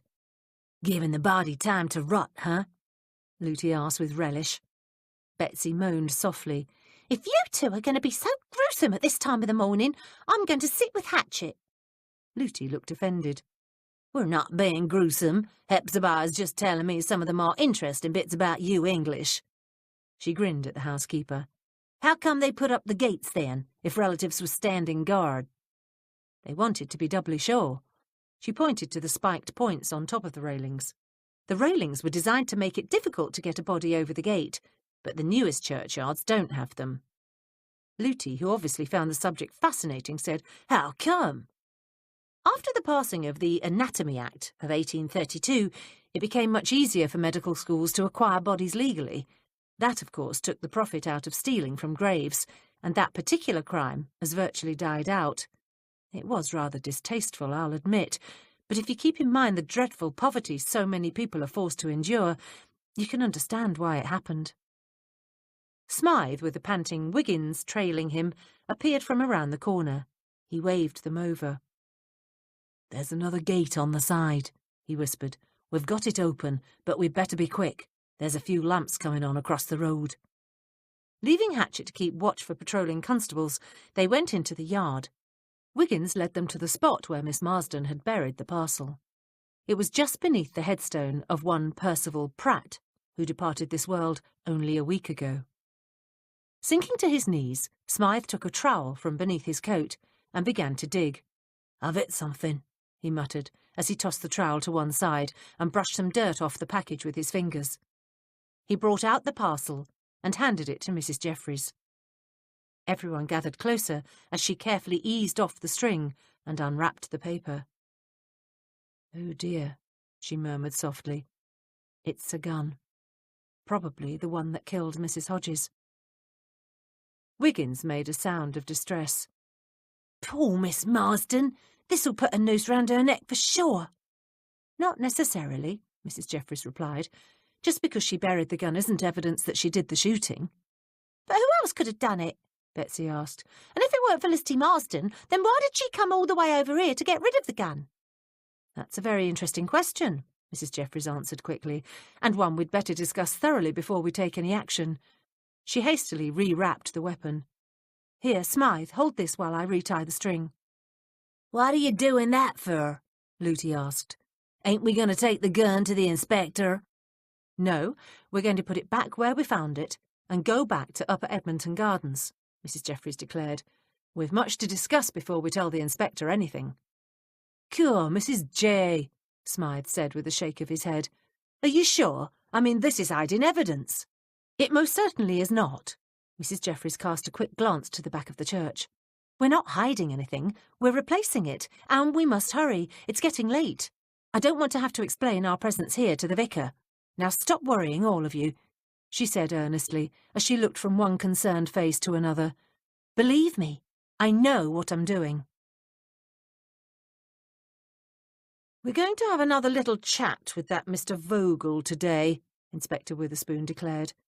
He reached for another slice of toast from the rack and liberally smeared it with butter and marmalade. Then we're going to ask Miss Felicity Marsden to explain how that jewellery got into her room. Perhaps Miss Marsden doesn't know, Mrs Jeffries suggested. You know, it is possible the jewels were put there to throw suspicion on the young lady. After all, Miss Marsden was at the ballet that night. I'm not so sure of that. I'm going to send Barnes around to the Plimpton house today to double-check Miss Marsden's statement. Really? Why? Actually, the inspector replied, It was something you said that got me to thinking we'd better have another look at Miss Marsden's alleged movements on the night in question. Something I said, Mrs. Jeffries repeated innocently, though she was much relieved. She'd been dropping hints that everyone's statements as to their whereabouts on the night of the murder should be double-checked. Certainly. You stated that once one was seated in a crowded, dark theatre, it was jolly easy to slip out without anyone being any the wiser, especially if one was seated next to an elderly woman who probably fell asleep as soon as the curtain came up. "Oh, that," she replied airily. "Well, I only said it because I remembered how my great-aunt Matilda used to doze off when we took her to the theatre in Yorkshire." She laughed gaily. "But I must say I'm very flattered that you took my little observation seriously." Witherspoon smiled. "You mustn't be so modest, Mrs. Jeffries," he said as soon as he'd swallowed his toast. "Why, you said it yourself. One of my characteristics as a detective is to take everything I hear seriously. Why, hearing your little bits about human nature seems to spark something in my own thoughts. Jolly good, too. Otherwise, I'd never have been able to solve some of the difficult cases I've been given." "Are you going to examine Jonathan Felcher's and Mr. Hodges' movements as well?" Witherspoon shrugged. "We've already double-checked Mr. Hodges. As I told you last night, Barnes got a statement from Miss Traynor that she'd seen Mr. Hodges escort Mrs. Popejoy to the door of the ladies' waiting room." "So you did," Mrs. Jeffries murmured. "How silly of me to forget." "You're not in the least silly," the inspector declared, "but I do believe we'll double-check Mr. Felcher's whereabouts, and perhaps even that housekeeper, Mrs. Trotter. She's an odd sort of person. Constable Barnes repeated the most peculiar rumour about her yesterday." He then proceeded to tell her what she'd already learnt about Thomasina Trotter's excursions into the streets of London. "How very unusual," she commented, when the inspector finished. "Yes, isn't it?" Witherspoon sighed. "But then lots of people have eccentric habits. It doesn't necessarily make them murderers." Mrs. Jeffries waited until the inspector left before pouring herself another cup of tea. The house was very quiet. After they'd come back from St. John's this morning, she had hastily given everyone another assignment, and they were all out gathering information. Betsy had gone to make contact with someone in Mrs. Popejoy's establishment, though Mrs. Jeffries didn't see that course of action as being particularly fruitful. Mrs. Popejoy and Leonard Hodges were the only two people involved in the case who had unshakable alibis. Smythe had gone to have another word with the driver who'd taken Mrs. Popejoy and Mr. Hodges to the train station, though again, that was probably a waste of time. Lootie had decided to try to ferret out any gossip she could find about Mrs. Trotter, and Wiggins had announced he was off to find evidence that Miss Marsden was innocent. Mrs. Jeffries sighed. This whole case was so muddled. No one was where they were supposed to be that night. Everyone seemed to loathe the victim, so there was no shortage of suspects, and now it looked like the evidence was pointing directly to the one suspect who had the most to gain by Abigail Hodges' death, Felicity Marsden. Or did she? The housekeeper tapped the side of her teacup. They still didn't know for sure that Miss Marsden was going to inherit a large portion of the estate, and until the inspector got around to questioning the woman's solicitor, they wouldn't know. And Mrs. Jeffries didn't like the manner in which this new evidence against the girl was being discovered. It was too tidy, too neat, almost as though someone were directing the action from behind the scenes. Someone who had sent Constable Griffith that note about searching the house, someone who had wanted those jewels found, someone who, if Benjamin Vogel were to be believed, had taken the gun out of his room without his knowledge. Someone who wanted to implicate Felicity Marsden and her former fiancé. Or maybe, she thought, they had done the murder and staged the robbery. But surely, she argued silently, no one is stupid enough to have made all those mistakes. Or were they? Mrs. Jeffries put her cup down. She shook her head and decided to go over the reasons someone would want Abigail Hodges dead. Felicity Marsden hated her aunt because she'd thwarted her relationship with Benjamin Vogel. But if that engagement was truly over, the two of them would hardly have conspired to fake a robbery and stage the murder. Mr. Vogel deeply resented Mrs. Hodges's lies. That could be his motive. But if it were, it was pretty weak. And what about the nephew, Jonathan Felcher? He hated the woman because he wanted control of his own money, and she wouldn't give it to him. Then there was the housekeeper. Mrs. Jeffries shrugged. Who knew what on earth possessed Mrs. Trotter? Mrs. Jeffries knew she needed to do something. But what? Suddenly, she leapt to her feet. Jonathan Felcher. No one had really taken a good look at him. She hurried to the back stairs and called to Mrs. Goodge that she was going out. It was time to take a closer look at Abigail Hodges's nephew, and after that, it was time to have a chat with Felicity Marsden. "We'd like to speak to Miss Marsden, if you don't mind," Inspector Witherspoon said to Leonard Hodges. "Felicity, but she's resting now," Hodges replied. "Look, Inspector, I hardly think you need disturb the girl. She's told you everything she knows." Witherspoon stared at him curiously. "But I'm afraid she hasn't. You realise, of course, that finding the jewellery here in this house, more specifically in Miss Marsden's room, changes the entire nature of this investigation. We really must speak to her." Hodges nodded slightly in acknowledgement. "I can understand your reasoning, Inspector, but I'm not certain I entirely agree with it. Couldn't the thieves have panicked when they murdered my wife and hidden the jewellery themselves?" "If that were the case, I hardly think the miscreants would have bothered to hide the jewels. Why not simply take them along with them as they left?" Witherspoon suggested. "And even if you're correct, pray remember where they were found. Pinned inside the upper folds of the curtains. Hardly the actions of a person in an agitated state of mind, sir." Hodges sighed. "Yes, I see your point." He stepped over to the bell pull and yanked the cord. When the maid appeared, he instructed her to fetch Miss Marsden. Without being asked, Witherspoon sat down. "Mr. Hodges, I presume your late wife made a will?" Hodges slowly turned his head and stared at the inspector. "Yes, she did." "Do you by any chance happen to have any idea as to how her estate was divided?" "As a matter of fact, I do," Hodges stated calmly. "Abigail wasn't reticent about her plans. Everything she owned is divided equally between myself and Felicity." "What about Mr. Felcher?" "He has his own property. Now that Abigail is gone, he'll obtain control of his holdings." Hodges brushed a piece of lint off the collar of his elegant black morning coat. "Unlike most women, Abigail controlled her own property." "That's most unusual, isn't it?" the inspector asked. He wasn't sure, but he'd always thought that once a woman married, her husband legally became the possessor of everything she owned. Of course, he could be mistaken. There was something going on in Parliament about a Married Woman's Property Act, but he wasn't sure it had passed. Or had it? Yes, by golly, he thought. He did remember reading about that in the newspapers. Something about a woman owning £200 of her own money. No, that didn't sound right. Wasn't there another act in the offing? One that entitled them to keep all their own money? Oh dear, he thought. Politics was such a muddle. One couldn't be expected to keep every little thing straight. Abigail was an unusual woman. Hodges smiled sadly. And as to the laws and customs of our great nation, they had no influence on her. Her money and holdings were in the United States, and the laws and customs of that land are far different than here. Interesting place, actually. Women are accorded a great deal more freedom, I believe. The inspector immediately thought of Luty Bell Cruikshank. Yes, he said with a smile. You're quite correct.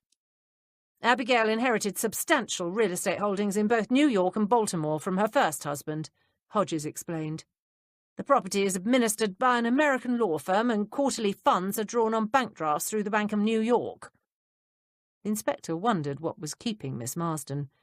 He was most impressed by Mr. Hodges's openness, quite grateful, as a matter of fact. Now he wouldn't have to have one of those tiresome conversations with Mrs. Hodges' solicitor. He suddenly realised there was something very important he must ask. "Mr. Hodges," he said cautiously, "did Miss Marsden know she was going to inherit half of her aunt's fortune?" "He drinks like a bloody fish, he does, and gambles too," Elspeth Blodgett exclaimed. "I say, it's right nice of you to bring me here. I've never been in one of these places. Tea shops, that's what they call them. I know, 'cause one of me lodgers is always meeting a young fella at the one in Piccadilly Circus. She's one of them typewriter girls. Has her own Remington, she does. Claims she makes 25 shillings a week. Mrs. Jeffries waited patiently for Jonathan Felcher's landlady to pause for a breath. It had taken only the barest hint that she was inquiring into Mr. Felcher's character on behalf of the family of a young lady to loosen Elspeth Blodgett's tongue. The woman certainly liked to talk. Immediately, Mrs. Jeffries had known that if she could get a cup of tea in front of the landlady, she'd have a veritable goldmine of information. As Mrs. Blodgett was on her way to do the shopping, it was quite easy to convince her to make a quick detour into a very convenient ABC tea shop.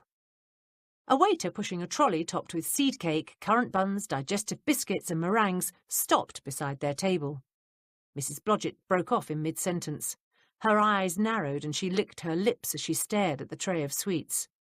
"Oh, please, order anything you like," Mrs. Jeffries said quickly. "On a chilly day like today, a cup of tea just isn't enough, and it's so very good of you to help me in my inquiries." "Thank you, I don't mind if I do." She pointed a chubby, rather dirty finger at the plate of meringues. "I'll take a couple of those and 2 of them digestive biscuits as well." Though she wasn't hungry, Mrs. Jeffries was determined to be sociable and keep the woman talking. She ordered a currant bun and more tea. "Now," she continued when the waiter had left, "about Mr. Felcher, you were saying?" "He's a rotter and a rogue, he is," Mrs. Blodgett said, as she dipped a biscuit into her tea. "But that don't keep the ladies away, if you get me meaning. Not much of a worker, always taking time off in the afternoons and holds on to his job by the skin of his teeth. He ain't above nicking a few bits and pieces here and there neither." "Gracious!" Mrs. Jeffries deliberately pretended to be shocked. "Why on earth do you allow such a monster to stay on in your lodging-house?" "I'm no starry-eyed girl. He don't steal from me, I makes sure of that." Mrs. Blodgett cackled. "He may be a rotter, but he pays his rent and on time too. Besides, it's all the same to me. If that silly aunt of his wants to let him steal her blind, that's her business." "You mean he steals from his own relatives?" "Course he does. I've seen it with me own eyes." Mrs. Blodgett pushed a strand of dirty grey hair out of her eyes and tried to tuck it back beneath an equally dirty grey cap.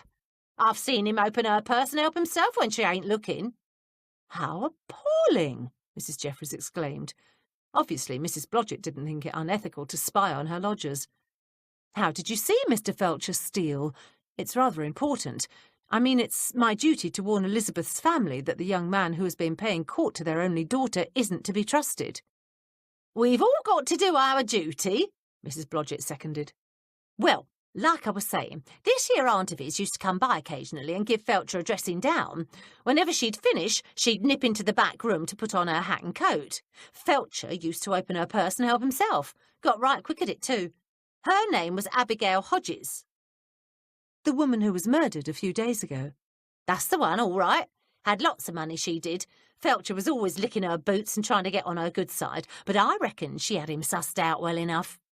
Elspeth smiled slyly. She never paid no mind to his grovelling and wheedling, but she sure kept him at her beck and call all the time, she did. "Perhaps Mr. Felcher hoped to eventually inherit something from her estate," Mrs. Jeffries suggested. Mrs. Blodgett shook her head. "Maybe, or maybe he was always dancing to her tune, 'cause if he didn't, she'd tell his employer about Mr. Felcher playing about with Mr. Macklin's wife." This time Mrs. Jeffries didn't have to pretend to be shocked. "I'm afraid I don't understand what you're saying." "I'm saying that Mr. Felcher was playing about with Mrs. Macklin, his boss's wife. Mrs. Hodges caught 'em together one afternoon. She's had Felcher under her thumb ever since. He's told me more than once he wished Mrs. Hodges was dead. Looks like he finally got his wish." "Jonathan Felcher took them to dinner on the night that the murder occurred," Mrs. Jeffries said thoughtfully. She spoke too soon because Elspeth Blodgett suddenly sat back and gazed at her suspiciously. "How do you know that?" "It was in the papers," Mrs. Jeffries said quickly, hoping that Mrs. Blodgett hadn't followed the case in the dailies. "Oh. For once, Felcher were telling the truth. He did take 'em to dinner that night. Claimed he had a big win at the races." She snorted. "All like one of his women had greased his palm with a bit of cash, if you ask me. Mrs. Macklin wasn't the only rich woman he was spending his time with." "According to the papers, Mr. and Mrs. Hodges then went on to another engagement, and Mr. Felcher returned home. I wonder if that's true." "Course it ain't true. Felcher never come home that night at all." Mrs. Jeffries weighed her next words carefully. "Have you told the police that he didn't come home?" Mrs. Blodgett shrugged. "They haven't asked me. But if they did, I've got no reason to lie to save the likes of him. Why should I? Now that Mrs. Hodges has up and died, he's give his notice. He'll be leaving at the end of the week, going to America." "I think, madam, I really ought to come inside with you." Hatchett helped Luty Bell Crookshank out of the carriage and then turned to survey the area. He arched one silver brow disdainfully at the row of dingy grey houses, the unpaved road, the hordes of ill-kempt children playing in the mud, and the unremitting stench from the poultry yard directly across from the home of Miss Bush. "Don't be silly, Hatchett," Luty replied as she brushed off his arm and headed up the broken walkway. "You'll be a lot more use out here." She jerked her head towards the children, several of whom were eyeing her carriage. "I can handle one old lady. All I want to do is talk to the woman. But if it eases your mind, stay close to the door, and I'll give a shout if I need any help." Leaving Hatchett muttering under his breath, Luty banged on the door. Several blotches of paint fell off onto the ground. From inside, she heard a shuffling noise, and several moments later, the door slowly opened and a quavery voice said, "Who's there? What do you want?" "My name is Luty Bell Crookshank," she replied. "I'm a friend of Thomasina Trotter's. I'd like to speak to Miss Bush." Luty sincerely hoped that Miss Bush wouldn't remember this little visit and mention it to Mrs. Trotter. The opening widened, and a shriveled-up woman leaning heavily on a cane appeared. Her white hair had thinned so much there were bald spots on the crown. Her face was a mass of wrinkles, and her eyes were dull and glazed. "Tommy," she said in a sing-song voice, "are you my angel? My Tommy?" Luty wanted to stamp her foot in frustration. Miss Bush wasn't just elderly and a mite forgetful. She was completely loco. Then she was ashamed of herself as she saw the dazed eyes clear. "Have you come to visit me?" The old woman smiled hopefully. "Yes, ma'am, I surely have," Luty replied. "May I come in?" she asked, feeling a wave of pity wash over her. "But of course you can." Miss Bush turned and shuffled down a darkened hallway, leaving Luty to follow after her. "I don't get so many visitors these days. Gets lonely, you know. I'd offer you tea, but... She broke off as they came into the parlour. Luty, who wasn't fussy about cleanliness, resisted the urge to hold her nose. The room smelled as though something had died in it. There were huge patches of damp on the walls and ceiling, the wallpaper was gone in spots, and the furniture was moth-eaten and covered in dust. Miss Bush lowered herself into a chair and motioned to Luty to take the one opposite her. "Where's Tommy?" "Well, she's busy right now," Luty explained gently, "but she sent me to visit you for a spell." "Is she coming soon?" Miss Bush asked hopefully. For a moment her gaze sharpened again, and she looked at Luty carefully. Then her eyes dulled and she sighed. "Did you say you'd stay for tea?" "That'd be right nice," Luty began, but Miss Bush didn't seem to hear her. "Poor Tommy," she moaned. "She never gets to come and see me any more. I expect she's busy what with her working for Mrs. Hodges and all." Miss Bush paid no attention to her. She rambled on, and Luty quickly shut up. She was afraid she'd missed something important. "She never gets to rest." Miss Bush shook her head from side to side. "Day in, day out, she spends every waking moment looking for the girl. Does all the errands for that wicked woman, all of them. Always on the streets, always looking.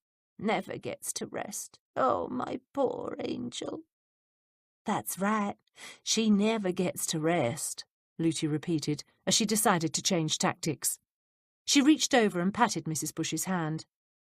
"But why don't you tell me a bit about your Tommy?"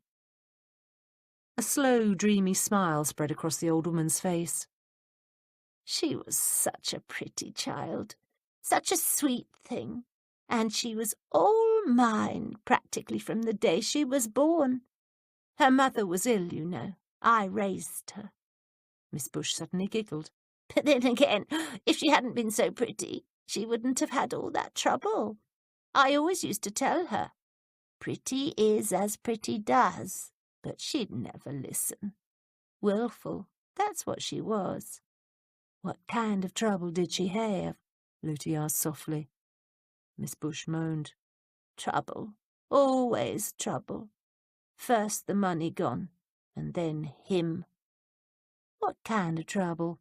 Looty repeated. "What him are you talking about?" Suddenly Miss Bush banged her cane against the floor. Looty jumped. "There was no Mr. Trotter, you know." Miss Bush leant over and wrapped a claw-like hand around Looty's arm. "He left, but Tommy always pretended there was.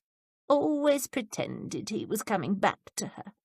And then she'd find the child, and the three of them would be together." "What child?" Miss Bush ignored her. "Tommy could have been happy, you know, but that wicked woman wouldn't let her. They could have come here, but Tommy wouldn't have it. Wouldn't have the baby marked like that. She went to her instead. Stole the baby, she did. Pretended she was doing it for Tommy, but she wasn't. Wicked she was. So wicked." "What woman?" "Told Tommy she was a fool. That kind of wickedness never repents." Miss Bush sighed. "But she was always so wilful. She insisted she did, that Abigail would tell her the truth. Now she can't. Gone, she is. Gone to the dead." Miss Bush's eyes flashed fire. "Gone to hell." "I say, Mr. Hodges," Witherspoon said as he glanced at his watch, "do you think perhaps you could send one of the servants to see what's taking Miss Marsden so long?" Hodges looked surprised by the suggestion. "I don't think it's been all that long, Inspector," he said, reaching for the bell-pull to summon the parlourmaid. "But if you insist, I'll send Hilda up again." The girl appeared in the doorway. "Did you tell Miss Marsden we're waiting for her?" Hodges asked. "I did, sir," the maid replied. "She were in the bathroom when I went up, so I rapped on the door and told her you and the gentleman from Scotland Yard wanted to see her." "We'll go and see what's taking her so long," Hodges said impatiently. "Perhaps she needs help getting dressed." He turned to the inspector. "You'll be gentle with Felicity, won't you? This whole situation has upset her dreadfully." "We are not bullies, sir," Witherspoon answered. "Really, the way some of these people went on, why, one would think the police were barbaric monsters. Miss Marsden will be treated with all due courtesy and respect. However, you must be aware that Miss Marsden is in a very precarious position." He broke off as Mrs. Trotter ushered Constable Barnes into the room. Barnes didn't waste any time. He motioned for the inspector to step closer and then whispered, "You were right, sir. Miss Marsden did leave the theatre. The lady who accompanied Miss Marsden and Miss Plimpton was old and she fell asleep. Miss Plimpton's confessed that her original statement was a lie and she was covering for Miss Marsden." "Oh dear," the inspector said quietly. "That doesn't look good, does it?" "Has something happened, Inspector?" Hodges asked. "What's all this whispering about? I demand to know what's happened. I'm an interested party. It was my wife that was murdered." "I'm afraid, sir, I must insist that you bring Miss Marsden down immediately," Witherspoon replied gravely. "I'll get the girl myself," Hodges said. "Then perhaps we can get this situation straightened out. Whatever information you think you've learnt, Inspector, I assure you my niece is innocent." He turned on his heel and stalked out of the room. Barnes waited until he heard Mr. Hodges's footsteps going upstairs. Then he turned to the inspector. "I'm still wondering who sent that note. Any idea, sir?" The inspector had actually given the matter a great deal of thought. He was rather glad the constable had asked. "Actually, I've already deduced who it must have been." Barnes looked appropriately impressed. "Obviously," Witherspoon lowered his voice, "it was one of the Hodges' servants." "Really, sir?" "But of course, who else could it have been? It was someone in the household who didn't want to risk losing their position by coming forward and telling the police what they'd learnt. But on the other hand, they didn't want justice to be thwarted either. They heard the sound of pounding footsteps on the staircase. Alarmed, both men hurried into the hall. Leonard Hodges, breathing hard and looking very agitated, stopped on the bottom step. "I'm not really sure what to make of this," he began. "Honestly, I'm certain there's a reasonable explanation, but I don't know what it could possibly be." "Please calm yourself, Mr. Hodges," the inspector said. "Just tell us what's wrong." "It's Felicity." "Yes, what about her?" Barnes asked as he began edging towards the staircase. "Is she refusing to speak to us?" "She's gone." Chapter 8. Mrs. Jeffries paused across the road from the Hodges home. She pursed her lips, wondering what approach to take with Felicity Marsden. Perhaps she should slip around to the back of the house and wait and see if the girl came out into the garden. That would ensure them privacy. But then she glanced at the grey, darkening sky and realised that with the weather so bleak and cold, her quarry was hardly likely to come into the garden at all. Yet Mrs. Jeffries didn't want to run into the police. For all she knew, Inspector Witherspoon might be inside the Hodges house at this very minute. Suddenly, the front door opened, and the object of her thoughts appeared on the front steps. The inspector stood there, waving his hands and talking earnestly to Constable Barnes. His bowler was askew, as though he'd tossed it on his head without proper care, and his coat was undone. Mrs. Jeffries could see he was extremely agitated. Something must have happened, but what? She had to know. She saw the inspector point to his left, in the direction of the Queen's Road, and then Constable Barnes nodded and hurried away. Mrs. Jeffries decided to take the bull by the horns. She waited until Barnes was out of earshot and quickly crossed the road. "Oh, Inspector!" she called gaily as she came up behind him. "How very nice to see you, sir." Witherspoon jumped in surprise and whirled around. "Why, Mrs. Jeffries, what are you doing here?" "I'm just on my way to Fitzchurch's," she explained. "They've such lovely linens, and we've quite a few sheets that need replacing. Well, as I had to pass here to get to there, I thought I'd just have a peek at the—" She broke off and pretended to be embarrassed. "Scene of the crime. Oh, dear, sir, I'm afraid you'll think me such a busybody, but I was so terribly curious." "That's quite all right, Mrs. Jeffries," the inspector said quickly, seeing his housekeeper's obvious discomfort. "I understand completely. Naturally, you would be curious." "How very understanding you are, sir," she replied. "But then that's why you are such a brilliant detective. You understand people." Witherspoon's chest swelled with pride for a brief moment before he remembered the latest development in this baffling case. "It's jolly good of you to say so," he said, "but I'm afraid this case has even me a bit flummoxed." "Nonsense, sir," Mrs. Jeffries said briskly. "I've absolute confidence in your abilities. Whatever has happened is, I'm sure, only a temporary delay." "Do you really think so?" he asked hopefully. "Of course. Now tell me, sir, what has you so agitated?" "I fear my prime suspect has flown," he confessed on a sigh. "Oh dear, how very tiresome for you." "It most certainly is. Really, young people these days. No respect for the law. I tell you, Mrs. Jeffries, as difficult as it is to imagine such a thing, that young woman has something to hide." "I take it you're referring to Miss Marsden?" Mrs. Jeffries asked. She was rather surprised by this new development. "Did she know you were waiting to see her?" "Yes, the maid told her we were downstairs waiting to speak with her," the inspector replied.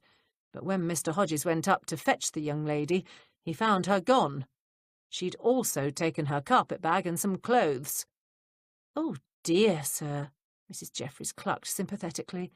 "That's most annoying, I'm sure. But not to worry. You'll soon catch up with her." "I've sent Barnes to get us a hansom," Witherspoon continued, glad of the chance to unburden himself. "We're going to see Benjamin Vogel. If he's gone as well, we'll know the two of them are our murderers." Mrs. Jeffries almost bit her tongue to keep from telling the inspector he shouldn't jump to conclusions. Instead, she said, "But I thought Miss Marsden had broken her engagement to Mr. Vogel." "That's just what they wanted everyone to think. But one of the housemaids has admitted that Miss Marsden and Mr. Vogel have been secretly meeting with one another." Witherspoon's eyes narrowed. "Hilda Brown has been acting as their go-between. The supposed break-up of the engagement was just a ruse. No doubt they didn't want Mrs. Hodges cutting Miss Marsden out of her will. So you think that Miss Marsden and Mr. Vogel conspired together? Mrs. Jeffries' mind was racing furiously. But why? Because Miss Marsden stands to inherit a great deal of money upon her aunt's death, that's why. She's the sole beneficiary to Abigail Hodges' estate. Mrs. Jeffries wanted to be absolutely clear on this point. Not the sole beneficiary, Witherspoon said cautiously as he peered up the road for Barnes. Mr. Hodges gets the other half. The estate's worth over £1 million. Gracious, sir, that is a lot of money. Many would kill for such an amount, Witherspoon replied, and I'm almost certain that Miss Marsden and Mr. Vogel did. A cold blast of wind slammed into them, rattling the branches of the trees. Mrs. Jeffries drew her cloak tighter as she saw a hansom cab turn into the road and come towards them. She was running out of time, but there was one last important point she needed to impress upon the inspector. But, sir, she said softly, who sent the note to Constable Griffith? Note? Witherspoon stared at her blankly. The one purportedly from you, sir, she explained. Constable Griffith searched the house and found the jewels because he thought you'd instructed him to do so, but you hadn't. Oh, that. Well, obviously it was one of the Hodges' servants, possibly even young Hilda Brown herself. Witherspoon brightened perceptibly. Yes, I'm sure that's who sent the note. No doubt the girl realised what Miss Marsden had done. She probably felt very guilty for being a party, even an innocent party, to such wickedness. Mrs. Jeffries thought that a possibly illiterate maid having the gumption to forge an inspector's name on a note was about as likely as pigs flying. She had to do something. She was sure that note hadn't been written by Hilda Brown, just as she was becoming more and more certain that Felicity Marsden and Benjamin Vogel weren't the killers. The hansom drew up next to them. Mrs. Jeffries smiled and patted the inspector on the arm. I'm sure you're right, sir. It probably was the maid. Mind you, the girl must be better educated than most servants. She broke off and laughed gaily. Why, so many of them can barely read or write. The girl's obviously clever, too, if she had the foresight to forge your name. Apparently Miss Brown knew exactly what to do to get the uniformed lads to make such a quick and thorough search. My thinking that perhaps someone was deliberately trying to lay the blame for this heinous crime at an innocent woman's feet is simply silly. Why, you're far too just a man to arrest someone for a crime merely because it's the easiest course of action. Her words had the effect she'd hoped. The inspector's face fell, and she could tell he was truly unsettled. For the truth of the matter was that the inspector was a just man. Now that she'd hinted that Felicity Marsden might be an innocent victim instead of a heartless killer, she knew Witherspoon wouldn't rest until he got at the truth. Yes, well, I'll just be off, the inspector said as he reached for the latch and opened the door. Constable Barnes caught sight of Mrs. Jeffries and smiled. Hello, Mrs. Jeffries, he called. What are you doing over this way? I'm just on my way to Fitzchurch's, she replied. Perhaps I'll give this whole situation a bit more thought, Witherspoon muttered as his housekeeper and constable exchanged pleasantries. He was still muttering to himself when Barnes closed the hansom door and the horses clip-clopped briskly away. Mrs. Jeffries started walking. She thought about the various pieces of information she'd learnt. It could well be that someone was indeed trying to make the police think that Felicity Marsden and possibly Benjamin Vogel were the killers. But then again, there was the chance that Inspector Witherspoon was correct, and the note had been written by a servant or someone else who didn't wish to come forward. But that was rather far-fetched. Again, she had the feeling that some unknown hand was moving the pieces of the puzzle to and fro. The note, the jewels, the ease with which Miss Marsden's and Mr. Vogel's alibis had been shattered, it was all too neat and tidy. She turned the corner onto Prince's Road. Felicity Marsden and Leonard Hodges were the two who stood to benefit the most from Abigail Hodges' death, and Felicity was the one without an alibi. But what about Jonathan Felcher, she thought. Didn't he benefit as well? He might not inherit anything directly from his aunt, but now that she was dead, he'd have control over his own money. And, she reminded herself, Felcher was planning on leaving the country in a few days. That certainly bore thinking about. She stopped at the corner of the Uxbridge Road and waited for several moments before there was a break in the traffic. But if Felicity Marsden was innocent, she thought as she darted behind an omnibus, why had she buried a gun in St. John's churchyard? Mrs. Jeffries had a twinge of conscience at this thought. So far she'd done nothing to lead Inspector Witherspoon to that gun, and she knew she really should. Yet she couldn't help but feel that even with the inspector's passion for justice, with the kind of evidence that gun suggested, he'd have no choice but to arrest Miss Marsden and Mr. Vogel for the crime. And Mrs. Jeffries didn't want that. Something was seriously wrong with this case. The evidence against Felicity Marsden and Benjamin Vogel had seemed to happen in the twinkling of an eye.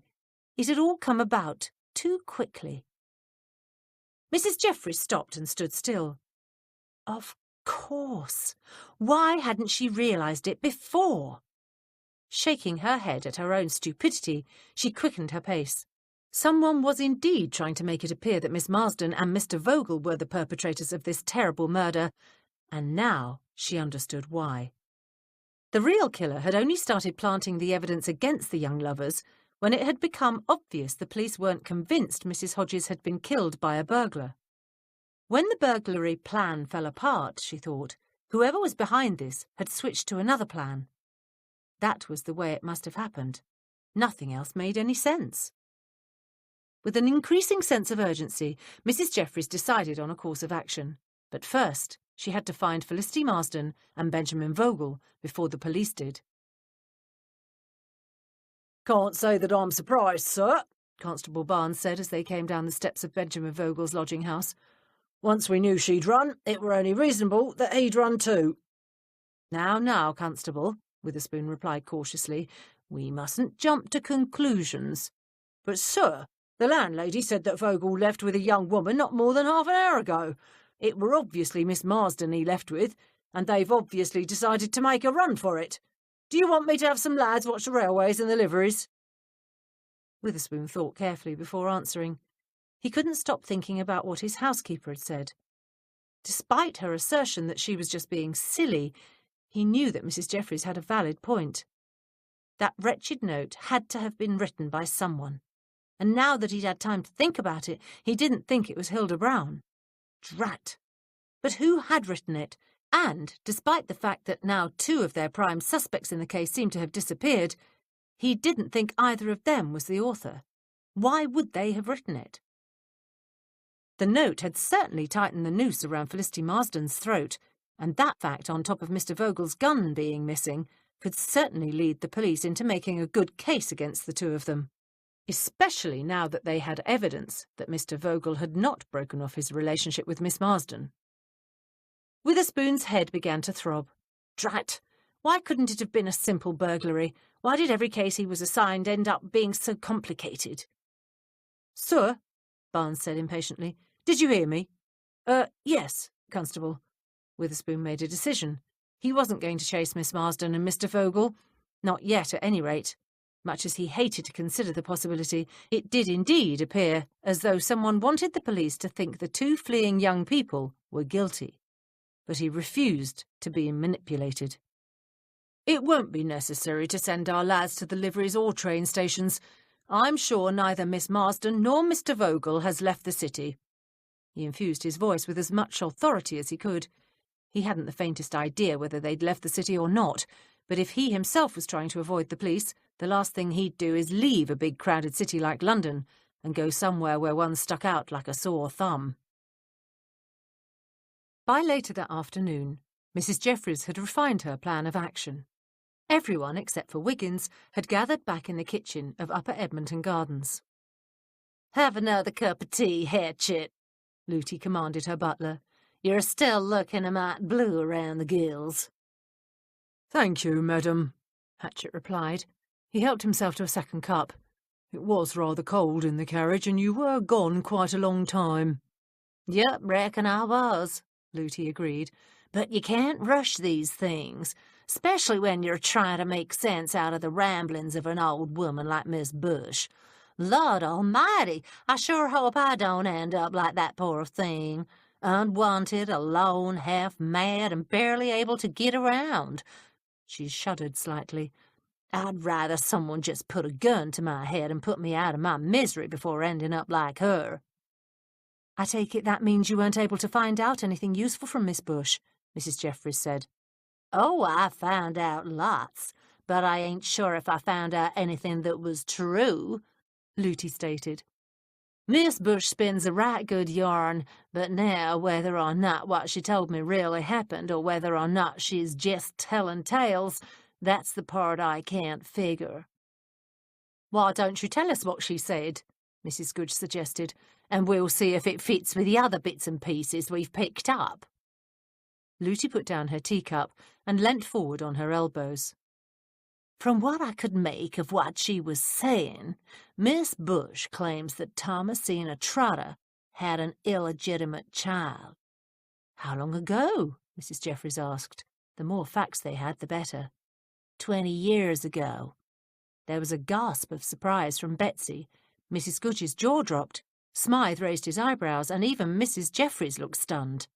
Yep, that's right, 20 years, Looty continued with a wide grin.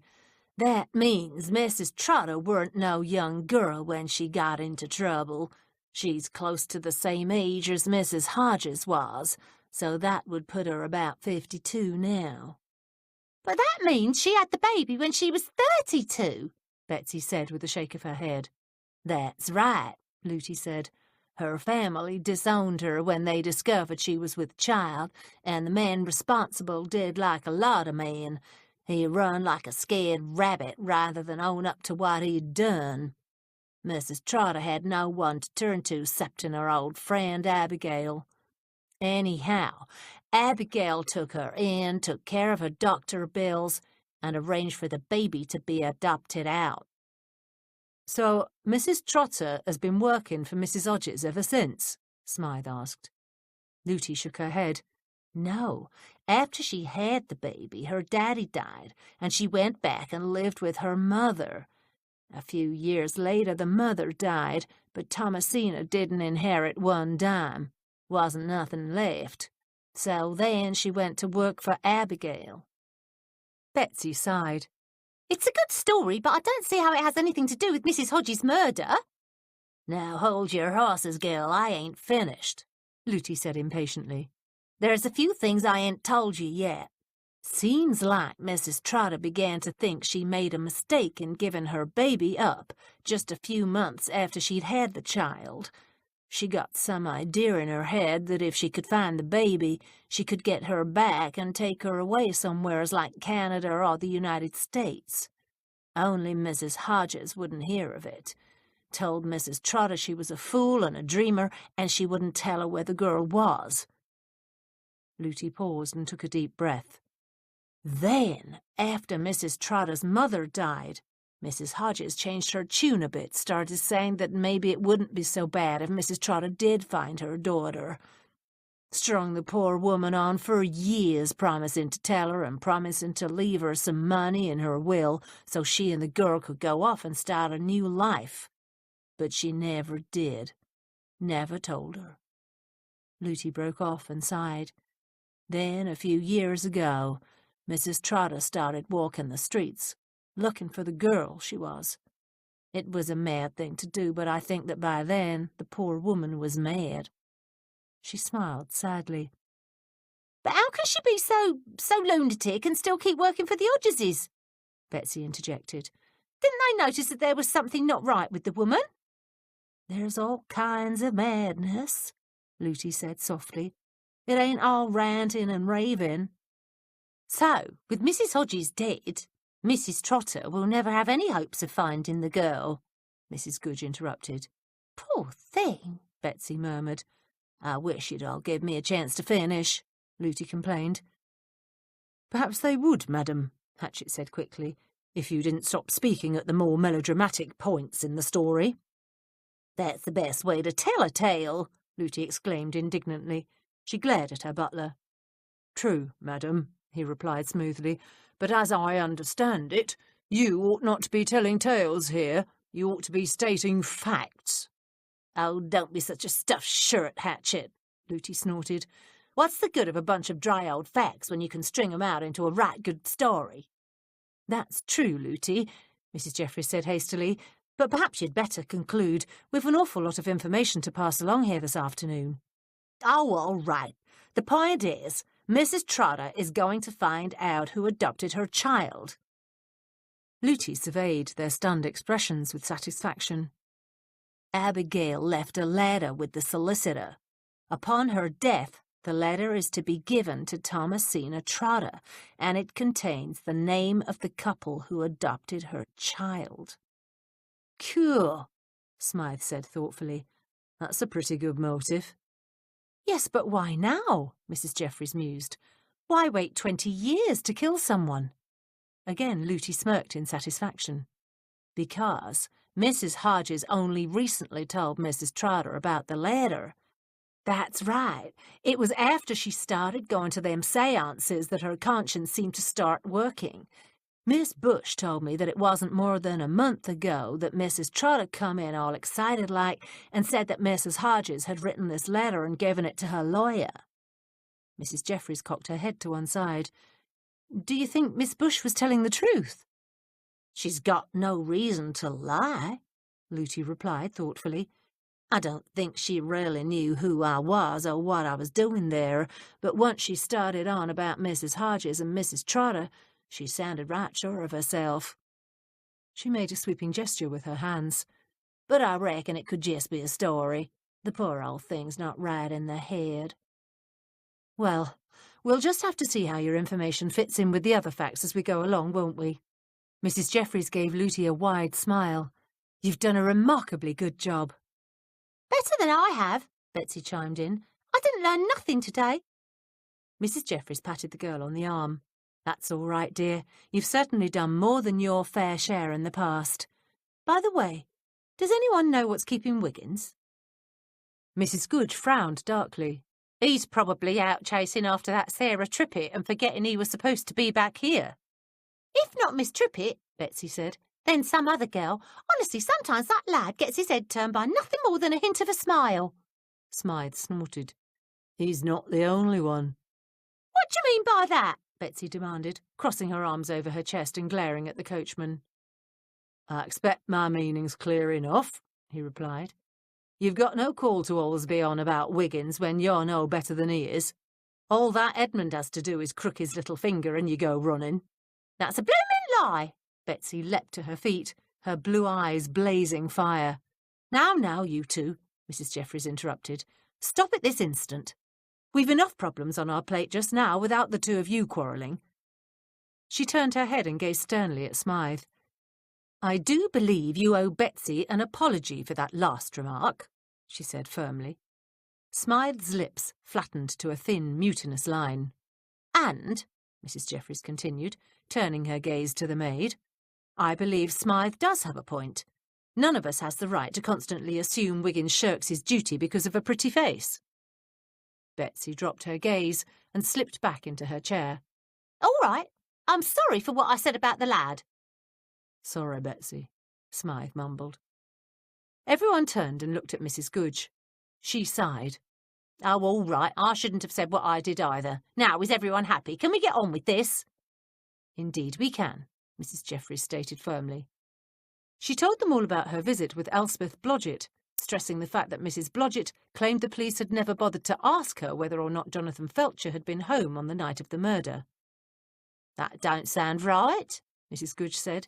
She sliced off another slab of seed cake and put it onto her plate. "I know," Mrs. Jeffries agreed. "It certainly is peculiar. The police are generally very thorough in their investigations." "Do you think this Mrs. Blodgett could be lying?" Smythe asked. Mrs. Jeffries thought about it for a moment. "I don't think she's necessarily lying, but I do think it's possible she's made a mistake." "Mistake?" Looty asked. "Hepzibah, no offence meant, but the way the law dresses in this country, it's purty darned hard to mistake them for anything other than what they are." "I quite understand your point, Looty," Mrs. Jeffries explained, "but what I'm saying is that I don't think that the police neglected to go round to Mr. Felcher's lodging house and ask about his whereabouts. But I do think it's likely that they didn't speak to Mrs. Blodgett. They probably spoke to her hired girl. Mrs. Blodgett seems to spend a good deal of her day out of the house. But why would the hired girl lie for Mr. Felcher? Betsy asked.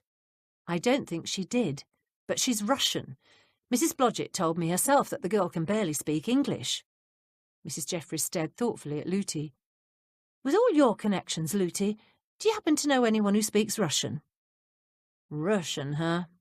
Lootie's eyes narrowed, and she shook her head. Don't think I can help you much there. Now, if you were looking for some Germans, I could find you a couple of them faster than hot beer down a hog's gullet. I know some Russians, Hatchett announced. They all stared at him in surprise. I've several acquaintances from Russia, he continued, ignoring their incredulous expressions. And if it would be helpful, I'll be happy to take one to Mrs. Blodgett's lodging house and see if the girl did indeed speak to the police. Why, thank you, Hatchett, Mrs. Jeffries said. That would be very helpful indeed. Why? Lootie asked. What difference does it make? We already know that Mrs. Blodgett said Felcher wasn't there that night. True, but I'd like to know why the police have given up their investigation into Mr. Felcher's movements, Mrs. Jeffries explained. And furthermore, Mrs. Blodgett has a bit of a grudge against Mr. Felcher. I don't think she'd be above trying to get him into a bit of trouble by spreading the rumour that he wasn't where he claimed to be that night. And we do need to know, for certain. You found out quite a lot today, Betsy said in admiration. More than you know, my dear, Mrs. Jeffries replied. She then went on to tell them about her meeting with Inspector Witherspoon in front of the Hodges home. She told them about Miss Marsden's disappearance and about both the girl and Leonard Hodges being the sole beneficiaries to Abigail Hodges's will. Then it's got to be Miss Marsden that done it, Mrs. Goodge said. She was the one that buried that gun, she's the one that's getting the money, and she's the one that's disappeared. Mr. Hodges inherits half the estate, Mrs. Jeffries reminded them. And with Abigail Hodges gone, Thomasina Trotter will learn the whereabouts of the child she gave up, and Jonathan Felcher will gain control of his own property. So Miss Marsden isn't the only one with a motive. My money's on Thomasina Trotter, Lootie declared. I think that finding out about that letter finally pushed her mind too far. She decided she didn't want to wait any more, so she killed the old girl. I reckon it was that Mr. Felcher, Mrs. Goodge said. Drinking and gambling, they always lead to trouble. Besides, making it look like a robbery is the kind of silly theatrics a man would come up with. Women's got more sense. Truth is, Smythe added, we don't know who done it. Mr. Hodges has got just as much motive as the rest of them. But he's a nice man, Betsy protested. I'm sure he's not the killer. Why, today he took a bundle of clothes over to St. James's Church to give to the vicar. They was newish things too, a good coat and hat that looked like they'd never been worn. I know, because I followed him. Besides, he's the only one who couldn't have done it. He's the only one with an alibi. I thought you were going to make contact with someone from the Popejoy household, Mrs. Jeffries asked Betsy. Oh, I did, she replied. But after I finished, I thought I'd nip over to the Hodges house and see if I could find out anything. Mr. Hodges was coming out the front door when I got there, so I followed him. Didn't have much else to do. The only thing I heard over at the Popejoy house was that some old admirer of Mrs. Popejoy's was pestering her again. But I reckon that didn't have nothing to do with the murder. Mrs. Popejoy stopped seeing this Mr. Phipps months ago. Betsy shrugged and laughed. From what Peter tells me, Mrs. Popejoy is a bit of a flirt, always has been. She kept this poor Mr. Phipps dancing to her tune for months before she got tired of him. We know it weren't her, Mrs. Goodge said impatiently. What I want to know is how come this Mr. Felcher's up and leaving the country all of a sudden? 'Cause his aunt's dead, that's why, Lootie said tartly.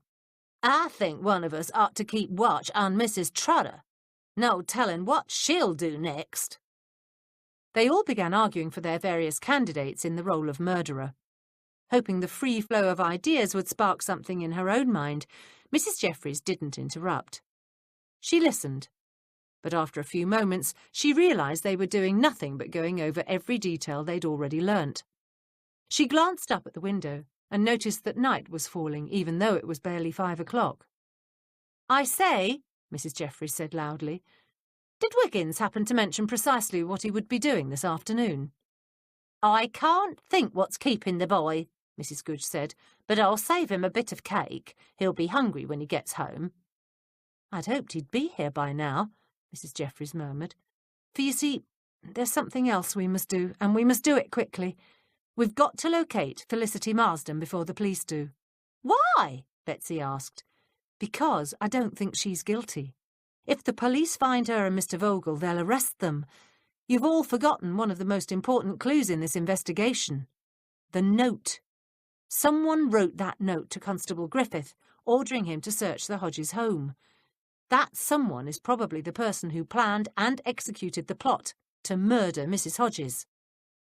How can we find the girl? Mrs. Goodge asked cautiously. Come now, Mrs. Goodge, Mrs. Jeffries said. With your sources of information, you can probably find anyone in London. But for the rest of us, we'll have to rely on our feet and our good sense. You mean you want us to wander the streets searching for the lass? Smythe asked. He looked horrified.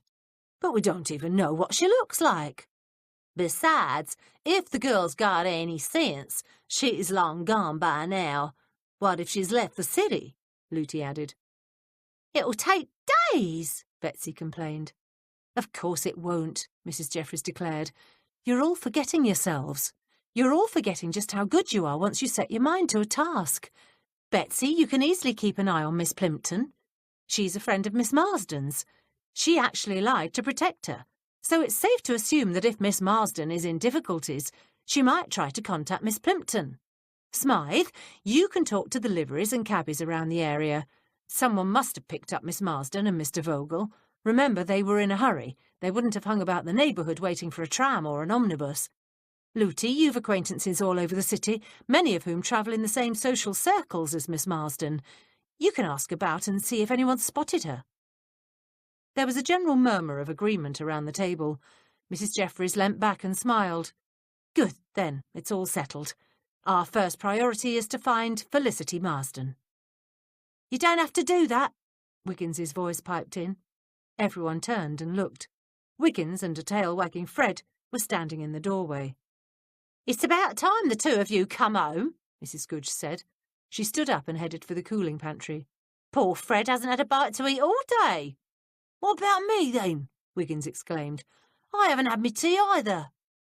Mrs. Goodge returned with a plateful of scraps, and Fred, who'd been butting his head against Betsy's knees, deserted her instantly. Sit down and have something, Mrs. Jeffries told the boy, and then tell us what on earth you meant by that provocative statement. Wiggins poured himself a mug of tea and cut a huge slice of cake. Huh? He stuffed a huge bite into his mouth. She means, what did you mean when you said we didn't have to do that? Betsy explained. What were you on about? Felicity Marsden. While they all waited, he picked up his mug and downed a mouthful of the strong brew. You don't have to go hunting for her. Oh, dear, Mrs. Jeffries said. Does that mean the police have found her? She thought perhaps Wiggins had run into the inspector. Wiggins started to reach for his fork, but Looty snatched it out from under his fingers. Boy, she said tartly, some of us ain't as young as you are. I'd sure as shootin' like to know what you was talking about before I die of old age. I'm trying to tell you I've found Felicity Marsden. Wiggins grinned triumphantly. You'll never guess where she is. Me and Fred were ever so clever. I told you I'd find out she weren't guilty. I just knew a pretty lass like her couldn't have done such a terrible thing. As the footman rambled on, Looty rolled her eyes, Mrs. Goodge sighed, Smythe scowled, and even Hatchett pursed his lips together. Wiggins's cocky grin faded as he stared at the faces surrounding him. She's staying at Jonathan Felcher's lodging house, he blurted, and so is Mr. Vogel. Chapter 9. How on earth did you manage to find out where Felicity Marsden went? Looty exclaimed.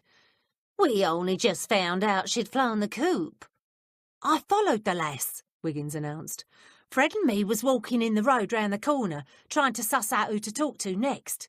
All of a sudden, this gate opens, and Miss Marsden comes flying out like the hounds from hell were on her heels. I could see she had a carpet bag with her, so I figured she weren't doing her shopping. As soon as she walks past, me and Fred were right behind her. Did she see you? Smythe asked. Wiggins shook his head. No, the lass were in such a state she wouldn't have noticed a blooming elephant dog in her footsteps. She were right upset. White as a sheet she was, moving so fast she kept tripping over her own feet. Why, she almost ran in front of an omnibus. I trailed her to a lodging house, and then she and this bloke came out. There was a boy sweeping in front of the house next door, so I asked the lad who the bloke was. He told me it were Benjamin Vogel, so naturally I took off after the two of them. You've done very well, Wiggins, Mrs Jeffries said. Knowing Miss Marsden's whereabouts will certainly make our investigation easier. What are we going to do then? Betsy asked eagerly. Tomorrow morning we're going to confront Miss Marsden and Mr Vogel, Mrs Jeffries stated firmly, and then we're going to get to the bottom of this case once and for all. Tatty-looking place, isn't it? Wiggins clucked his tongue. Imagine a lady like Miss Marsden hiding out in a miserable hole like this. Perhaps it's cleaner on the inside than on the outside, Mrs Jeffries said doubtfully. I wouldn't bet on it, Smythe muttered. They stood on the pavement outside Mrs Blodgett's lodging house and eyed the place warily. The building had once been white, but was now a uniformly dirty, dingy grey, matching perfectly the leaden dull skies overhead. The walkway leading to the porch was broken and uneven, the windows were dirty, and there was black peeling paint on the doors and ledges. A gang of noisy boys ran back and forth across the road, chasing a ball, and in the house next door to Mrs Blodgett's, a slovenly man with red, watery eyes watched them apathetically. How very sad this place is, Mrs Jeffries said as she led the way to the house. She pursed her lips, knowing this neighbourhood was actually far better than many areas of London. At least here the children didn't look as though they were starving, the windows weren't broken and the road wasn't littered with rubbish. Gingerly she banged the green-scaled brass knocker, and then waited. A few moments later, the door was opened by a stocky, dark-haired young woman who stared at them with a blank, incurious expression on her face. Mrs Jeffries was grateful that Elspeth Blodgett hadn't answered the door. She smiled at the girl and said, "Good morning." The girl bobbed a brief curtsy and nodded. "We'd like to see—" She hesitated for a moment. "The young couple who arrived yesterday?" She was fairly certain Vogel hadn't given his real name when renting the lodgings. The maid frowned in confusion.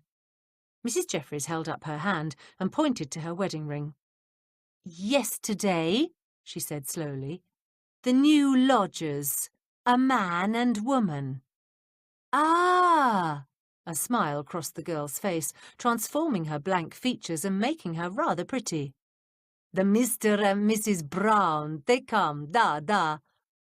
She opened the door and pointed to a narrow, dark staircase. "Room is at the high of the stairs." "Huh?" Wiggins whispered. What'd she say? "She means the top of the stairs," Smythe explained. He darted ahead of Mrs. Jeffries. "Let me go first. These stairs don't look all that safe." The stairs didn't sound particularly safe either. The banister was rickety and covered in a layer of dust, and the stairs creaked and groaned as the three of them made their way to the top-floor landing. "Why would someone like Miss Marsden want to come to a place like this?" Wiggins asked again, shaking his head in disgust. "'Cause it's the kind of house where no one asks any questions as long as you can pay the price of a room," Smythe replied. He looked at Mrs. Jeffries. "You want me to knock?" She nodded, and the coachman rapped lightly against the thin wood. The door opened a crack. "Yes? Who is it?" Smythe wedged the toe of his boot into the crack. Mrs. Jeffries summoned her most charming smile. "Mr. Vogel, my name is Hepzibah Jeffries, and I must speak with you." "You've got the wrong man. The name's Brown. I've never heard of this Mr. Vogel. Go away and don't bother us." He tried to close the door, but couldn't. "Now see here," he sputtered angrily, glaring at Smythe's toe. "Listen, Mr. Vogel," Mrs. Jeffries said quickly. "If you don't speak to me, you'll find yourself under arrest. If I can find you so quickly, then the police can't be far behind." Slowly the door opened, revealing a grim-faced young man and an equally worried-looking young woman standing behind him. "Who are you?" Benjamin Vogel said flatly. "A blackmailer? How much will it take to buy your silence? Be warned, though, we've not much money." "I'm afraid you don't understand, Mr. Vogel," Mrs. Jeffries said. "I'm not here to blackmail you.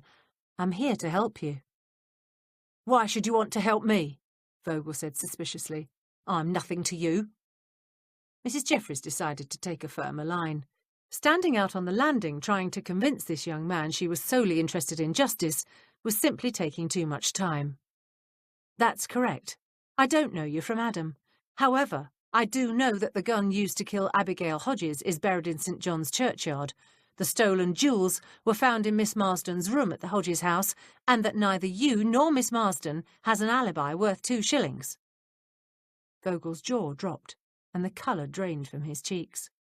Now, she continued firmly, if you'll let me and my friends inside, perhaps we can help you extricate yourselves from this terrible mess.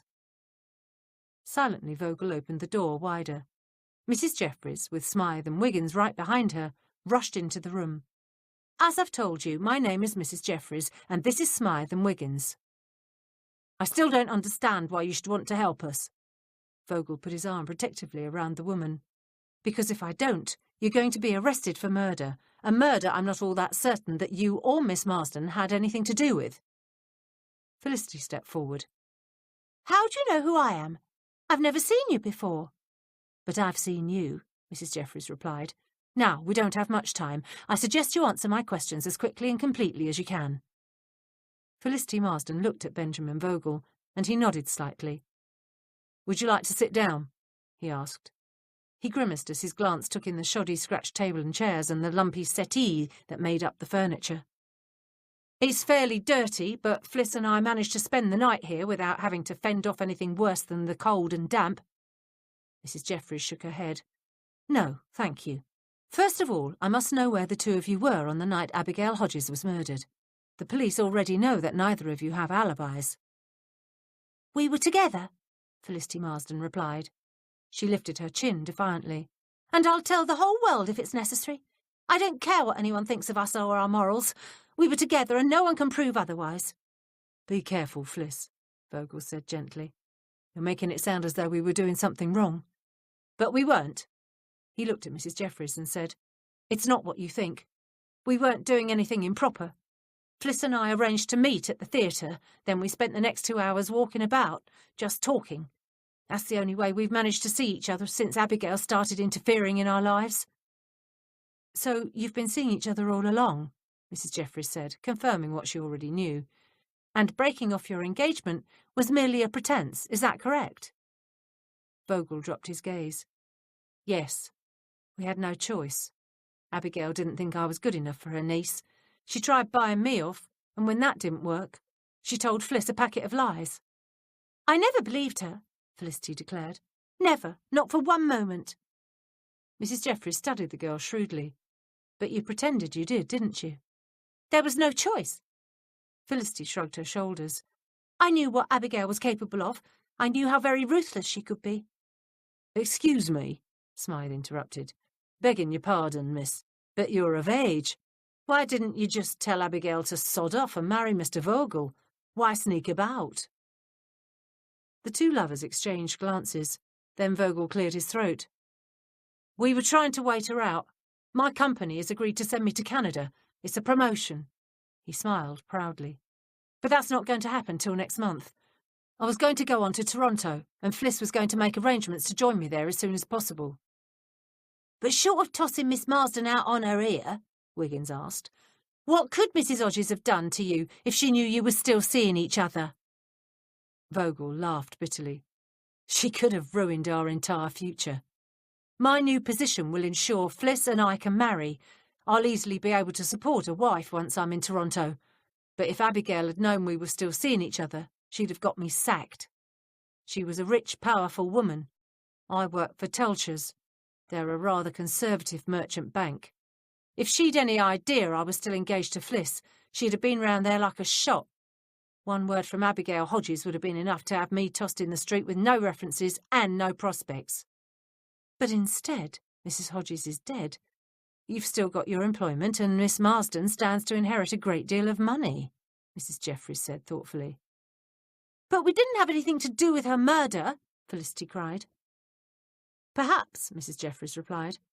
But you can't deny that you both had good reason to wish Abigail Hodges was out of the way. Felicity waved her hand impatiently. Of course we did. She made our lives miserable. We had to sneak around like two children hiding from their nanny. Wouldn't you loathe having to behave in such an undignified fashion? But we didn't kill her. The night Abigail was murdered, we were walking around trying to keep warm. It was a horrid night out, cold and damp and foggy, and that wasn't the first time we'd had to spend what few hours we had together on a public street. She closed her eyes briefly and shuddered. But I didn't mind that part of it so much. I could easily put up with the cold and the wind and the rain. What I hated was the constant worry that someone, some friend of Abigail's, would see us. Well, if you've been sneaking around for 2 months without getting caught, you've been pretty lucky, Wiggins said cheerfully. Lucky? Felicity Marsden snapped. We weren't in the least bit lucky. We were almost discovered several times. She turned to her fiancé. Remember when we saw Mrs Popejoy? That was a close call. She'd have gone running to Abigail like a shot. Mrs Popejoy? Mrs Jeffries interrupted quickly. What about her? Did she happen to see you that night? Not that night, but one other time we were together. It was a fortnight or so ago. Felicity laughed nervously. And it wasn't just Mrs Popejoy we almost ran into either. We thought Uncle Leonard was with the woman. That would have been utterly disastrous. Leonard wouldn't have kept silent. He knows what side his bread is buttered on. Now, Fliss, don't upset yourself, Vogel said gently. Everything turned out all right in the end. Mrs Popejoy didn't see us, and the man she was with wasn't your uncle. In the dark and the fog, you just thought he looked like Leonard. I know, Fliss replied, but it was still a very close thing. When I think of how Aunt Abigail would have ruined you without a second thought, it makes my blood run cold. If I was you, Miss Marsden, Smythe said, I'd keep them feelings to myself when the police start talking to you. The police? Why should I talk to the police? We're innocent. Felicity began wringing her hands together. As much as I loathed my aunt's interference in my life, I wouldn't have killed her, and neither would Benjamin. Then why did you run? Mrs Jeffries asked. I was scared. First I found that wretched gun, and then last night Uncle Leonard told me that Abigail's jewels had been found in my room. Today, when the maid told me that the police were downstairs waiting for me, I couldn't think of what to do, so I tossed a few things in my bag and slipped out the back door. I went straight to Benjamin's. Who, luckily for you, hadn't gone into work today, Mrs Jeffries said, turning her attention to Mr Vogel. Could you tell me why you didn't go in this morning, please? Vogel shifted uneasily. I sent a note there, telling them I was ill and that I wouldn't be in for a few days. He jerked his chin up defiantly. Well, why shouldn't I take some time off? I've an excellent record, and after I saw my gun had been taken, I decided perhaps it would be best to be prepared to make a run for it, Mrs Jeffries finished for him. She felt a wave of sympathy for them, but she had to make sure their flight hadn't been prearranged. Now, Miss Marsden, can you tell me where exactly in the house you found the gun? And more importantly, why you didn't give it to the police right away? I found it in my drawer yesterday morning. As soon as I saw it, I knew I couldn't give it to the police. It was Benjamin's. She swallowed painfully. Even worse, the gun had been fired recently. The barrel still smelt of powder. But as God is my witness, I've no idea how it got into my drawer. I was terrified. All I could think of was getting rid of the obscene thing. How come you buried it in a blooming churchyard? Smythe asked. If I was going to get rid of a gun, I'd throw it into the Thames. Felicity gave Vogel a shamefaced glance. Because it was Benjamin's, and I knew he wanted to have it with him when he travels. He couldn't afford to buy another one, and he's going to Canada soon. I didn't dare hide the gun in the house or bury it in the garden. Then I remembered Abigail and Leonard had gone to a funeral at St. John's just last week. I knew the earth would still be soft enough to dig in, so I took the gun and buried it there. She paused and gazed at Mrs. Jeffries curiously. How did you find out where the gun was? You were followed, Miss Marsden, Mrs. Jeffries replied honestly. But what makes you so certain Mr. Vogel's gun is the one that was used to murder your aunt? Are you familiar with weapons? Are you absolutely positive it had been fired recently? Yes, I am, Felicity declared. My father taught me how to handle guns when I was a girl. He hunted. And also I'm sure that whoever really did the killing is trying to make it look as though Benjamin and I were responsible. I began to suspect yesterday that someone wanted us to take the blame. Benjamin sent me a note telling me his gun had gone missing. Then, when the jewels were found in my room, I knew for certain. Mr. Vogel, Mrs. Jeffries said, assuming it was your gun that murdered Mrs. Hodges, How do you explain someone being able to steal it from your room? Vogel stroked his chin. I think it was stolen on one of those nights that Fliss and I were out together. You leave your rooms unlocked, then? Smythe asked. No, of course not. But half the time my landlady is drunk and the lock on the door is so flimsy a child could open it, Vogel replied earnestly. I suppose it's possible, Mrs. Jeffries murmured. She wasn't sure she believed him, but then again, she wasn't sure she didn't either. Were you planning on giving up your employment? Surely you realise that the police will be around there fairly quickly. Vogel shrugged. Losing my job is better than hanging, Mrs. Jeffries. You see, the police already knew my gun was gone. Once Fliss told me about the jewels being found in her room, I knew we had to get away. I don't know who was responsible for killing Abigail Hodges, but I do know that whoever it was is planning on making sure that Felicity and I take the blame. That certainly appears to be the case, Mrs. Jeffries said. However, it may not come to that. Miss Marsden, who else had a reason to want your aunt dead? Well, Jonathan, my cousin, wasn't overly fond of her. She's had control of his inheritance for years now. Felicity tilted her head and looked sadly around the room. Abigail's kept him on a pittance of an allowance, otherwise he wouldn't be living in a hovel like this lodging house. She was always trying to get him to move into her house. She liked controlling people, but he refused, preferring instead to eke out a living working for that shipping company and living in a place like this. Mrs. Jeffries was curious. Why did you and Mr. Vogel come here? Was it because of your cousin? Were you hoping he'd help you?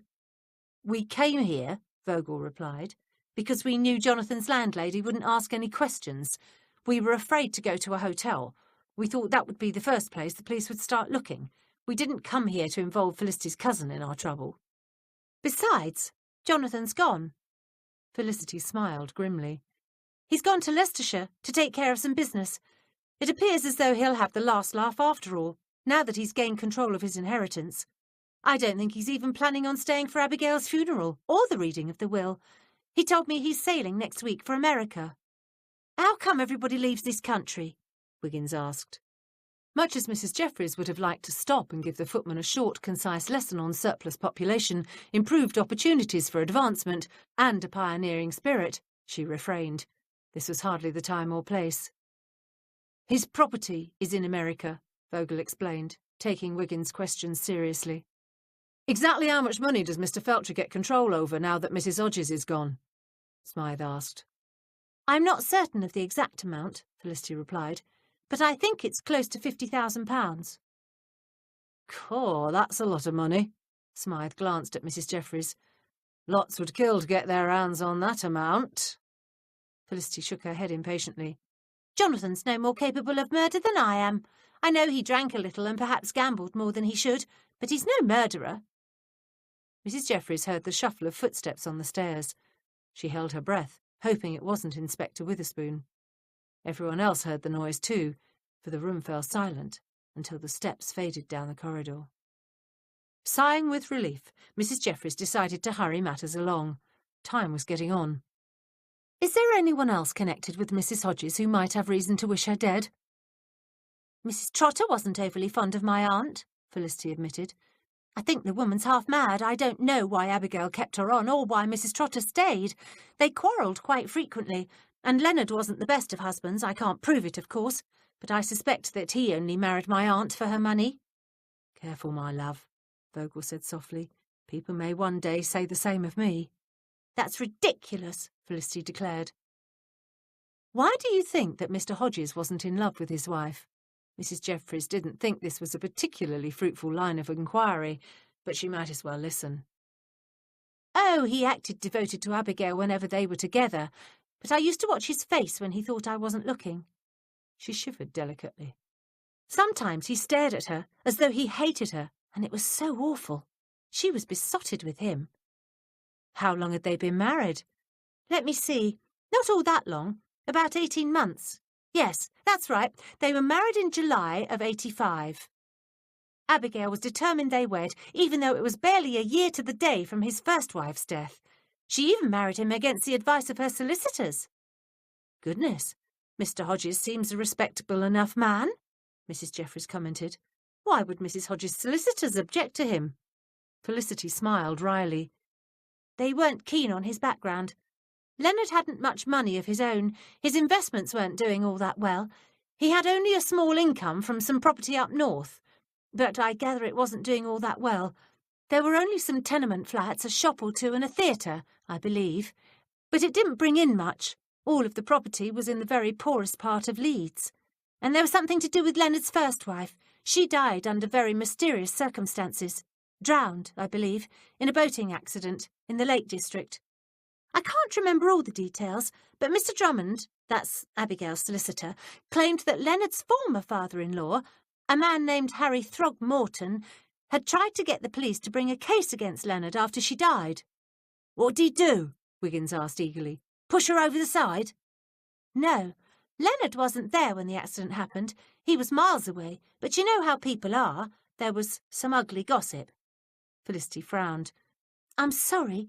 I simply can't remember any more details, but I do know that Abigail instructed Mr. Drummond to threaten Mr. Throgmorton with legal action if he said another word about Leonard. Mrs. Jeffries was very disappointed. Well, if you do remember any more details, please let me know at once. She reached into her cloak and drew out a scrap of paper. If you think of anything at all that's pertinent to your late aunt, please send word to this address. You mean you want us to stay here? Vogel asked in disbelief. Yes, I believe that by the time the police get round to looking for you here, we'll have found out who the real killer is. As they'd arranged earlier, they met Hatchett at an ABC tea shop. The butler, looking extremely dapper in a formal, old-fashioned morning coat and top hat, met them at the entrance and ushered them inside to a waiting table. "I've taken the liberty of ordering tea, madam," he announced to Mrs. Jeffries. "And, of course," he glanced at Wiggins and Smythe, "an assortment of buns and cakes." "Thank you, Hatchett," Mrs. Jeffries replied. "That was most thoughtful. May I ask if your inquiries were successful this morning?" Hatchett grinned. "Extremely, madam. So successful that I and my associate had to duck behind a letterbox to avoid meeting the landlady of the establishment from which you've just come." "In other words," Smythe said, "Mrs. Blodgett almost caught you." "Precisely. However, as you'd clearly surmised earlier, Mrs. Blodgett left to do her shopping early, and after your good selves had gone inside in pursuit of your own inquiries, my associate and I were able to make the acquaintance of Miss Kuznetsov." "Excellent, Hatchett," Mrs. Jeffries smiled in delight. "You seem to have developed a real talent for this sort of thing." Hatchett acknowledged the compliment with a dignified nod. "I'm glad you think so, but one isn't sure one really wants to develop this particular skill. Questioning the lower classes and immigrants from the less enlightened nations isn't something one would care to do on a daily basis, especially this young woman. Miss Kuznetsov has a very suspicious nature." She reached over and patted his arm. "I'm sure it was most difficult." "That it was, madam, but we managed." Hatchett coughed delicately. "After my friend, speaking in Miss Kuznetsov's native tongue, of course, had convinced her we weren't from Her Majesty's secret police." "The what?" Smythe exclaimed. He looked truly shocked. "The secret police," Mrs. Jeffries explained quickly, "an institution which is common in other parts of the world, especially that part which is ruled by the Tsar of Russia." "Quite, madam," Hatchett said. "Now, if I may continue. After we'd convinced the young lady that no such institution existed in this nation—" "I should blooming well hope not," Smythe put in. Hatchett ignored him. "We, of course, being a free people.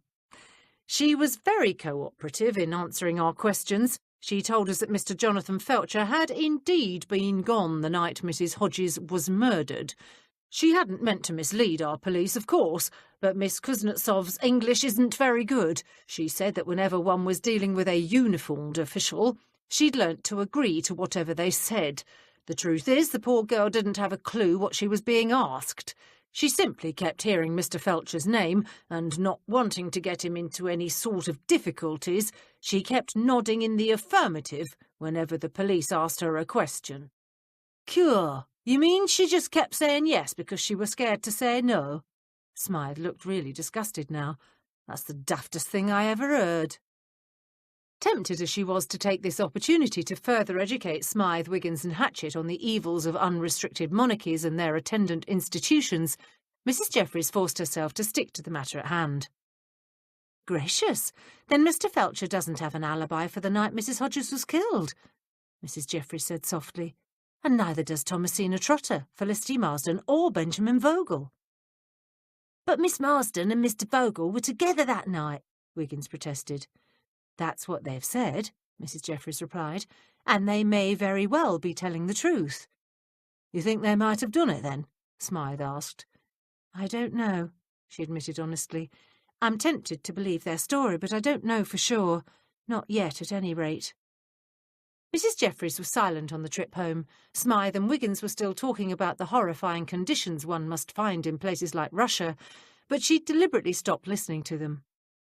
She closed her eyes and let her mind wander, trying for that free flow of concentration that seemed to come from nowhere, but that could actually serve to point her rational thoughts in the right direction. Mrs. Trotter might be mad, but was she a murderess? Jonathan Felcher hated his aunt and now had control of £50,000. But did the murderer steal Mr. Vogel's gun from his bedroom? And why go to such silly lengths to try to make the murder look as though Mrs. Hodges had interrupted a robbery and then bungle the job so badly? And who had written the note? Mrs. Jeffries sighed and picked up the conversation. I wonder if you could get arrested for arguing with a tram driver, Wiggins said. They wears uniforms, or maybe a train conductor or even a vicar. Could you get nicked for arguing with a vicar in Russia? In Russia they're known as priests, she murmured. Vicars, priests, Mrs. Jeffries thought. Churches. Yes, of course. Why hadn't she considered it before? The footman's last words triggered something in the back of her mind. She sat bolt upright and stared straight ahead as the snippets of information and hard facts came together in her head and formed a true, straight course. As they descended from the omnibus near Holland Park, Mrs. Jeffries suddenly turned to Smythe. I need you to do something, and I need you to do it right away. Of course, Mrs. J., Smythe said, looking concerned. What is it? That driver, the one who drove Mr. Hodges and Mrs. Popejoy to the train station. Do you think you can find him again? Yes, but it may take a bit of time. We don't have time, Smythe, she said earnestly. You must find him quickly. All right. The coachman shook his head doubtfully. But he's already confirmed he took him to the station. I don't know what else he can tell us. Find out if the hansom stopped anywhere on the way. If it did, ask the driver to take you to that very spot. She reached into her cloak and pulled out some coins. Give him a guinea if you must, but it's imperative that if they stopped, he must take you to the precise spot. Puzzled, Smythe pocketed the coins and pulled his coat tighter against the sudden chill wind. All right, I'll be off then. Can you be back late this afternoon? Mrs. Jeffries' voice stopped him. He frowned and pulled out his pocket watch. It's already gone 11, but I'll do my best.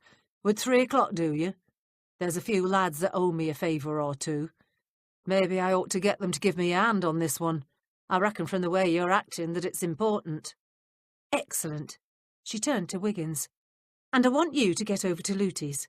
Tell her and Hatchett to come round to see us this afternoon at 3. Tell her it's imperative she be there. You want me to go now? Wiggins wailed. But I haven't had me lunch. Gracious, Wiggins, you've just had a huge tea. 3 currant buns and 2 tea cakes should be enough to keep even someone of your prodigious appetite from starving to death. He gave her a shamefaced smile. All right, but while I'm gone, could you look in on Fred? Yes, of course I will, she promised. Her brows drew together in concern. The dog's not ill, I hope. He's right as rain, Mrs. Jeffries, but he gets a bit lonely without me, you see, and I promised him I'd be back by noon. Chapter 10. Mrs. Jeffries glanced at the clock. It was 3:05, and there was still no sign of Smythe. Oh dear, she said apologetically. Perhaps Smythe was unable to accomplish his task. Give him a few more minutes, Hepzibah, Luty said. She absently reached down and patted Fred on the head. Madam, Hatchett said, Am I to understand that our presence here implies we won't be attending Mrs. Mettlesham's at home? We're due there at precisely 5 o'clock. You accepted the invitation last week. Well, we'll just have to unaccept it, won't we? Looty said impatiently. I ain't budging from here until I find out what Hepzibah's got up her sleeve.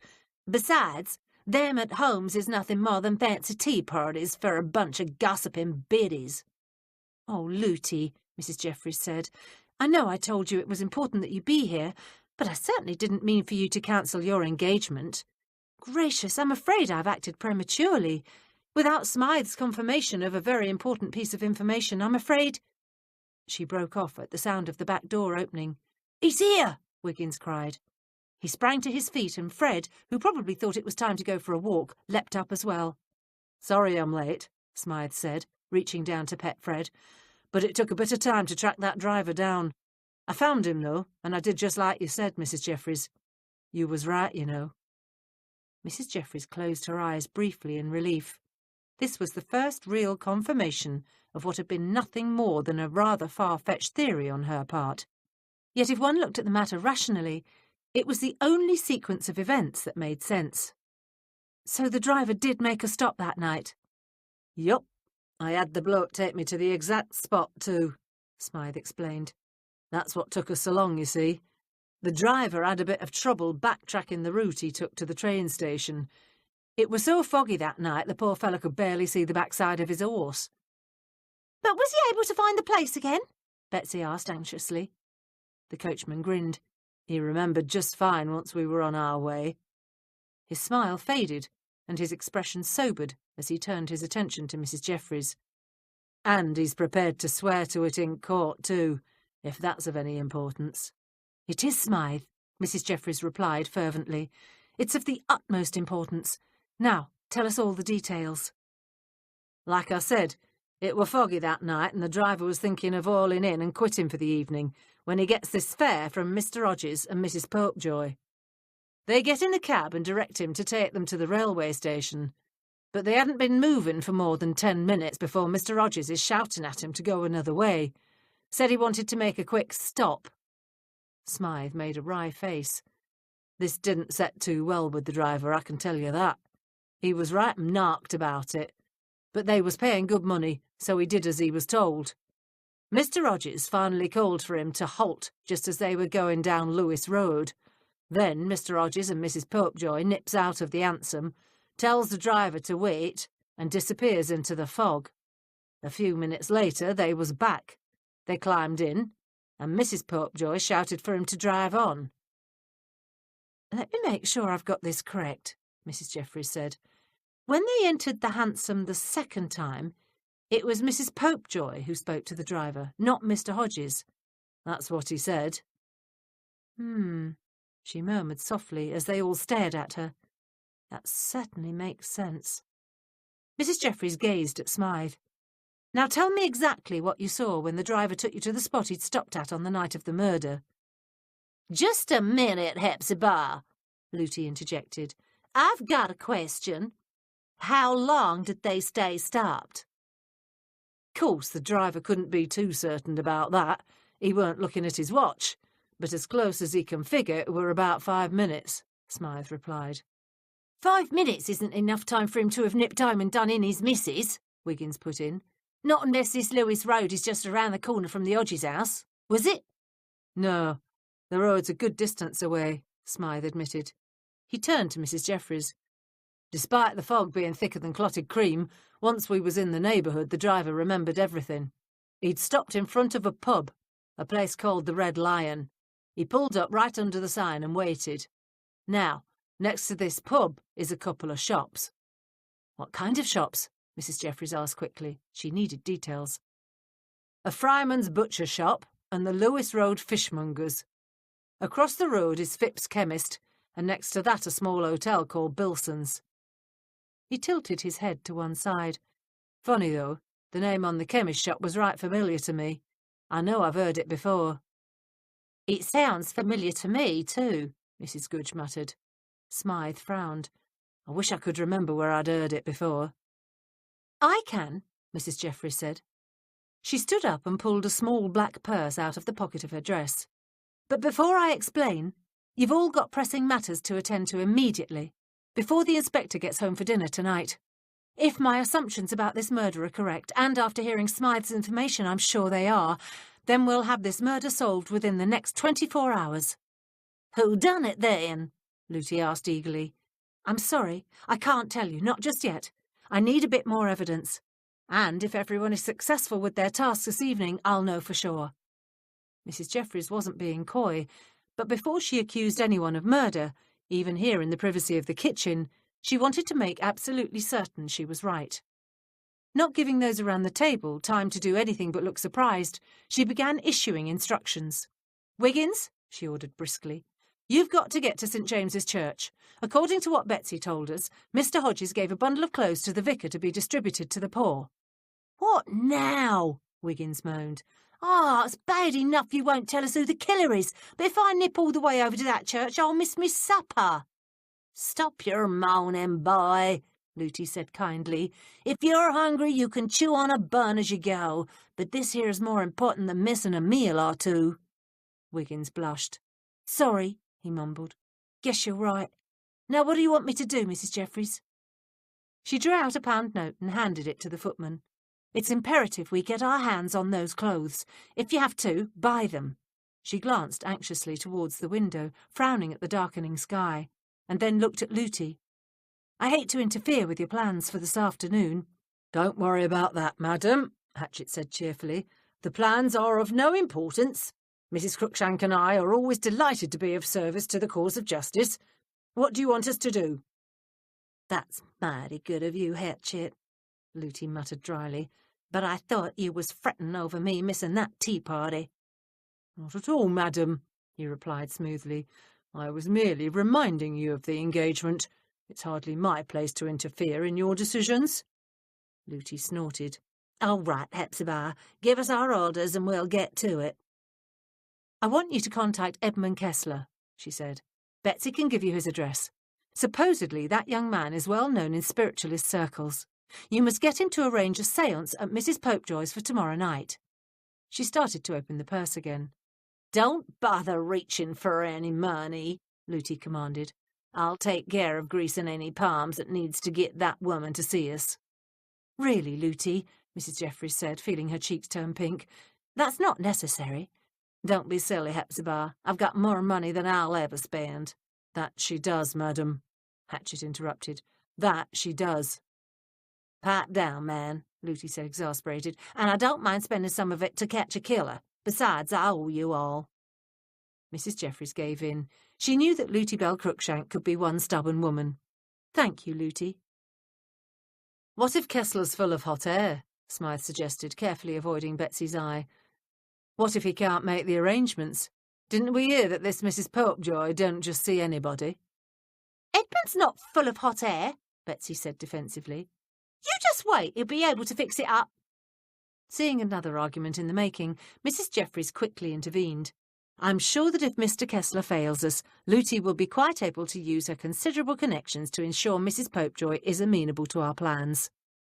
"Yep, much as I hate to admit it, money can just about buy anything," Looty said. "Will you be wanting me to do anything?" Mrs. Goodge asked.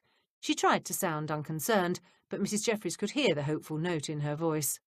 "Of course I do," the housekeeper assured her, "but it might be very difficult." "You just tell me what you need, I'll take care of it." The cook's ample bosom swelled with pride. "I've never run from difficulties in my life, and I don't intend to start now." "It's rather old gossip, I'm afraid," Mrs. Jeffries began, "but I'm confident that if anyone can dig up the information we need, you can. Find out exactly how long Mr. Hodges and Mrs. Popejoy have known each other, and most importantly, find out if Mrs. Popejoy was anywhere near the Lake District when the first Mrs. Hodges accidentally drowned." The cook mused. Then her broad face broke into a wide grin. "It won't be easy, but it should be fun. I always did love a bit of a challenge. I'll get you something. How much time have I got?" "Not much, I'm afraid. If my plan's going to work, I'll need some answers by tomorrow. The earlier in the day, the better." Mrs. Jeffries turned her attention to Betsy. I've a task for you, of course, but I'm not certain you can do it this evening. Why couldn't I do it now?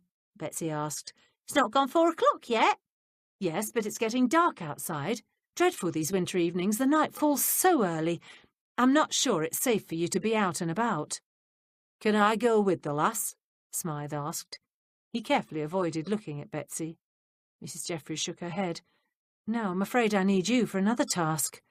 She glanced uncertainly at the maid. Oh dear, I really don't want you out alone. Come on, Mrs. Jeffries, Betsy pleaded. I know how to take care of myself. I'll be very careful. If Smythe can't go with me, maybe we can get one of his cubby friends to drive me. Where do you want me to go? Mrs. Jeffries thought about it for a moment. That's a good idea. Now, I want your word of honour that if you aren't successful in getting the information we need by 9 o'clock, you'll come right home. Furthermore, you're to use a hansom cab and not be walking about on the streets. Smythe can take you out when he leaves, and make sure he puts you in a cab with someone he trusts. Mrs. Jeffries then spent 10 minutes giving Betsy her instructions.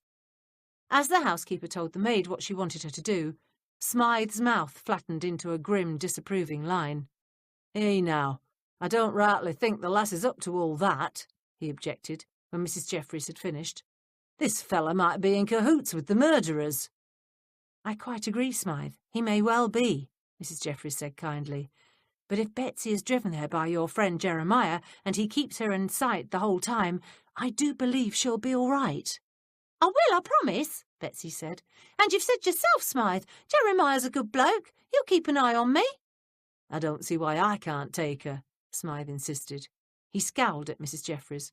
Whatever you've got in mind for me, can't it wait till later? I'm afraid not, Mrs. Jeffries answered. You need to leave right away. You'll be gone most of the night. Cure all night? Smythe's eyebrows drew together. Where are you sending me? Scotland? Not quite that far, she said kindly. She knew the coachman wasn't trying to shirk his duty. His objections to going out this evening were solely because he was worried about Betsy. Mrs. Jeffries understood his concern.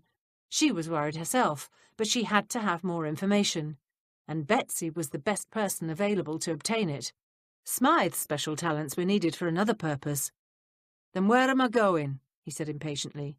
You're going to Southend. I say, Inspector Witherspoon said as he glanced around the dining room, it's jolly quiet tonight. Where is everybody? Mrs. Jeffries laid a second pork chop on the inspector's plate and put it in front of him. Mrs. Goodge is where she always is, the kitchen. I didn't think you'd mind, but I sent Betsy over to Mrs. Crookshank's for the evening. Everyone's got the flu and they needed an extra hand. Of course I don't mind, Witherspoon replied. I was merely curious.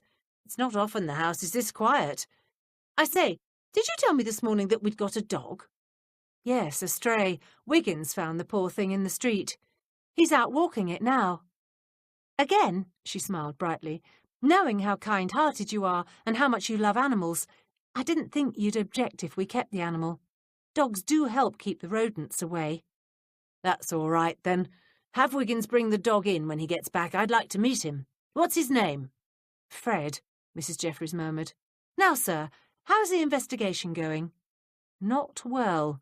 He sighed and began cutting his chop. As I told you earlier, our chief suspects have disappeared.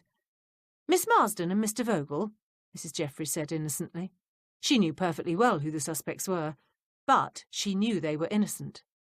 Now she had to concentrate on getting the inspector to learn the same thing. You know, sir, this morning you told me about Mrs. Trotter. Yes, I remember. What about her? Well, after you left, I heard the most extraordinary gossip about her. I wonder if it has any bearing on your case. Witherspoon's fork halted halfway to his mouth. You know how I abhor gossip, sir, Mrs. Jeffries continued quickly, but I really felt it was my duty to listen, seeing as how you're investigating this terrible crime. By all means, Mrs. Jeffries, he said, hastily putting his fork down next to his plate. Do tell. Supposedly Mrs. Trotter has been walking the streets of London looking for her daughter. She gave an embarrassed smile. 20 years ago, Mrs. Trotter had an illegitimate child. Mrs. Hodges helped to adopt the child out. I've heard that Mrs. Trotter wanted the child back, but Mrs. Hodges refused to tell her where the girl was. She promised Mrs. Trotter that upon her death she'd leave a letter naming the adoptive parents of the child. Witherspoon looked shocked. How very strange. He started eating again. Mrs. Jeffries stared at him. "But, sir," she finally said, when he continued shoving peas in his mouth, "don't you see that means Mrs. Trotter had a motive for Mrs. Hodges' death?" "Oh, yes," the inspector replied. "No doubt Mrs. Trotter is a tad peculiar in her habits, but as it happens we know she had nothing to do with the murder." Now it was Mrs. Jeffries' turn to be surprised. "How do you know?"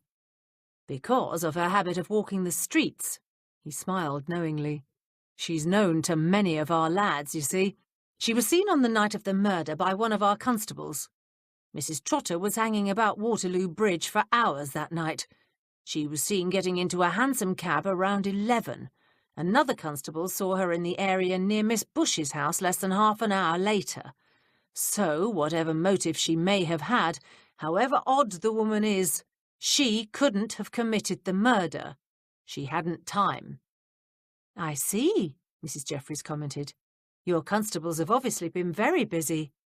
She knew perfectly well Thomasina Trotter wasn't the killer, but she had hoped to muddy the waters a bit and get the inspector's mind off Felicity Marsden and Benjamin Vogel. "We do our best," he replied proudly.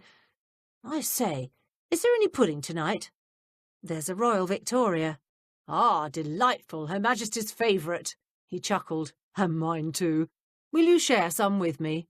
"No, thank you. I've already eaten." Mrs. Jeffries decided to try a different approach. "You know, sir, I've been thinking about something you said. You once told me that appearances are often deceiving." "Really? I said that?" "Yes, sir. It was during those horrible Kensington High Street murders." The inspector shuddered. "Please, Mrs. Jeffries, not while I'm eating. That case was absolutely dreadful." "I know, sir, but you solved it." "Of course I solved it," he said. "But to be perfectly honest, I can't quite remember how." "You did it by not being deceived by appearances, sir," she replied. "You've a remarkable memory, Mrs. Jeffries." "Not as good as yours, sir," she shot back quickly. "Well, I was thinking about something else you mentioned about the Hodges case, and naturally the two ideas began to flow into one in my mind." He gazed at her quizzically. "I don't believe I understand what you're getting at. What specifically are you referring to about the Hodges murder?" Mrs. Jeffries knew she had to tread carefully here. "Appearances, sir. That's what I'm getting at. Mr. Hodges and Mrs. Popejoy appear to have an alibi." "But of course they do," he protested. "We double-checked with Mrs. Popejoy's friend. She saw them together at the train station." "Yes, but did she really see them, or did she only think she saw Mr. Hodges? You've said it yourself, sir. Sometimes eyewitness evidence is the least reliable. 10 people will see the same incident, and if you ask them to describe what they saw, they'll each describe something different. And what about Mr. Felcher? Was he really in his rooms, or did he only make it look like he was there in order to fool his landlady into saying he was?" She spoke quickly, earnestly. She had to get the inspector to start looking beyond the obvious. He frowned in confusion. "I'm not really sure I understand." She forced herself to laugh. "Now, sir, you know very well what I'm doing. You're just up to your old tricks and teasing me a bit. Why, I'm repeating your own advice to you, and you're sitting there letting me go on and on." Witherspoon laughed as well, but she could still see the uncertainty in his eyes. He really had no idea what she was getting at. "Perhaps I am, Mrs. Jeffries. What do you think I'm going to do next?" "That's an easy one." She smiled smugly. "You're going to do what you always do and double-check everyone's alibi. You're going to send some constables out to have a word with the hansom drivers in the area and see what else you can discover. You're going to continue searching for Miss Marsden and Mr. Vogel, and once you find them, you're going to ascertain if their flight was caused by panic or by guilt. And last but not least, you're going to confirm that Mr. Felcher really was in his rooms." She sat back and folded her hands in her lap. "You can't fool me, sir. I know how that brilliant brain of yours works. You've been planning on doing this all along." The inspector didn't retire for the night until after 9:30. Mrs Jeffries, who'd been keeping an eye on the clock, hurried down to the kitchen. She was greatly relieved to see Betsy sitting safely next to Mrs Goodge. "Thank goodness you're back. Has Wiggins come back yet?" "He came in a half-hour ago, dropped that bundle of clothes on the floor," Mrs Goodge replied, pointing to a paper-wrapped parcel lying by the dish-cupboard. "And then he went up to bed." Good. Mrs Jeffries walked over and picked up the parcel. She came back to the table, sat down and turned to Betsy. "Were you successful?" "Everything went right as rain," Betsy announced. "I did just like you said. The shop was still open when I got there, so I went in and got a good look at him. Then I waited for him to come out. I saw him wearing his hat and coat." Mrs Jeffries untied the string and pushed the brown paper aside. Standing up, she shook out a man's coat. "Now, think carefully," she instructed Betsy. "Was the coat Mr Phipps was wearing like this one?" "That's it, all right." Betsy pointed to the slightly flattened bowler. "And he had on a hat like that one too. I also got friendly with a girl who works for Mr Phipps. She's a right little chatterbox too. Told me all sorts of things about Mr Phipps." "Here, don't I get a turn?" Mrs Goodge chimed in. "It's getting late, and I've got to be up early if I'm going to have a word with the milkman." "Let Mrs Goodge go ahead," Betsy said, magnanimously. "The rest of what I found out isn't much more than gossip. It can wait a bit." "Thank you," Mrs Goodge said. "I found out a bit of what you wanted. I wasn't able to learn if Mrs Popejoy was anywhere near the Lake District when the first Mrs Hodges drowned, but I did find out that she and Mr Hodges have known each other a lot longer than they let on."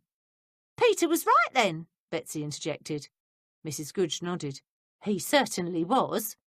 She gazed at Mrs Jeffries. "Remember when we heard that Madame Natalia claimed that Mrs Popejoy weren't a real medium and had probably worked in the music halls?" Mrs Jeffries nodded. "As luck would have it, my sister's husband's cousin works in one of them music halls, has for years, knows everyone and everything that goes on. Well, I sent him a note as soon as we were finished this afternoon, and while you and the inspector was at dinner, Ernest, that's the cousin, he dropped round. He told me that Esme Popejoy used to work in a theatre in Leeds, a real ratty place. Didn't do much business and had the worst acts you've ever seen. Mrs Popejoy used to do a mind-reading act. But you'll never guess who owned the theatre." "Leonard Hodges?" Mrs Jeffries replied. "That's right. It were one of his investments." Mrs Goodge smiled triumphantly. "Now, can you tell us who the killer is?" "Not yet, Mrs Goodge," Mrs Jeffries replied. "I really need to speak to Smythe before I make an accusation. Betsy, did Mr Phipps remind you of anyone?" She wanted to make sure she didn't plant the suggestion in the girl's mind. If her theory was correct, there was only one person that Ashley Phipps could resemble. Betsy hesitated. Mrs Jeffries' heart plummeted to her toes. Oh dear, what if she was wrong? "He didn't act like him much. Mr Phipps is a right nervous, rabbity sort of fella, but from a distance, he looks an awful lot like Leonard Hodges." Mrs Jeffries didn't get much sleep that night. She was absolutely sure she knew what had happened on the night of the murder, but she was having a difficult time thinking of a way to get Inspector Witherspoon to come to the same conclusion. She wasn't so terribly sure that sending Lutie Bell to a séance at the Popejoy house was going to accomplish her goal. By 5 o'clock, she decided that trying to sleep was pointless. She got up, lit a lamp, and walked over to her desk. She might as well write everything out. Perhaps putting pen to paper would help her tune the finer points of her plan. Sitting down, she reached for her letterbox. She reached in to get some paper, when suddenly her fingers stilled. Of course, she thought. Notes. Why, it would fit right in. It would work perfectly if the timing were right, and, of course, if Smythe confirmed the last bit of evidence she had to have. Lutie Bell and Hatchett arrived just after the inspector had left for the morning. Mrs Jeffries hurried them into the kitchen. Smythe, Betsy, Mrs Goodge, Wiggins and Fred were waiting. Smythe gave them a bleary-eyed glance and then rubbed his hand across the stubble on his cheek. "Phew, it's been a long night. Let me say my piece so I can get a bit of sleep." "By all means, Smythe," Mrs Jeffries said quickly. "Speak right up. You'll need a bit of rest. We're not through with this case yet, and I fear I shall have you running about even more before today's over." He yawned. "Right. I went to Southend, just like you told me. Miss Trainor's house is just down from a pub, so I tried there first. But I didn't have much luck. None of her servants was in that night, and no one knew much about her. Spinster lady, keeps to herself mostly."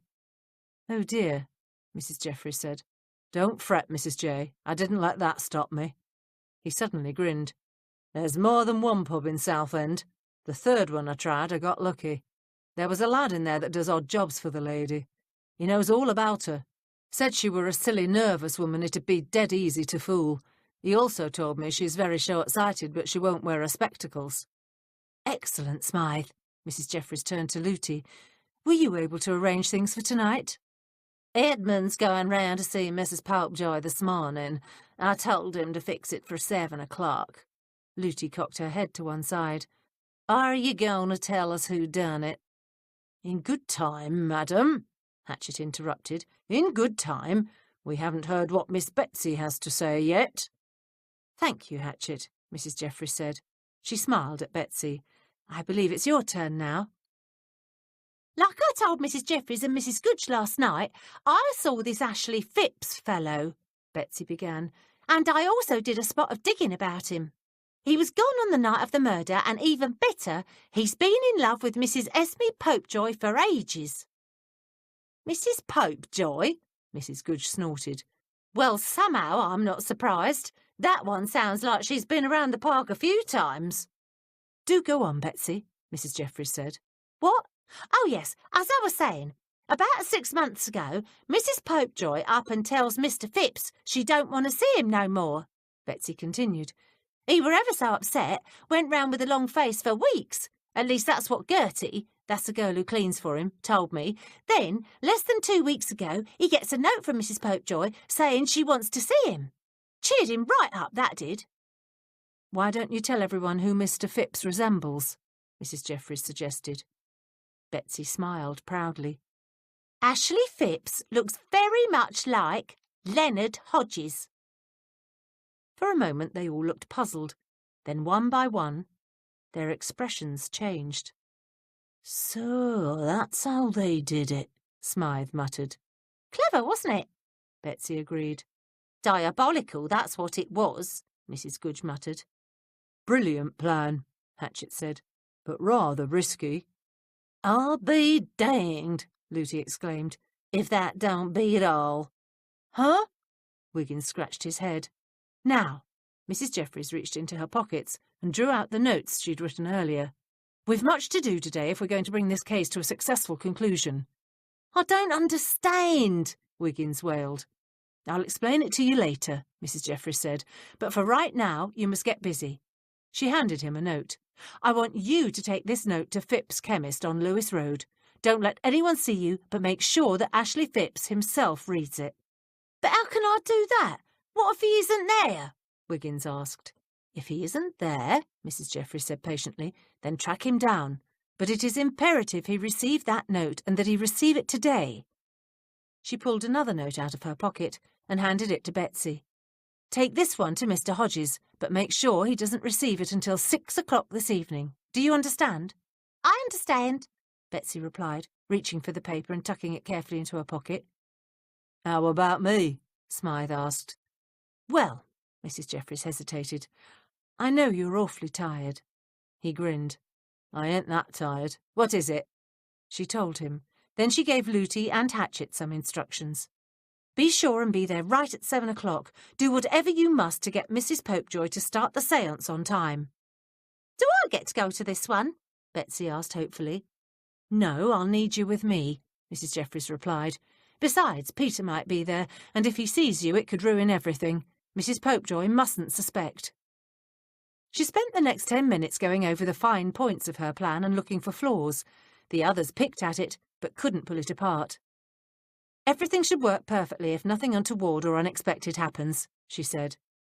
"Something unexpected always happens," Looty warned. "That's the nature of life. But in this case, if everyone does like they're supposed to, Them varmints that murdered Mrs. Hodges should be locked up before the day is out. Chapter 11. Come in. Sit down. Let Madame Natalia help you with your troubles. She smiled sympathetically and gestured towards a round table covered with a spotless white cloth. A crystal ball rested in the centre of the table. Thanks, don't mind if I do. Looty plopped down in a chair and motioned for Mrs. Jeffries to do the same. But we didn't come for no séance. Not that I didn't enjoy it the last time I was here. Mrs. Jeffries dragged her gaze from Madame Natalia's study and took the chair next to Looty. The room was most extraordinary. The blinds were drawn and the windows were covered in layers of pale mauve and blue gauzy fabric that seemed to float mysteriously of its own accord, for she couldn't feel a draught. In front of the fireplace was a painted octagonal screen etched with the golden script of some unknown language. Over the mantel there was a huge black and silver drawing of the zodiac, and at each end of the mantel stood a brass brazier wafting up delicate scented smoke rings. Mrs. Jeffries took a deep breath and inhaled the exotic scent of sandalwood. She blinked and fixed her gaze on the portrait of an ethereal young woman with long flowing hair. She blinked again, trying to force her eyes to adjust to the dimness. The only light in the room came from dozens of candles scattered about on the tops of tables and highboys. Then she turned to the medium. Madame Natalia was staring at Looty. She was dressed in a full bright red skirt with a white sash around the waist. Her blouse was emerald green, high-necked, and had wide, flouncy sleeves. On her head was a turban, the same colour as her skirt. Tiny black curls escaped from around the top and sides. "If you are not here for a reading," Madame Natalia asked archly, "then I do not understand why you've come."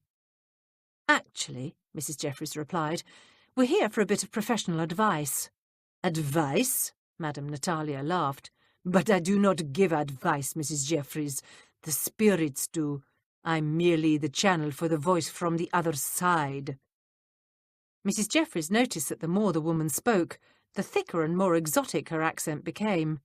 "Yes, well, I'm sure you're probably quite good at being a channel, but we were thinking of engaging your services for a rather different matter." "I do not perform parlour tricks," the medium replied haughtily. "We wouldn't dream of asking you to do such a thing," Mrs. Jeffries assured the woman quickly. "However, you do have certain, We want to know how you fake that Indian's voice," Looty stated bluntly. Madame Natalia swelled with indignation. "I do not fake this voice. It is real as you or I. How dare you, madam? How dare you insult me and the spirits?" "Now don't get on your high horse. You put on a right good show for people," Looty retorted. She plonked her purse down on the table. "You do a dang good job. We wouldn't be here if you didn't." "I don't know what you're talking about," Madame Natalia replied, but she seemed to have lost most of her righteous indignation, and her eyes were locked on Looty's purse. "Please, madam," Mrs. Jeffries said quickly, "we've the highest respect for your abilities, and we really do need your help." "Let's start talking turkey," Looty interrupted. "We know you ain't talking to the other side, whatever intarnation that is, but we think you're right good at sounding like Soaring Eagle." She broke off and opened her purse. Taking out a wad of notes big enough to make Madame Natalia's eyes widen, she plonked them on the table right under the madame's nose. "Now, do we talk business or do I pick up my money and skedaddle?" The medium hesitated briefly, reached over and snatched the bills. She tucked the money into her sash, grinned, and extended her hand. "The real name's Nessie Spittlesham. The feller out front is my husband, Bert." She leant forward on her elbows and pushed the crystal ball to one side. "Now, as you say, let's talk turkey. Exactly what do you ladies want?" "Can you teach one of us to do what you do?" Mrs. Jeffries wasn't sure how to explain what she wanted, but if her plan were to be successful, she needed this woman's help. "With your voice, I mean. Looty says that when you're speaking as Soaring Eagle, it sounds very authentic." Course it sounds authentic, Nessie said proudly. All my voices sound good. I've been working on them for years. Let me see if I've got this right. You want me to show one of you how to sound like Soaring Eagle? Not Soaring Eagle, Looty said. We want you to teach us how to sound like someone else, like someone from the other side, like a ghost. Nessie regarded them thoughtfully. She didn't seem overly upset by the unusual request. What kind of accent does your ghost have? She asked. Upper-class English, Mrs Jeffries replied promptly. But actually, we'll need you to help us learn to do 2 separate voices. Oh yes, and we'll need to know how to do this by tonight. 2 voices? Nessie yelped. By tonight? That's bloody impossible. She jerked her chin towards Looty. And with that flat twang of hers, it'd take me a blooming year to teach her to sound like a toff. Looty snorted. Well, how about me? Mrs Jeffries asked. Could you show me? It's dreadfully important, you see. Nessie drummed her fingers on the tabletop. How come you 2 want to learn something like this anyway? You thinking of going into the business? 'Cause if you are, I can tell you now it's a bleeding hard way to make a living. Mrs Jeffries studied the woman for a moment before answering. She decided to tell her the truth. We've no wish to go into this professionally, she explained. We only need this particular skill for one night. If you can't teach us, are you available for hire tonight? Lord Hepzibah, Looty exclaimed. What are you doing? We can't get her into the Popejoy house. What do you expect me to do, hide her in my muff? Did you say Popejoy? Nessie snapped. Don't be absurd. Of course we can get her in, Mrs Jeffries replied. And yes, I did say Popejoy. You see, Nessie, we're trying to catch a murderer. To do that, we're going to need your help. Now, Constable, Inspector Witherspoon asked for the 3rd time, you did say this driver was prepared to testify in court. Yes, sir, Barnes replied patiently. The driver is fully prepared to testify to the truth. The cab stopped on the way to the train station that night. Mr Hodges and Mrs Popejoy both got out. But I don't see what good it's going to do us. They were only gone 5 minutes. Witherspoon didn't see what good it was going to do either, but somehow he felt it was important. He sighed. His head ached. He'd missed his lunch, and despite having found the cab driver, he was still no closer to a resolution on this wretched case. On top of that, it was starting to rain again. Excuse me, sir. A middle-aged constable stuck his head into the office. But there's a Mr Phipps to see you, sir. What about? I don't know any Mr Phipps. He says he's got a note from you, sir. Says it's about the Hodges murder. A note? From me? Witherspoon couldn't believe his ears. Egads, was there a whole army of people out there sending notes with his name on them? By golly, he was going to get to the bottom of this. Send him in. A moment later there were impatient footsteps in the hall, and a man in a bowler hat and heavy topcoat stepped into the inspector's office. Why, it's Mr Hodges, sir, Barnes began. No, it's not. Begging your pardon, sir, but you look very much like another gentleman. My name is not Hodges, the man snapped as he advanced towards Witherspoon's desk. He had a high-pitched, very feminine voice. It's Phipps, Ashley Phipps, and I demand to know the meaning of this. He flung the note onto the inspector's desk. Witherspoon opened the paper. He scowled as he read its contents. Barnes, what do you make of this? Dear Sir, he read, you are in possession of vital information concerning the murder of Mrs Abigail Hodges on the night of January 4th. Kindly come into my office at the Ladbroke Grove Police Station to help us with our inquiries. Signed, Inspector Gerald Witherspoon. Did you write it, sir? Barnes asked. Of course I didn't write it, the inspector replied. Then why does it have your name on it, Inspector? Phipps said angrily. And furthermore, I've no idea what this is all about. I've never even heard of this Abigail Hodges. You didn't read about the murder in the newspapers? The inspector asked. No, I did not, Phipps retorted. Are you claiming you know nothing about this note, sir? I didn't send it, Mr Phipps. I've no idea who did. If this is someone's idea of a joke, Phipps sputtered, well, I must say it's in dreadfully bad taste. If you didn't write this, sir, then I take it I'm free to go. He began edging towards the door. Just a minute, sir, Barnes said.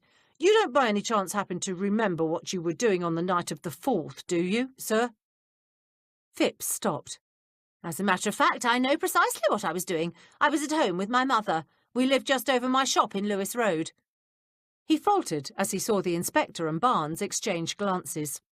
I was there until 9:30, he continued. Then I escorted a lady friend to the train station. Both ladies will be quite happy to confirm my whereabouts on the night in question, I'm sure. What's the name of your lady friend, sir? Witherspoon asked. He held his breath. Mrs. Popejoy. Phipps smiled proudly. Esme Popejoy, a lady who I hope will soon do me the honour of consenting to be my wife. Betsy pounded on the door knocker and then scurried quickly into the shadows. She saw the door open and the maid appeared. Hilda Brown frowned and stepped outside. She glanced up and down the road. Betsy held her breath as the girl shrugged her shoulders and turned to go back inside. Suddenly she stopped, knelt down and picked up the envelope that was lying at her feet. Betsy let her breath out as the maid went back into the house. It was exactly 6 o'clock. Silently, Betsy stepped out of the shadows and hurried down the road to the waiting carriage. "God, it took you long enough," Smythe growled as he opened the door and helped her inside. He climbed in behind her. Well, I had to wait and make sure she saw it, she responded. Mr. Hodges is due home soon. Let's hope she gives it to him right away. If this is going to work, he's got to make his move in the next hour. "When you requested a private reading," Esme Popejoy said, glancing from Looty to Hatchet and then to their heavily veiled companion, "I assumed you meant you'd be alone." Looty waved one diamond-bedecked hand negligently. Does it make a difference whether there's one or two of us? I didn't think you'd mind considering what I'm paying. She gestured to her companion with her large fur muff.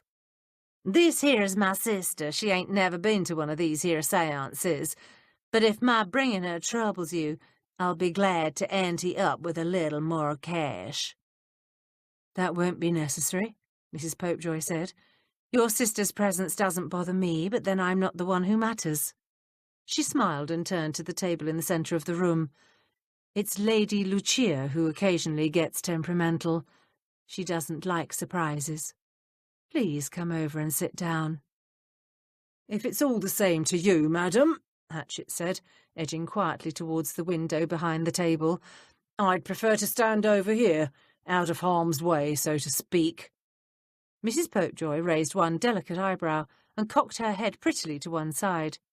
Dressed in an elegant peacock blue evening dress and matching velvet ribbons in her upswept auburn hair, she was the very picture of the lady of the manor. "I'm afraid that's impossible," she stated firmly.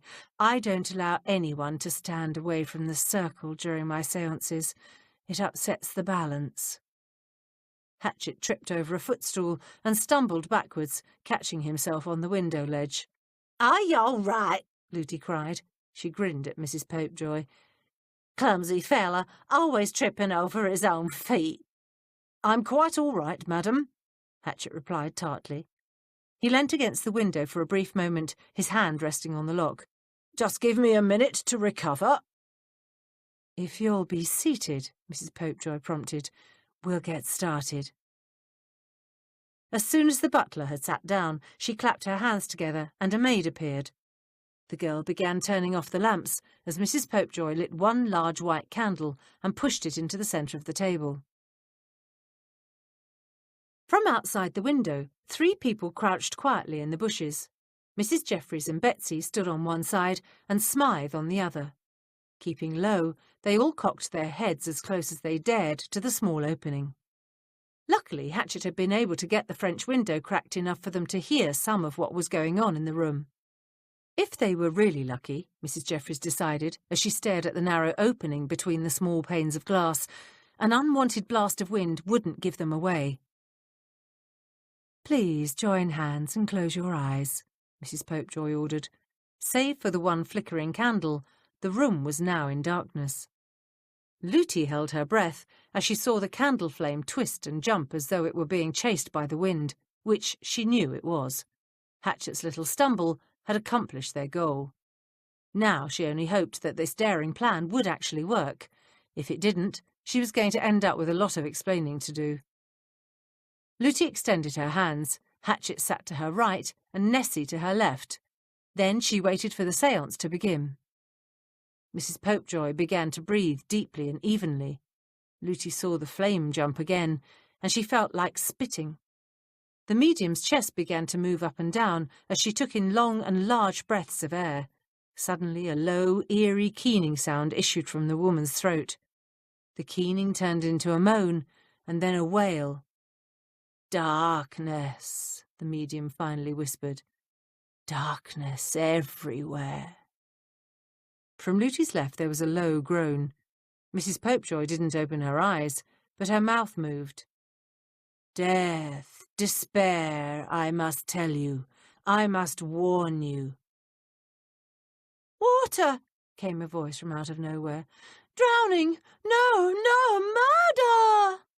Mrs. Popejoy's eyes and mouth popped open at the same time. But the voice continued. "They killed me! Killed me! Murder! Murder!" "Who in the dickens are you?" Lootie blurted when it looked like Mrs. Popejoy was going to say something. "My name is Dorothy." The voice was a piteous wail. As instructed, Lootie kept her eyes on Mrs. Popejoy, who was rapidly turning white. "What do you want?" "Justice!" The voice screeched. Hatchet jumped, and the veiled lady jumped too. "Is that Lady Lucia?" the butler asked Mrs. Popejoy quickly. Mrs. Popejoy blinked in confusion. Lootie almost laughed out loud. They had the woman between a rock and a hard place. The medium could hardly admit she hadn't the faintest idea what was going on. "Dead." This voice was decidedly different from the first. "Murder." "Who the blazes is this one?" Lootie asked. "Lady Lucia? Yoo-hoo! Are you Lady Lucia?" "Abigail," the voice trailed off. "Murdered." Mrs. Popejoy was slowly rising from her chair, her face a mask of shock. Suddenly, the door to the drawing-room burst open. Inspector Witherspoon, Constable Barnes and Ashley Phipps entered. "You can't go in there, sir," yelled the maid. She rushed after them. "Mrs. Popejoy is having a séance." The bright light from the hallway spilled into the darkened drawing-room. Mrs. Popejoy, her hand at her throat, her eyes wide with fear, stared at Ashley Phipps as if she'd seen a ghost. "Dreadfully sorry, Mrs. Popejoy," the inspector began. "I say, it's awfully dark in here. Do you think we could have some light?" The maid looked at Mrs. Popejoy, but the woman wasn't paying any attention to her. Her eyes were fixed on Ashley Phipps. The girl hesitated for a second, and then began to light the lamps. "So sorry to interrupt you, Esme, dear," Phipps said, "but this police inspector here seems to think I've something to do with some murder." "Egads!" the inspector cried as he caught sight of Lootie Bell. "It's Mrs. Crookshank. What are you doing here?" "I've come for a séance," she said tartly, "and we were getting a right earful before you interrupted. Some woman named Dorothy and Abigail was coming through from the other side. They claimed they was murdered. Maybe it's a good thing you showed up after all." Mrs. Popejoy suddenly gasped, and they all turned as Leonard Hodges came stalking into the drawing-room. "Leonard," she yelped, "what are you doing here?" He pulled a note out of his pocket. "You sent me a note. You said it was urgent." "I did no such thing," she said earnestly, glancing quickly at the inspector. "I think you'd better leave," she continued in a weak voice. "We're rather busy right now." "Please don't go, Mr. Hodges," the inspector put in hastily. "It's just as well you dropped in. The constable and I have a few questions for you." "Just a minute," Phipps chimed in. He stared at Hodges. "Who are you?" Hodges seemed to notice Phipps for the first time. He started in surprise, and then glanced quickly at Mrs. Popejoy. No one spoke. There was only the sound of Hatchet's chair as he quietly got to his feet. "I don't know what the meaning of this is," Mrs. Popejoy began. Witherspoon decided to take control of the situation. "Mr. Hodges, you stated that you escorted Mrs. Popejoy to the train station on the night your wife was murdered. Is that correct?" "Of course." Hodges looked nervously from Phipps to Mrs. Popejoy. But Mr. Phipps here claims he was the one who escorted Mrs. Popejoy on the night of January 4th. He's mistaken. Tell him, Esme, tell him he's wrong. I most certainly am not mistaken, Phipps insisted. For goodness sake, Esme, my mother and Mrs. Cravitt both saw you when you came to the door. This is ridiculous. Just tell this policeman the truth. The truth, she whispered. Don't say another word, Esme, Hodges ordered. Esme? Phipps exclaimed. What on earth is going on here? You know yourself we've made arrangements for me to take you to the station weeks ago. Is it Dorothy who got herself murdered? Lootie asked innocently. Or was it someone named Abigail? The inspector shot Lootie a puzzled frown. Constable Barnes cleared his throat, and Hatchett moved over to stand by the door. Mr. Hodges, I'm afraid I'll have to ask you to come down to the station to help with our inquiries, Witherspoon said. Based on what? Hodges snapped. He pointed at Phipps. This man's word, I don't see why you should believe him. It's not just Mr. Phipps's word. You see, we've also found the driver of the hansom you and Mrs. Popejoy took that night. He's prepared to swear that he stopped in Lewis Road. That's where you obviously slipped off, and Mrs. Popejoy then allowed Mr. Phipps to accompany her. What we'd like to know, sir, is where did you go when you left Mrs. Hodges? Hodges looked wild. This is absurd. Why, Esme can confirm that I never left her side that evening. Witherspoon turned to stare at Mrs. Popejoy. Is that correct? I'm not really certain, Mrs. Popejoy muttered. Mrs. Popejoy, the inspector said sternly, I'm afraid I must insist that you come down to the station also. There's something very much amiss here. I think perhaps you know more about Mrs. Hodges's death than we've been led to believe. Now see here, Phipps sputtered. The only thing Mrs. Popejoy did that night was go to Southend to visit a friend. That's hardly a crime. No, but conspiracy to murder is, Barnes put in softly. Murder? Mrs. Popejoy exclaimed.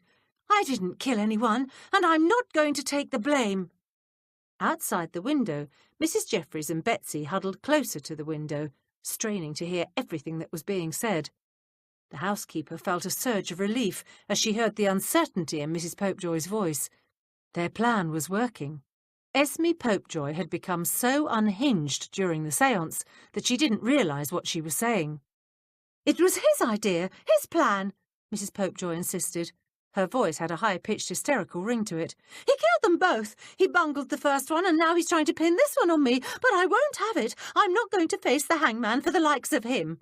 Shut up, you stupid fool, Hodges hissed. He glared at her. She doesn't know what she's talking about. She's a silly, hysterical woman, and you can't believe a word she says. They'll believe me all right, Mrs. Popejoy yelled. I'm not the one that pulled that trigger. I'm not the one that's going to hang. I think we'd better get to the station, the inspector said. We'll need complete statements from both of you.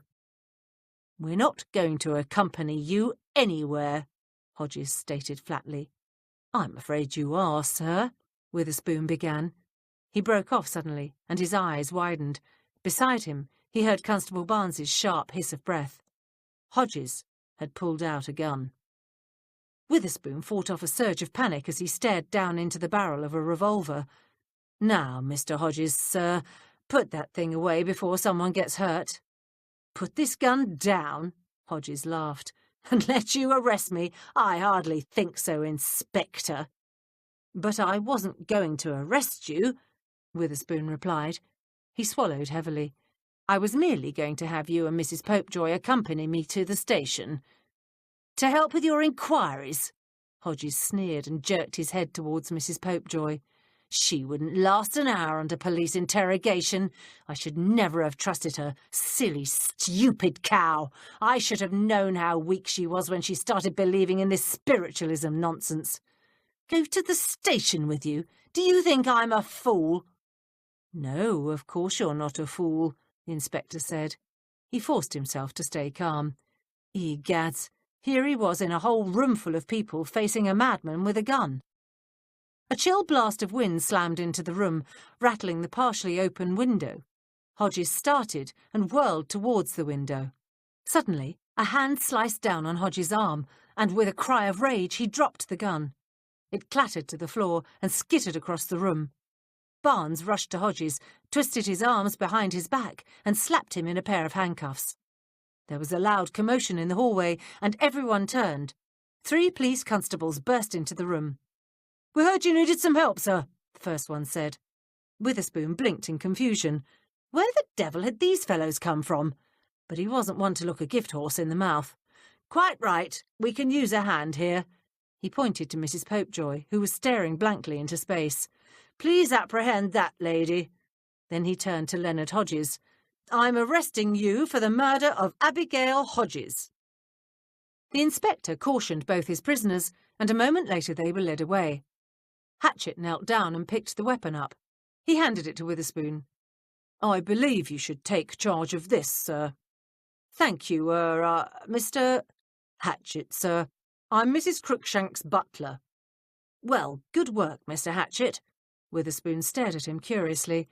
"I must say, that was a rather nice trick.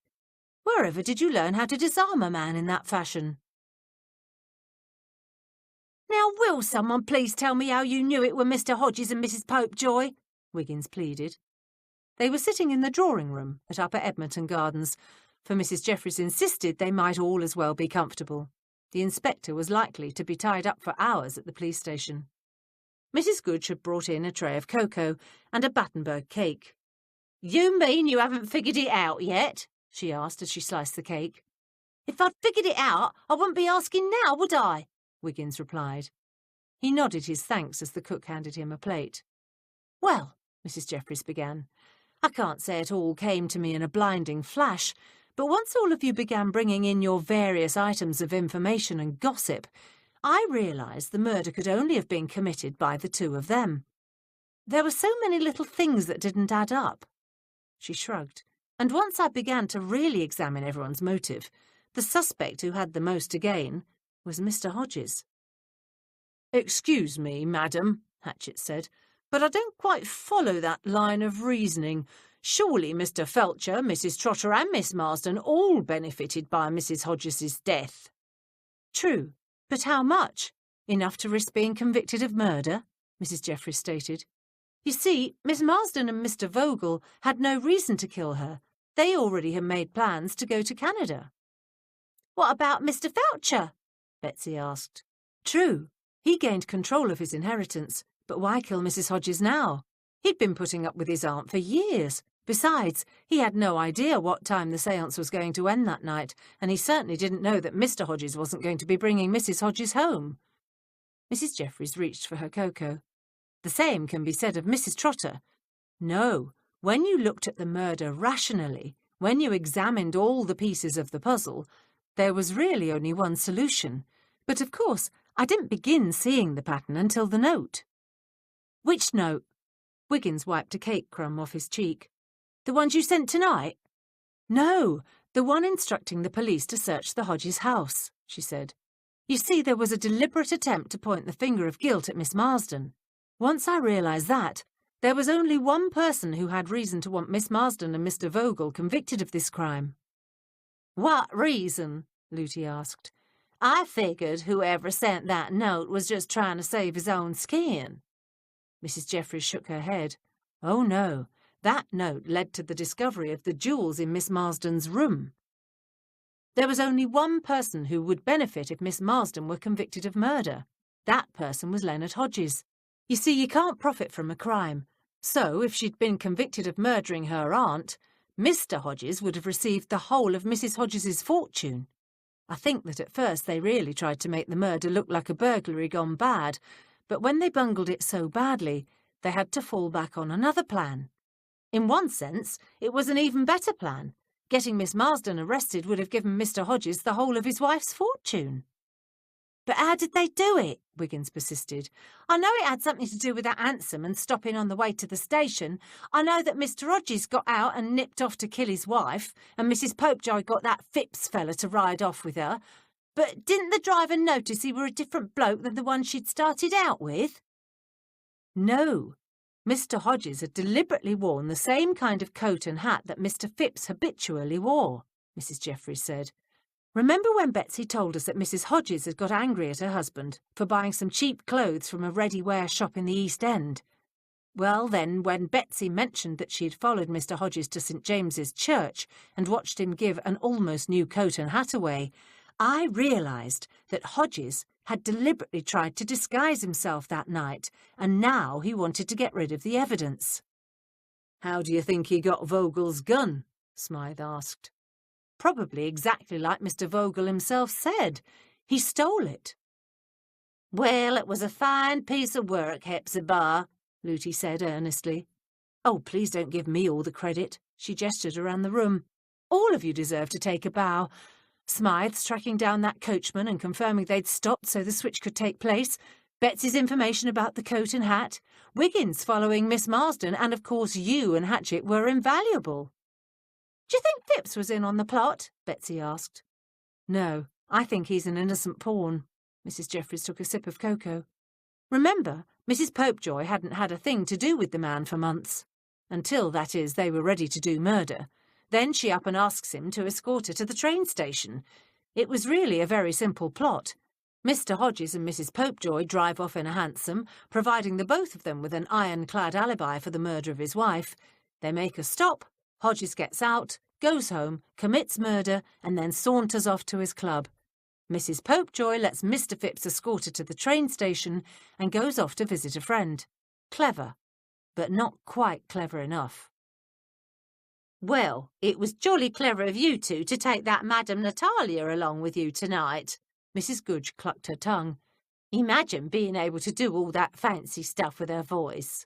Looty chuckled. She is good.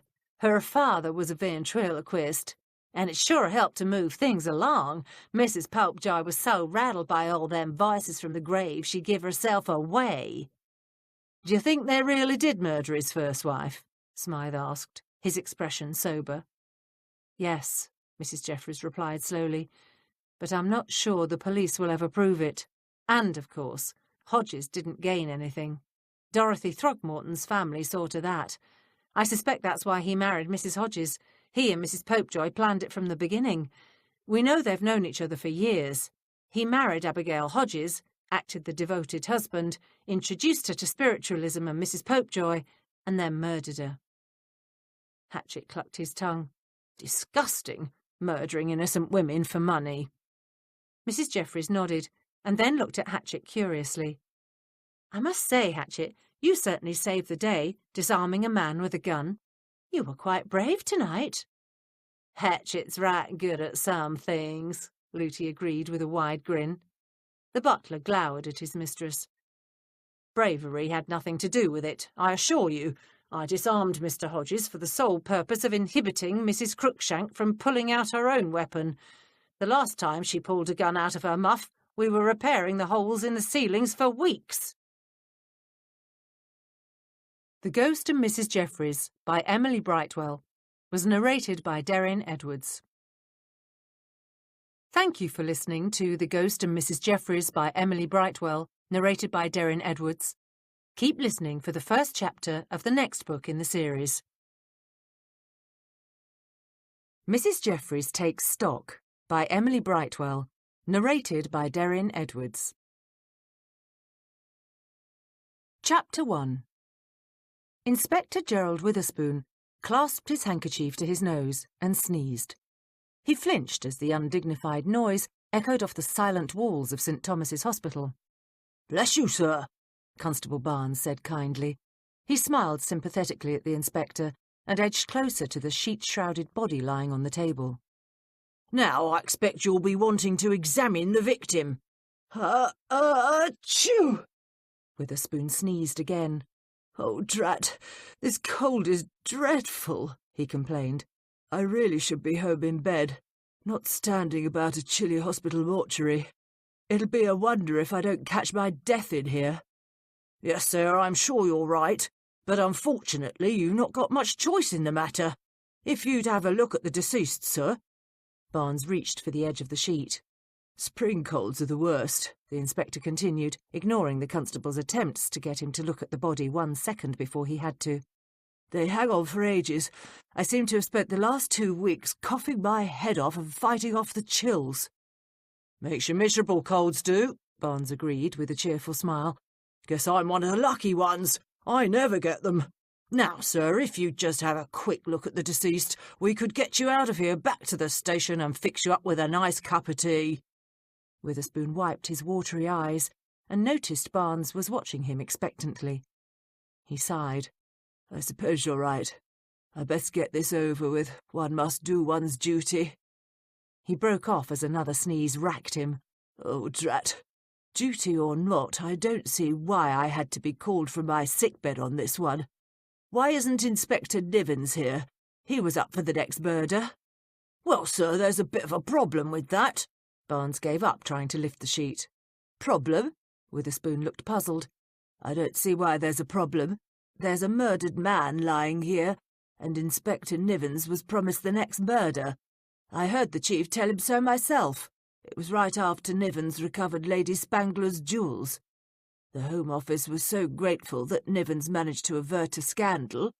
I mean, after all, we all knew the jewels hadn't really been stolen." He shook his head. "Women are such strange creatures, Constable. I don't think I'll ever understand them. Imagine giving all those valuables to that young bounder." "Yes, sir," Barnes replied dryly, his craggy face set in lines of patience. "Lady Spangler was foolish, but she's not the first to have her head turned by someone half her age. There's plenty of men about who've done the same thing, but grateful as everyone was for Inspector Nivens' discretion, there's still a bit of a wrinkle in giving him this case." The constable gave up waiting for the inspector to make a move towards the corpse. Barnes's feet were cold, and he wanted a cup of tea too. He decided to take matters into his own hands. He lunged at the sheet, tossed it back, and revealed the body before the inspector could witter on about his cold. Witherspoon moaned and quickly closed his eyes. He really didn't want to look. Bodies weren't very nice. Even the tidy ones that weren't drenched in blood were awful. And this one was a drowning. Or a shooting, or something equally wretched. He couldn't quite remember exactly what Barnes had told him earlier. Gracious, it's a wonder he could even remember his own name, considering how miserable he was. "This one isn't too bad," Barnes murmured as he stared at the bloated corpse. "Not like the last one we had. Pity Nivens won't get a crack at this case, but it can't be helped. Nivens might be a suspect himself." "What?" The inspector's eyes flew open. The constable chuckled. "Only fooling, sir. Of course Inspector Nivens isn't really a suspect, but the reason he isn't getting this one is because he knew the victim. Actually did business with the man, so to speak. The dead man's name is Jake Randall. He's American. He was found this morning floating in the Thames, and he weren't going for a swim either. He's got a bullet in his chest." "And you say Inspector Nivens did business with the deceased?" Witherspoon asked curiously. He forced himself to look at the dead man, and then wished he hadn't. The body was puffed, the skin a pale grey, and the bullet hole in the man's chest a dark, gaping pit. Witherspoon quickly averted his eyes, and silently thanked his lucky stars that at least with this cold, his nose was so clogged up he couldn't smell anything. "Not directly. Inspector Nivens owns stock in Randall's mining company. He's not a major shareholder, mind you, but he owns enough to make it a bit awkward for him to take the case. Name of the company is Randall and Watson." "That's not exactly doing business with the man," Witherspoon exclaimed. "I own shares in government bonds. That hardly means I'm doing business with Her Majesty." "True." The constable took his helmet off, shook off the last remaining drops of rainwater, and then flicked a last few drops off his curly grey hair. "But then Her Majesty is hardly being accused of defrauding her investors." "Oh dear," Witherspoon sighed. Behind the lenses of his spectacles, his clear blue-grey eyes narrowed in concern. "I take it that means that Mr. Randall was suspected of defrauding his investors." Barnes shook his head slowly, his craggy face sombre. "That's about the size of it, sir." He popped his helmet back on and adjusted the strap. "I got a bit of background information out of Inspector Nivens. He was called to the scene when they fished this bloke out of the river this morning. Course, soon as the inspector saw who he was, he took himself off the case. That's when the chief sent me round to get you." Witherspoon blew his nose so hard his bowler hat slipped forward onto his forehead. He pushed the hat firmly back into place over his thinning brown hair and cleared his throat. "What else did Inspector Nivens tell you?" "Not all that much, sir," Barnes admitted. "But he did say the victim was supposed to have met with the other stockholders in his company a couple of days ago. They had a meeting scheduled for Monday, March 7th. Randall never showed." "Where did Mr. Randall live?" "He had a set of rooms near Hyde Park. I've already sent someone round to speak to the landlady," Barnes said. "She said that Jake Randall moved out on the 1st of this month. Supposedly he's been living at a hotel since then. The landlady didn't know which one it was, and Inspector Nivens didn't know either." Witherspoon muttered. He closed his eyes briefly and tried to think of something to ask. Perhaps we'd better send a few lads round the hotels and try and find which one the deceased was staying at." "Yes, sir." Barnes coughed slightly. "I've already done that. I thought it might help us establish the last time the man was seen alive." "Good work, Constable," Witherspoon replied. "I don't suppose Dr. Potter's made any estimate as to how long the victim's been dead?" Barnes raised one shaggy grey eyebrow. "Hardly, sir. You know Dr. Potter. The man won't even tell you it's daytime unless he looks outside first." He paused and glanced over his shoulder toward the door. Except for the body on the table, the small room was empty. "I hope you don't mind, sir," Barnes said, dropping his voice to a whisper. "But I saw that young chap Dr. Bosworth when they brought the body in, and I took the liberty of having a quick word with him." Witherspoon wondered why Constable Barnes was whispering, or maybe his cold was so bad he was starting to lose his hearing. "Really? About what?" "About having a look at the body, sir." Barnes raked the door with another furtive glance. "Remember on that case we had last year, sir? It was Dr. Bosworth that found out the victim was pregnant, and that information helped us find out who killed her." Witherspoon stared at him in admiration. "Very good, Constable." Barnes was referring to a case where Dr. Bosworth's medical knowledge had shed a whole new light on the investigation. "And what did the doctor say?" "He didn't have much time to look this morning," Barnes acknowledged. "The best he could come up with was an estimate on the time of death. Bosworth thinks Randall was probably shot on the evening of March the 7th. That'd make it 2 days ago." "Oh dear." The inspector's long nose wrinkled as he fought to hold back another sneeze. He struggled mightily for a few seconds, and actually smiled as he realised he'd won. "Too bad he didn't have time to give the victim a thorough examination." "He's going to have another go at it tomorrow afternoon," Barnes said quickly. "Dr. Potter won't be here then. He'll have to be testifying at the inquest. He's doing the autopsy in the morning. Dr. Bosworth wanted to wait until after the bloke was sliced open before he started snooping about. Claimed it would be easier that way. He'll be able to have a right good look at the innards. Said he'll be able to tell us quite a bit then." Witherspoon hoped he didn't look as green as he felt. But really, Constable Barnes obviously had a strong stomach. Excellent." The household at Upper Edmonton Gardens, home of Inspector Gerald Witherspoon, was in an uproar. Mrs. Jeffries, the housekeeper, stared at the mutinous faces surrounding the kitchen table and sighed inwardly. "Really," she said calmly, "I don't know what all the fuss is about." "That's easy for you to say," Mrs. Gooch, the cook, said. "You're not the one that's going to have to try to feed this household on a pittance." She jabbed one plump red finger at the piece of notepaper lying in front of Mrs. Jeffries. "You've got to talk to the inspector. This is daft. I don't mind being a bit frugal, but what he wants is ridiculous. And prices are going up all the time. What do you expect me to do? Feed everyone fried bread instead of decent cuts of meat?" Her chin bobbed up and down as she spoke, dislodging a tendril of white hair from under her cook's hat.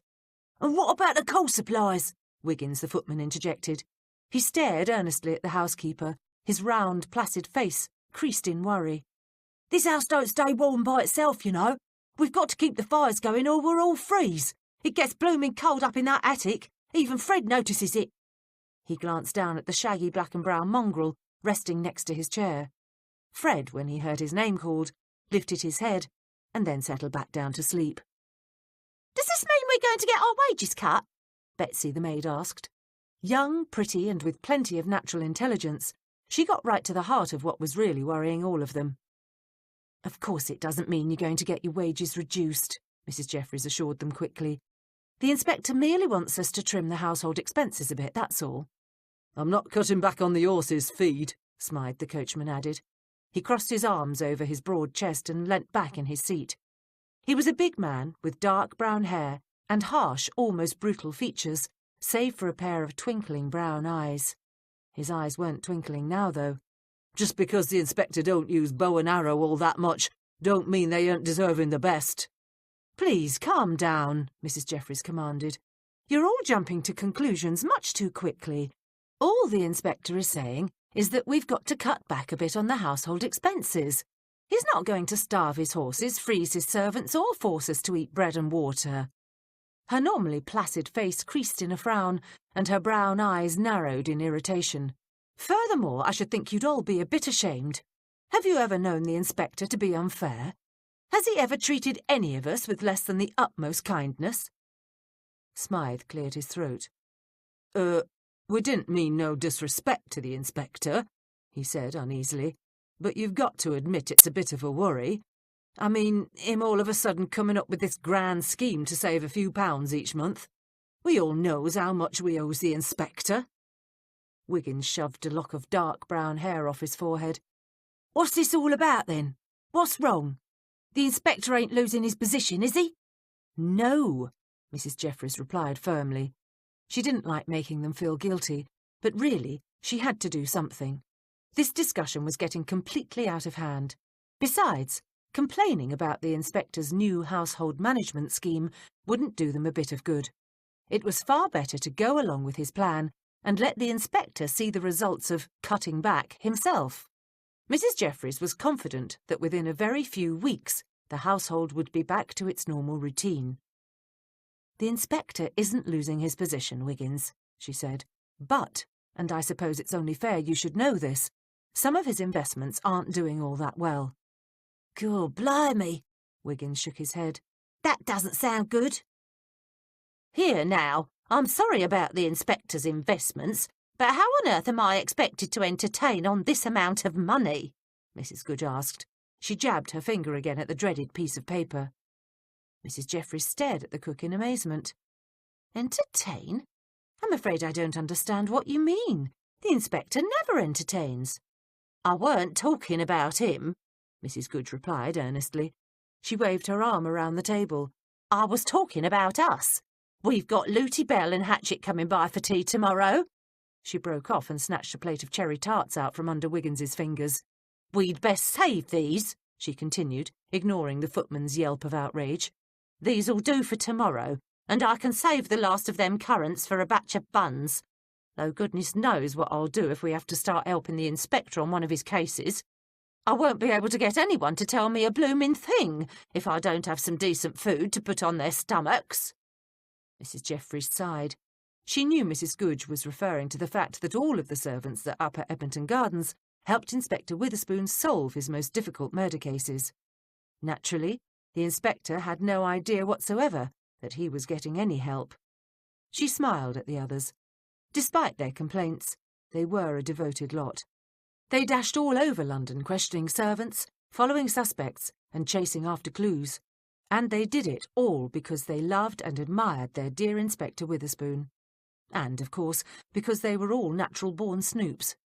As Betsy once said, following suspects and ferreting out clues was a lot more interesting than changing bedsheets or polishing floors. Even Mrs. Goodge, who rarely left the kitchen, did her fair share. The cook had a virtual army of delivery boys, chimney sweeps, gasmen, and fruit peddlers that she fed and watered. When they were on a case, Mrs. Goodge could ferret out the most minute bits and pieces of gossip and information. No wonder she was in a mood, Mrs. Jeffries thought. Without adequate supplies, she wouldn't be able to contribute anything. And the housekeeper knew how important it was for the elderly woman to contribute as much as the rest of them. Mrs. Jeffries gave her a reassuring smile. "Don't worry, Mrs. Goodge," she said confidently. "We're not investigating anything at the moment, and perhaps by the time we are, the household will be back to normal." Mrs. Goodge snorted. "Well, I certainly hope so." "So do I," Betsy said. She jerked her chin towards the piece of paper. "Maybe if we had a decent murder to investigate, we wouldn't mind putting up with this." She stopped speaking and tried to remember the words the housekeeper had used.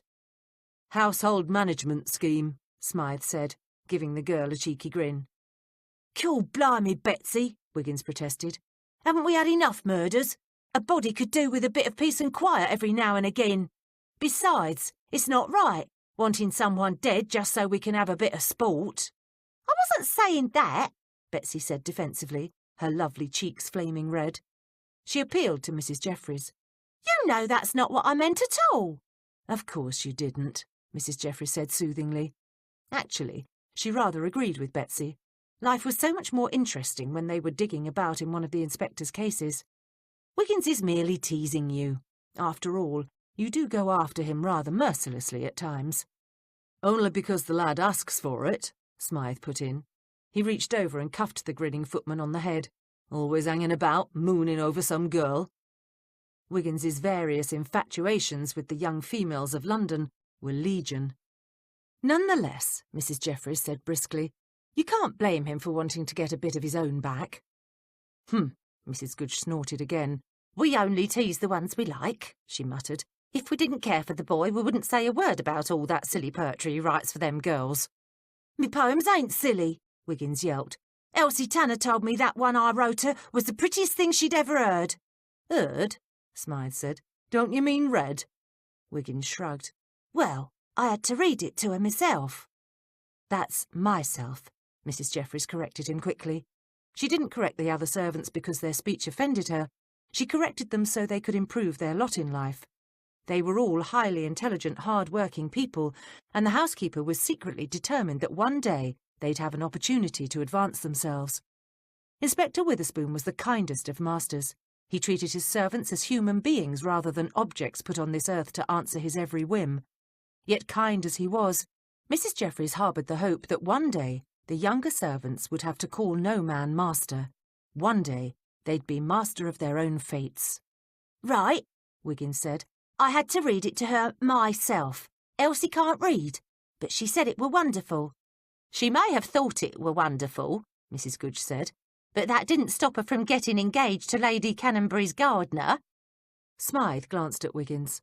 The footman dropped his gaze and stared at the tabletop as a blush crept up his cheeks. The lad was good-natured about their teasing, but he was still raw over the subject of Elsie Tanner. Wiggins hadn't been in love with the lass or anything like that, but he'd been smitten enough to get his feelings hurt bad when she up and got herself engaged to another bloke. Smythe decided to change the subject. "Do you think we'll be getting something interesting to do soon?"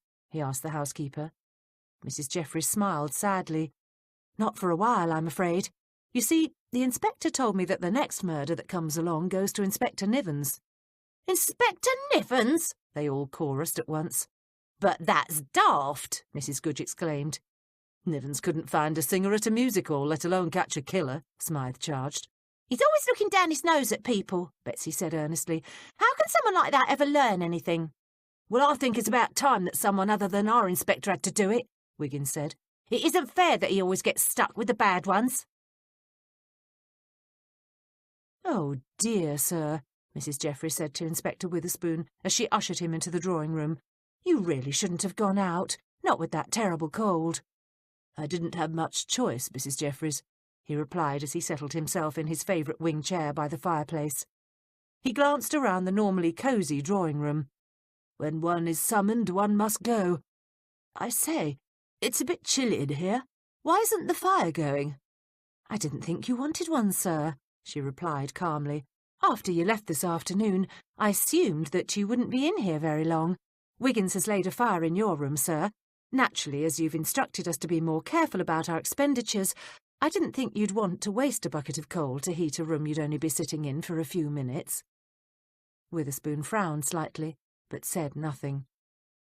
Mrs Jeffries firmly clamped down on the surge of hope welling up inside her as she poured the inspector a glass of sherry. She'd known when the inspector was summoned by the chief inspector earlier that afternoon that something important was happening. But she hadn't dared let herself believe it might be another murder investigation. That's why she hadn't said anything to the others. She didn't want to get their hopes up. "Here, sir." She handed him a glass of pale amber liquid. "This ought to take the chill off." "Thank you, Mrs Jeffries," he replied absently as he took the glass from her fingers and raised it to his lips. As the liquid hit his tongue, his eyes bulged. "I say, this doesn't taste like our usual sherry." "It's not, sir," she said, giving him a placid smile. "You finished the last of your usual kind yesterday. Naturally, in accordance with your instructions to trim our spending, I ordered this brand. It's Spanish, you know, far less costly than Harvey's. The wine merchant assured me it would do nicely. Now, sir, why don't you tell me why you were summoned out of your sickbed today?" Witherspoon tentatively took another sip. He grimaced. The wine merchant might say it would do nicely, he thought, but he wasn't the one having to drink the ruddy stuff. Still, he couldn't complain to Mrs. Jeffries. She was only following his instructions. "Inspector?" Mrs. Jeffries prompted gently. Oh, yes. Why was I summoned to the yard?" He laid his glass to one side. "Because of a murder, of course." Mrs. Jeffries sat up straighter. "A murder?" He nodded weakly and plucked his handkerchief out of his pocket. "I'm afraid so. Fellow by the name of Jake Randall was found floating in the Thames." "Floating in the Thames?" she repeated slowly, her mind working furiously. She knew that murder by drowning was difficult to prove, impossible really, unless there was an eyewitness or unless the body was marked in such a way as to rule out any other conclusion. She'd learnt quite a bit living with her late husband, a police constable in Yorkshire, for over 20 years. How extraordinary! What makes the police think it's murder and not an accidental drowning? The inspector sneezed so hard he didn't hear the question. He pulled out his handkerchief and blew his nose. I say, Mrs. Jeffries, what is Mrs. Good cooking up for dinner tonight?" "Spring stew of veal and brown bread pudding," she answered quickly, knowing the inspector would be far more receptive to her questions once he knew he was going to be fed properly. Witherspoon brightened considerably. "That's one of my favourite dishes, one of my favourites." He tucked his hanky back in his pocket. "Now, what was that you asked?" Betsy stuck her head in the drawing-room. "Dinner's served," she announced, just as there was a knock on the front door. "Answer the door, Betsy," Mrs. Jeffries said as she rose to her feet. "Odd time for someone to come calling," the inspector murmured. He was really quite hungry. He hoped he wasn't being called out again. Surely they wouldn't have found another corpse floating in the river. Even his luck wasn't that bad. Betsy returned a moment later. Inspector Nigel Nivens was right behind her. Mrs. Jeffries stiffened. She didn't like Inspector Nivens, and she was fairly certain he didn't like her either. He was a man of medium height, with dark blonde hair slicked straight back from his high forehead. His chin was weak, his grey eyes cold and shifty, and he was forever trying to figure out precisely how Inspector Witherspoon solved all those complicated murder cases. Nivens flicked the housekeeper a brief, suspicious glance before turning to Inspector Witherspoon. "Good evening, Witherspoon," he said politely. "Mrs. Jeffries?" He acknowledged her presence with a slight nod. "I'm terribly sorry to barge in like this, but it's imperative that I speak with you. It's about that man they fished out of the Thames today, Jake Randall." "You're not barging in, dear fellow," Witherspoon said with a welcoming smile. "It's nice to see you again." "Should I ask Betsy to hold dinner?" Mrs. Jeffries asked softly. Really, sometimes she felt like shaking her employer. He was so very innocent. He didn't have the slightest notion that Inspector Nivens thought he was a fool. Nivens's sarcasm and innuendo rolled right off Inspector Witherspoon's back. Witherspoon's brows rose. "I don't think that will be necessary," he replied. "I'm sure that Inspector Nivens will dine with me." He looked hopefully at the other man. "Won't you?" Nivens smiled. "As long as it's no trouble, I'd be delighted." "It's not a bit of trouble," the inspector assured him. "Come along, the dining room is through here." He led the way out of the room with Nivens trailing at his heels.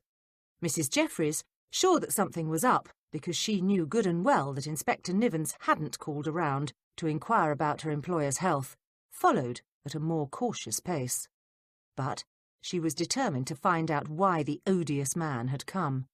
If he was going to browbeat the inspector into giving up this case, well, she'd just have to take matters into her own hands. She didn't have to wait long. Just as the two men were entering the dining room, Witherspoon said, "I'm jolly sorry you're not getting this case. I know how much you wanted a chance at a murder." "I'm sorry, too. but circumstances being as they are, we've no choice in the matter." Nivens turned his head and saw her loitering in the hall. She gave him an innocent smile. "I knew the victim, you see," Nivens said, when it was clear that Mrs. Jeffries wasn't going to be cowed. "And I've got some information I think will help with your investigation. Details, that sort of thing." "Yes, I'm sure you'll be most helpful," Witherspoon murmured. He really didn't want to talk about murder while he ate his dinner, but obviously Inspector Nivens felt it was important enough to come round personally. He was duty-bound to listen attentively, even if his stomach was growling and his head was so stuffed he could barely think. He gestured toward the chair on his right and sat down.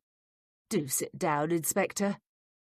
Mrs. Jeffries heard Betsy coming up the back stairs with the main course.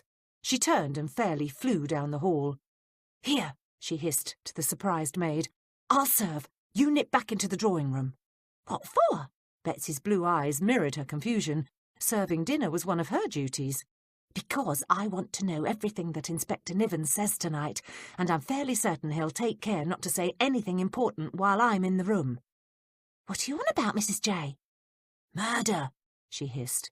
"If Nivens doesn't see me hovering about the dining room, he'll assume I'm eavesdropping by the door, and he might close up tighter than a bank vault. Even worse, the odious little man might deliberately give the inspector the wrong information just so he can try to trap me. We can't take that risk." Mrs. Jeffries knew she wasn't being her normal articulate self, but she was in a hurry. She was certain that Nigel Nivens suspected that Inspector Witherspoon's phenomenal success at solving murders was due to the fact that he had help. She was equally certain that he'd guessed precisely where that help had come from. But she didn't have time to explain all this to Betsy right now. "You mean Nivens is on to us?" "Perhaps," she whispered. "And I want him to see me serving dinner. It might allay his suspicions. So I want you to go into the drawing-room. If you huddle down behind that wing chair opposite the fireplace and put your ear to the wall, you can hear every word that's being said in the dining-room." "You mean you want me to eavesdrop?" "Of course I want you to." The housekeeper took the platter out of the girl's hand. "Murder's been done, and our inspector is on the case." She didn't have to explain further. Betsy nodded and slipped down the hallway into the drawing-room. Mrs. Jeffries continued into the dining-room.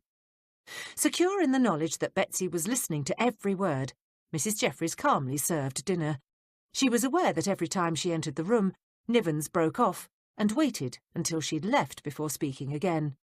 She deliberately made as much noise as possible as she went back and forth between the kitchen and dining room. She clicked her heels loudly against the hallway floor, stomped up and down the steps hard enough to cause the banister to vibrate, and banged the plates together every time she served a course. She was sure her plan was working. She placed a plate of brown bread pudding in front of the two inspectors and turned for the door. She left it open as she tromped down the hall, her footsteps loud enough to wake the dead. She smiled to herself as she reached the staircase leading to the kitchen. From behind her, she could hear the murmur of voices. Nivens, secure in the knowledge that she couldn't possibly be eavesdropping, was talking his head off. He was annoying, but she wasn't in the least worried. Even if Betsy suddenly went stone deaf, she'd still find out what was going on. Inspector Witherspoon told her everything.